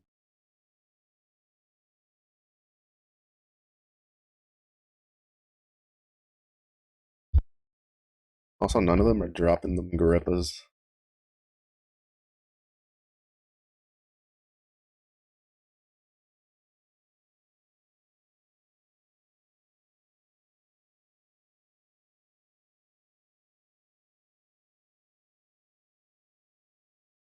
Yeah, and then we can get the move speed faster.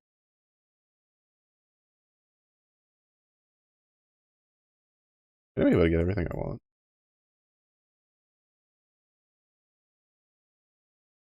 Hmm.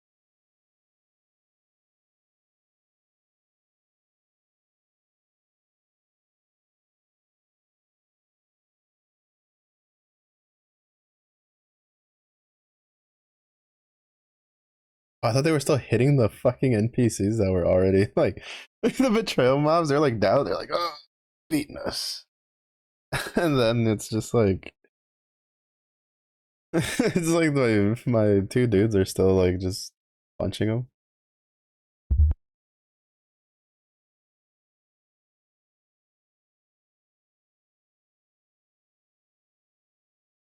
The gloves, the gloves, so I can try to get my things.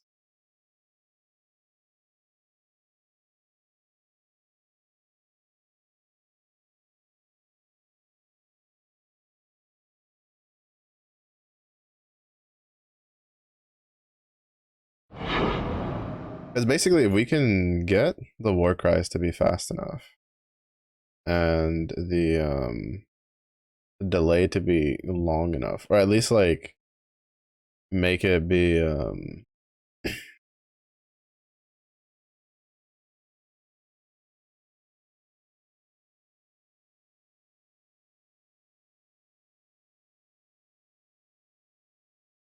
like slow enough that we can overcompensate it with the three that are getting auto exerted, we can basically have almost permanent uptime on rage. We may not be able to stay rage capped the whole time, but I have a feeling that we can at least like have a decent amount of rage going.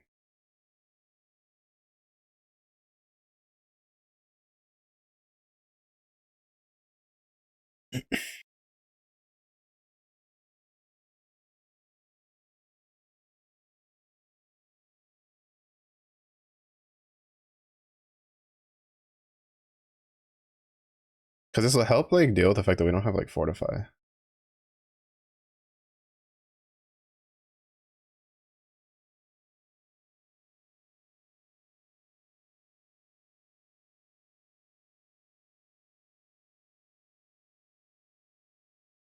That's kind of a bit of an issue.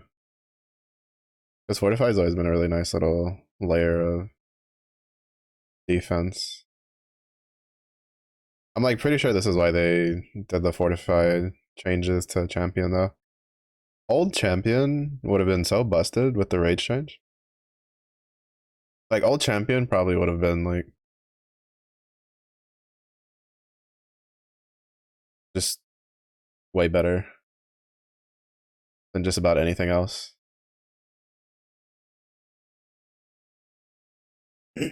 I feel like that's kind of like my opinion because it's like you have like the permanent fortification plus the attack speed plus the extra stuff. Then if you really wanted it, you could like go to this and grab this to get regenerate 0.1% of life per second, which I think it's like 20 stacks is what you got default. So you'd have like an extra 2% regen. And you can just get increased duration. Like, well, actually, increased duration doesn't matter. This, like, to be fair, the stacks don't really matter. But if you wanted to, you could. It's not really worth in the long run, though. Like, you're better off instead of wasting like 4 points to get those, you might as well just get hardy instead.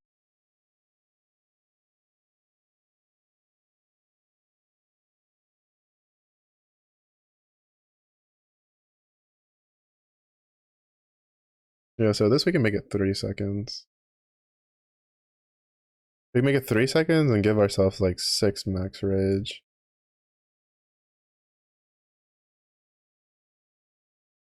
And then another 10 max rage here with another 2 rage on melee hit.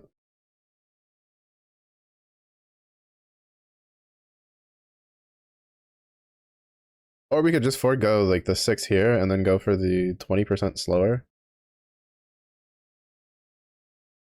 I just don't think that's worth though. Because it really doesn't take us that long to get it back. Since we're auto exerting. Like I think instead of going, let's see. So I would take for sure these 3 points.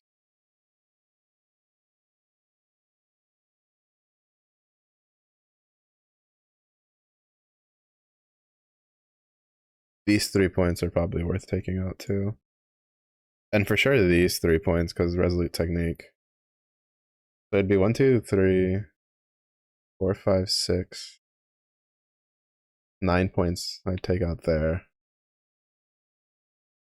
And it'd be 4, 7, 10,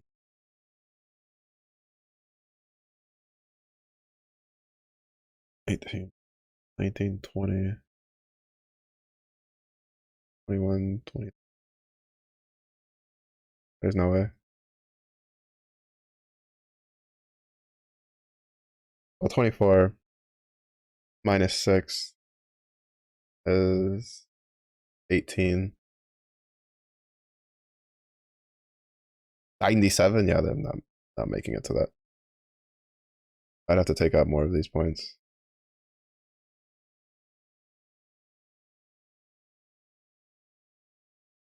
To be honest, this probably isn't worth it.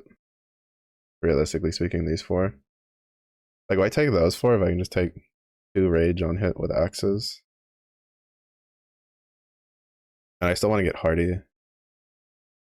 And once we get this, I want to get these 2 points.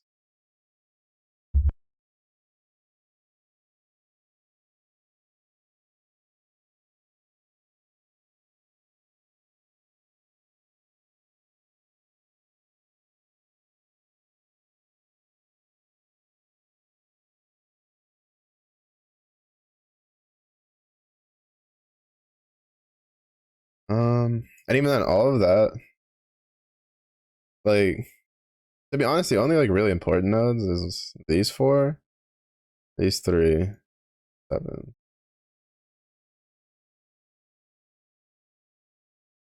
17, 19, 20, 21, 24, minus 9 brings it down to 16. That's pretty doable. I've gotten to 93 before. Just it's also usually on a cookie cutter build that's guaranteed to get up that high.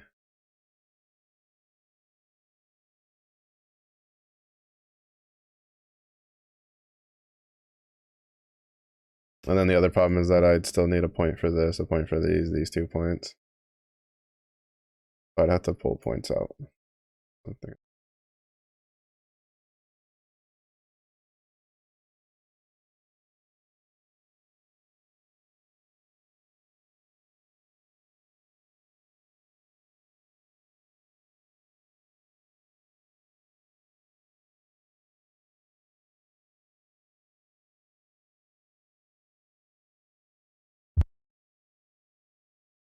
%48%, with 10% attack speed and onslaught. I mean, I feel like we probably could just spec out of this, which would be 7 points. I just took it because it feels good. I definitely think I want to at least get probably this. This is another 2 with 10 max rage. And we're going on this way anyway.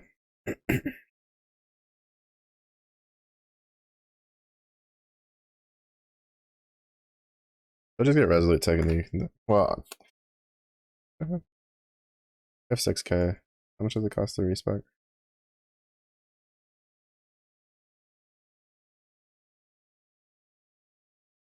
Okay, it cost me like 3k per point right now. Go beat up a couple more fools to see take their pocket change.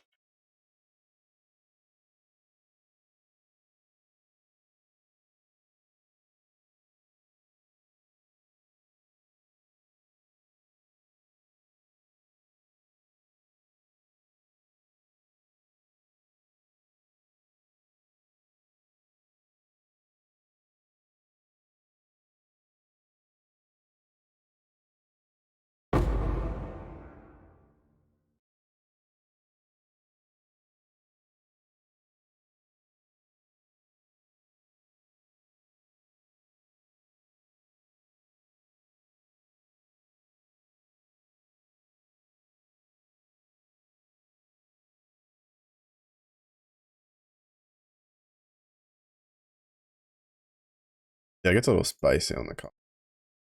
We're already up to like 3k base. We're not even level 80 yet. I will say it does feel like they increased how much gold you get per map.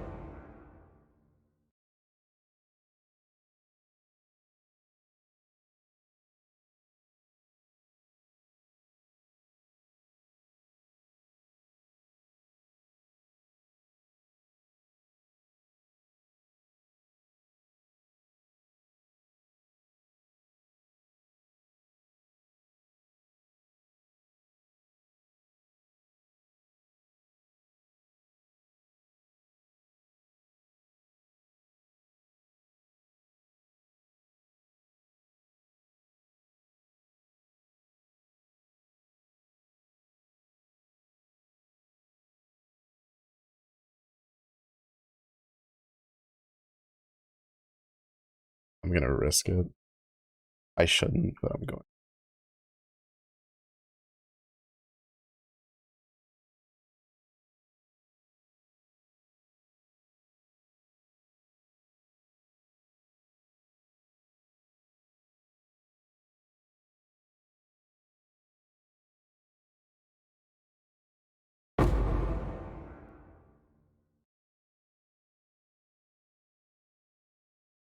This is one of the reasons I want to keep like Asunder, because until we get to a point where we're tanky enough where we can like basically not really be afraid of dying to getting like shotgunned by mobs or something, uh I'm gonna want Asunder over like an earthquake or even an earth shatter.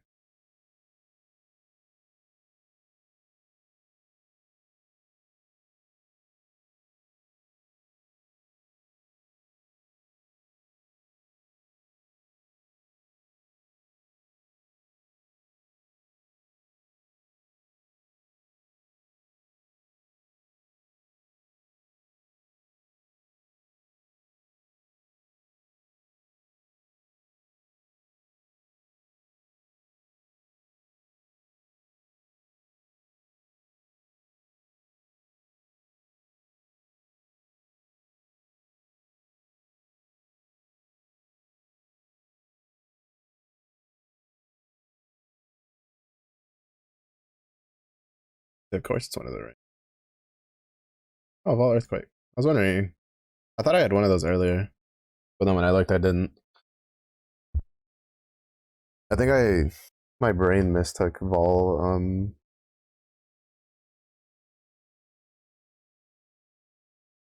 Walton Fisher for it.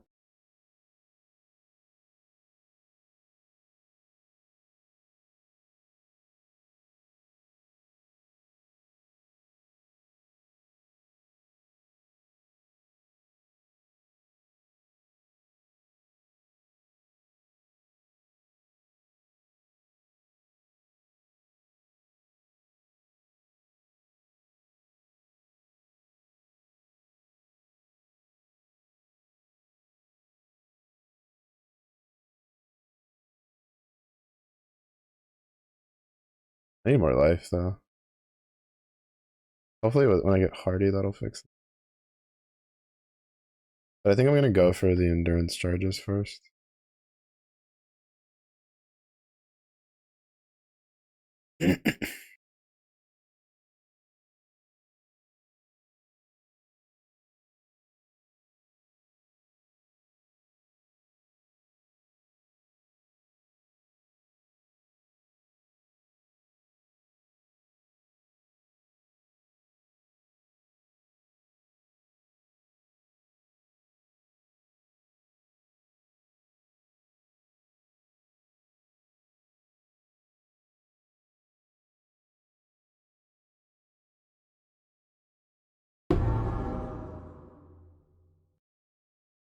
I definitely feel like I'm getting uniques more often after the changes though.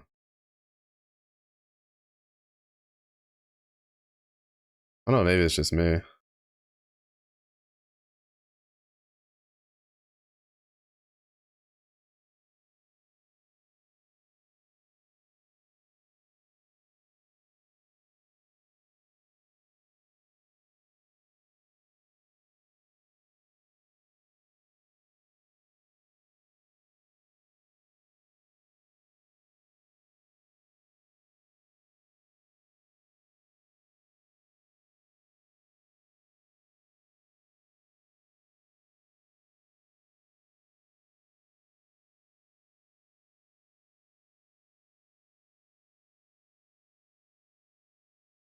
Might just be a me thing.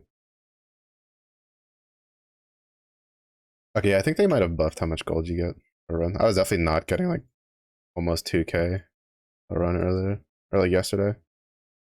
I would know because I had to run a couple of them just to get like 2,000.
I also find it interesting how like inherently like shock and chill and all that stuff is like be a crit. While bleed chance is kind of just chance. Could be wrong though. All I know is that like usually when there's like an ignite build, well actually no, I think the bleed is the same because you invest into the bleed like stuff and that gives you a bunch of bleed chance, so it's probably just the same.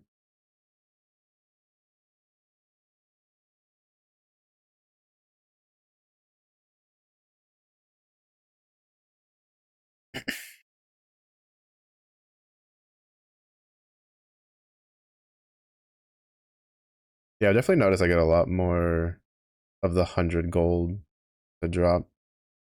And that's just in white maps. I imagine it scales even more in like yellow and red.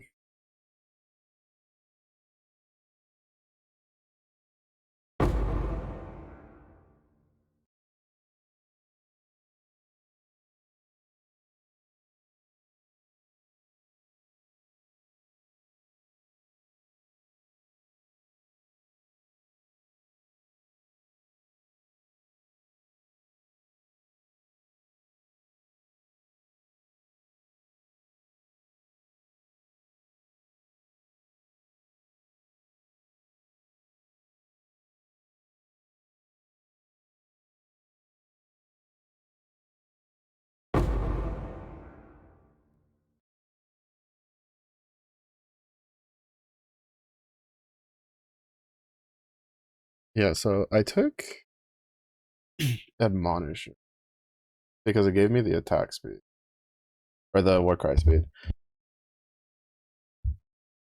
But cool down recovery.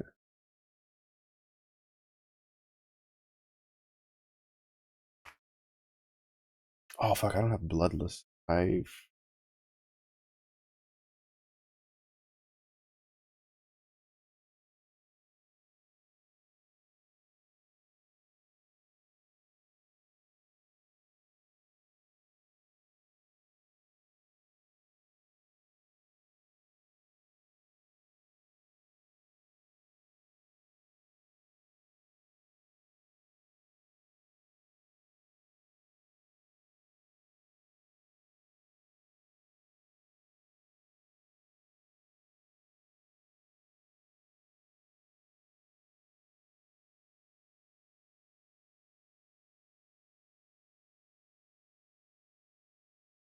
'Oh, we can take this out too because we don't need the accuracy. We're gonna need a lot more gold than I was expecting.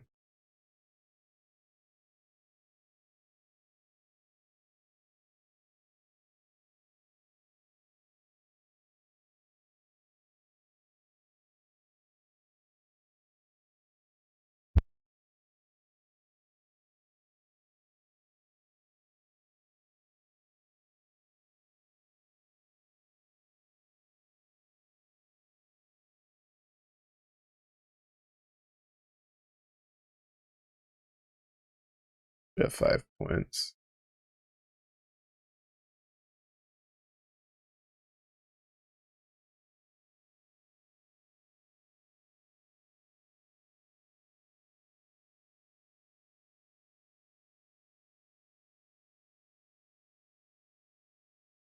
I think that's worth.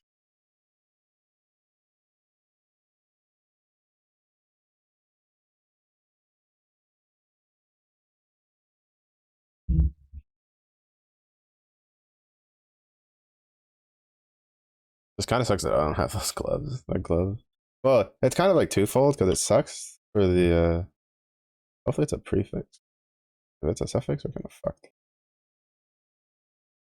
Even though I do need better.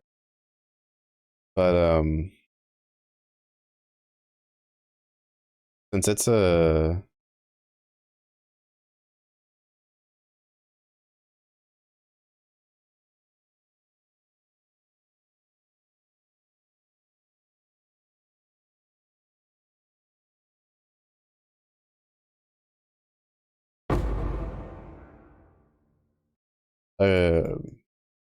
a glove craft, it shouldn't be too bad. Even though, granted, I think there's also an Eldritch modifier for the gloves.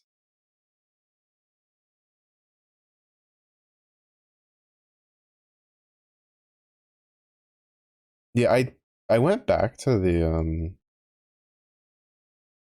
to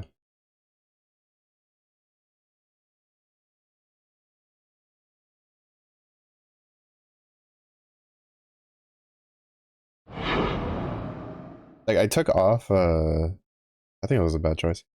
I took off like I had Resolute Technique for a while. And then I was like kind of doing some digging for like fire conversion, and there's some people just like, oh, you shouldn't like do Resolute Technique because then you can't ignite But I think that's in regards to like when you get 100%,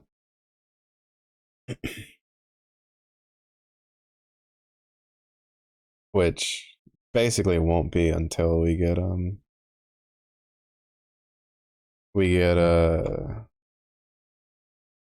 glove craft.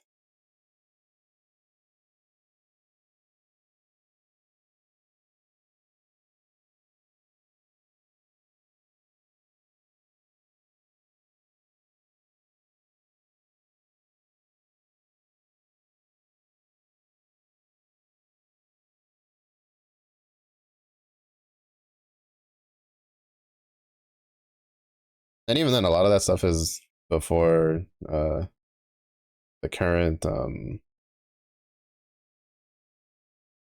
like slam reworks. That's gonna let me do the thing. Do the orichalcum ore, and then we're gonna go back to do the petrified amber ore.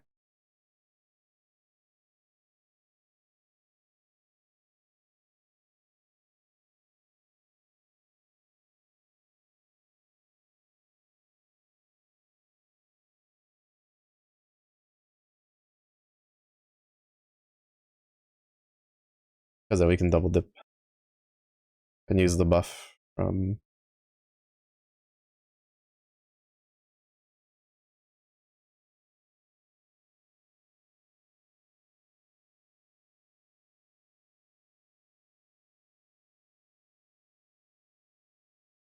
Makes that a lot easier. I just kept moving on habit. My brain has registered that the wildwood orbs of murder are back in existence. Therefore, I am getting it done. We'll see.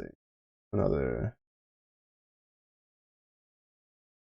Probably go for another maybe 12 minutes. Probably good. For stream at least, I'm gonna because lame. But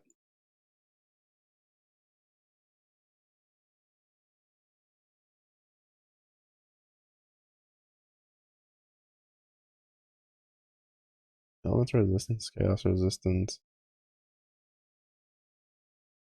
Yeah, fuck it, we ball.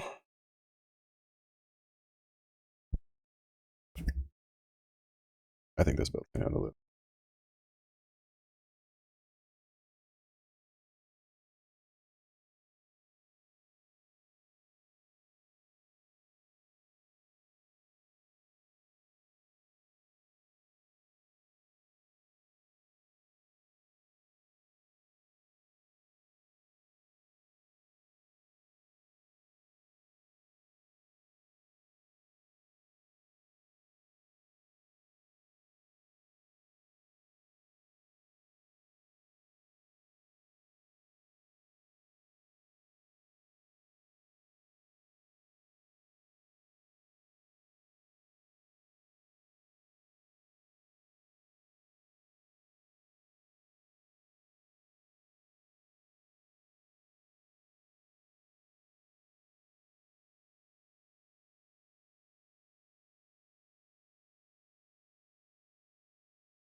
Bro, drop some stuff. Drop them gloves.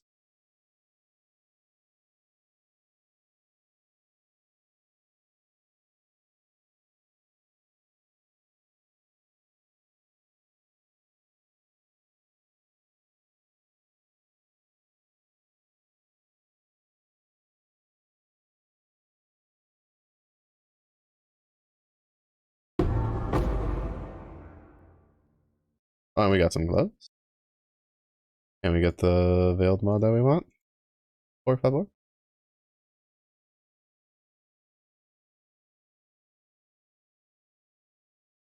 Let's fucking oh, brother. And it's a prefix. Oh, we can do the conversion. Winning. I'm thinking it could be any element. That's why I was like, oh, please be the one we need. Because now, like, I can ignore physical reflect as like a modifier.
Oh, that was the boss. Hehe.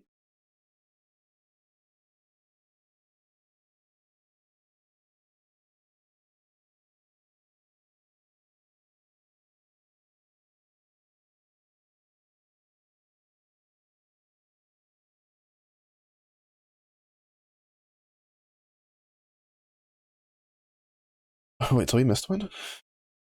No, we couldn't have. Did I just. Did I miss interacting with somebody? Oh, okay. Okay, I'm done. Can you stop? That's so annoying when they do the one where it's like three rolls back to back. And you're trying to hit them and they're like, can't hit me, can't hit me, can't hit me. It's like you son of a bitch. Stand and deliver. Okay, that's definitely an upgrade. That's wholeheartedly an upgrade.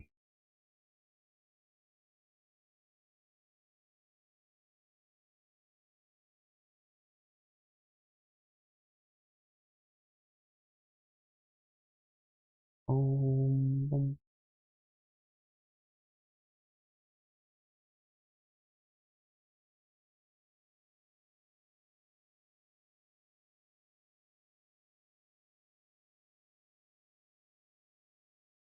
yeah, I still want this though. I feel like this will make things a lot comfier.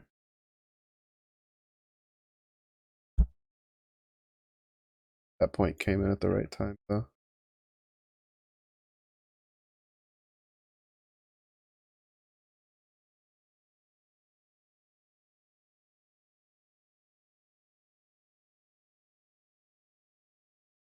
Kind of expensive.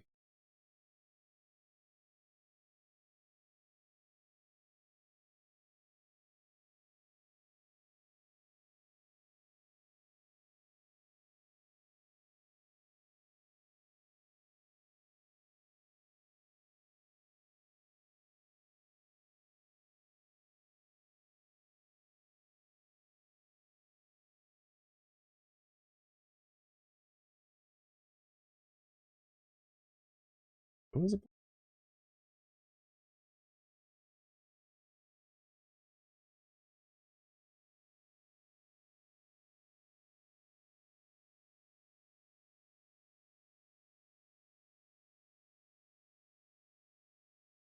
There's a button you can hold that will just automatically use it all until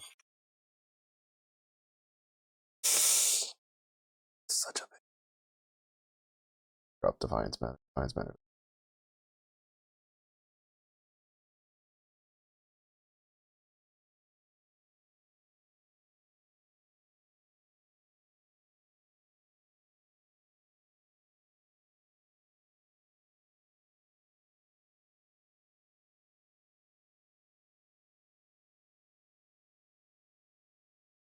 Heard about.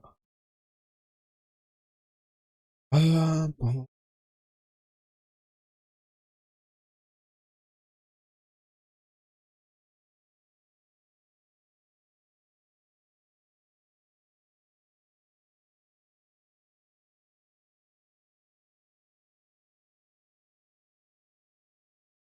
I think we had an added fire damage one.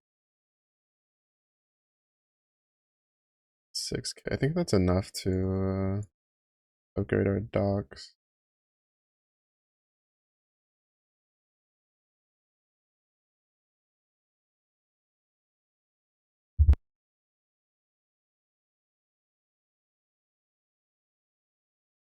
Do we want to ignite? I think maybe we should just do ignite.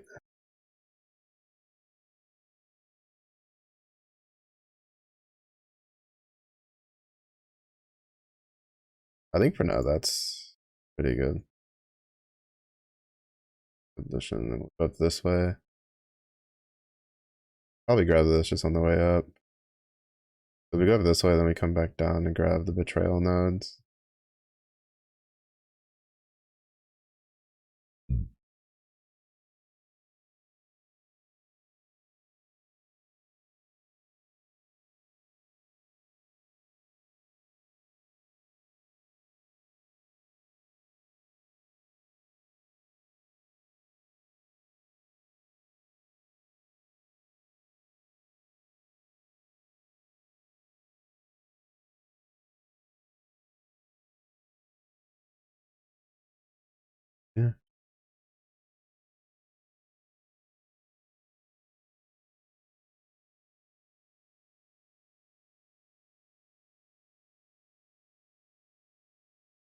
Yeah, but I'm thinking the favored resources. I think it's not just like, oh, you get bonus stuff from this. I think it's also like it just gives you it like upgrades what you can get from it maybe. Because I was watching like Smokey's like update to her lightning strike video, and she was talking like she was just showing how like she kept getting like stuff that was just like um just straight down the line for like it was just like kind of shitty currency. It wasn't even getting any runes or anything, and it was just like oof, oof.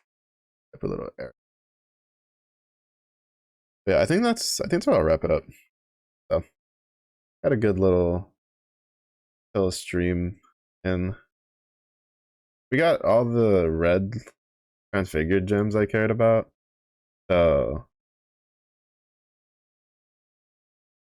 I'll probably like probably before I like reroll, I'll probably try to get the ones for the other colors that I want. And then depending on like how we do is what we'll figure out.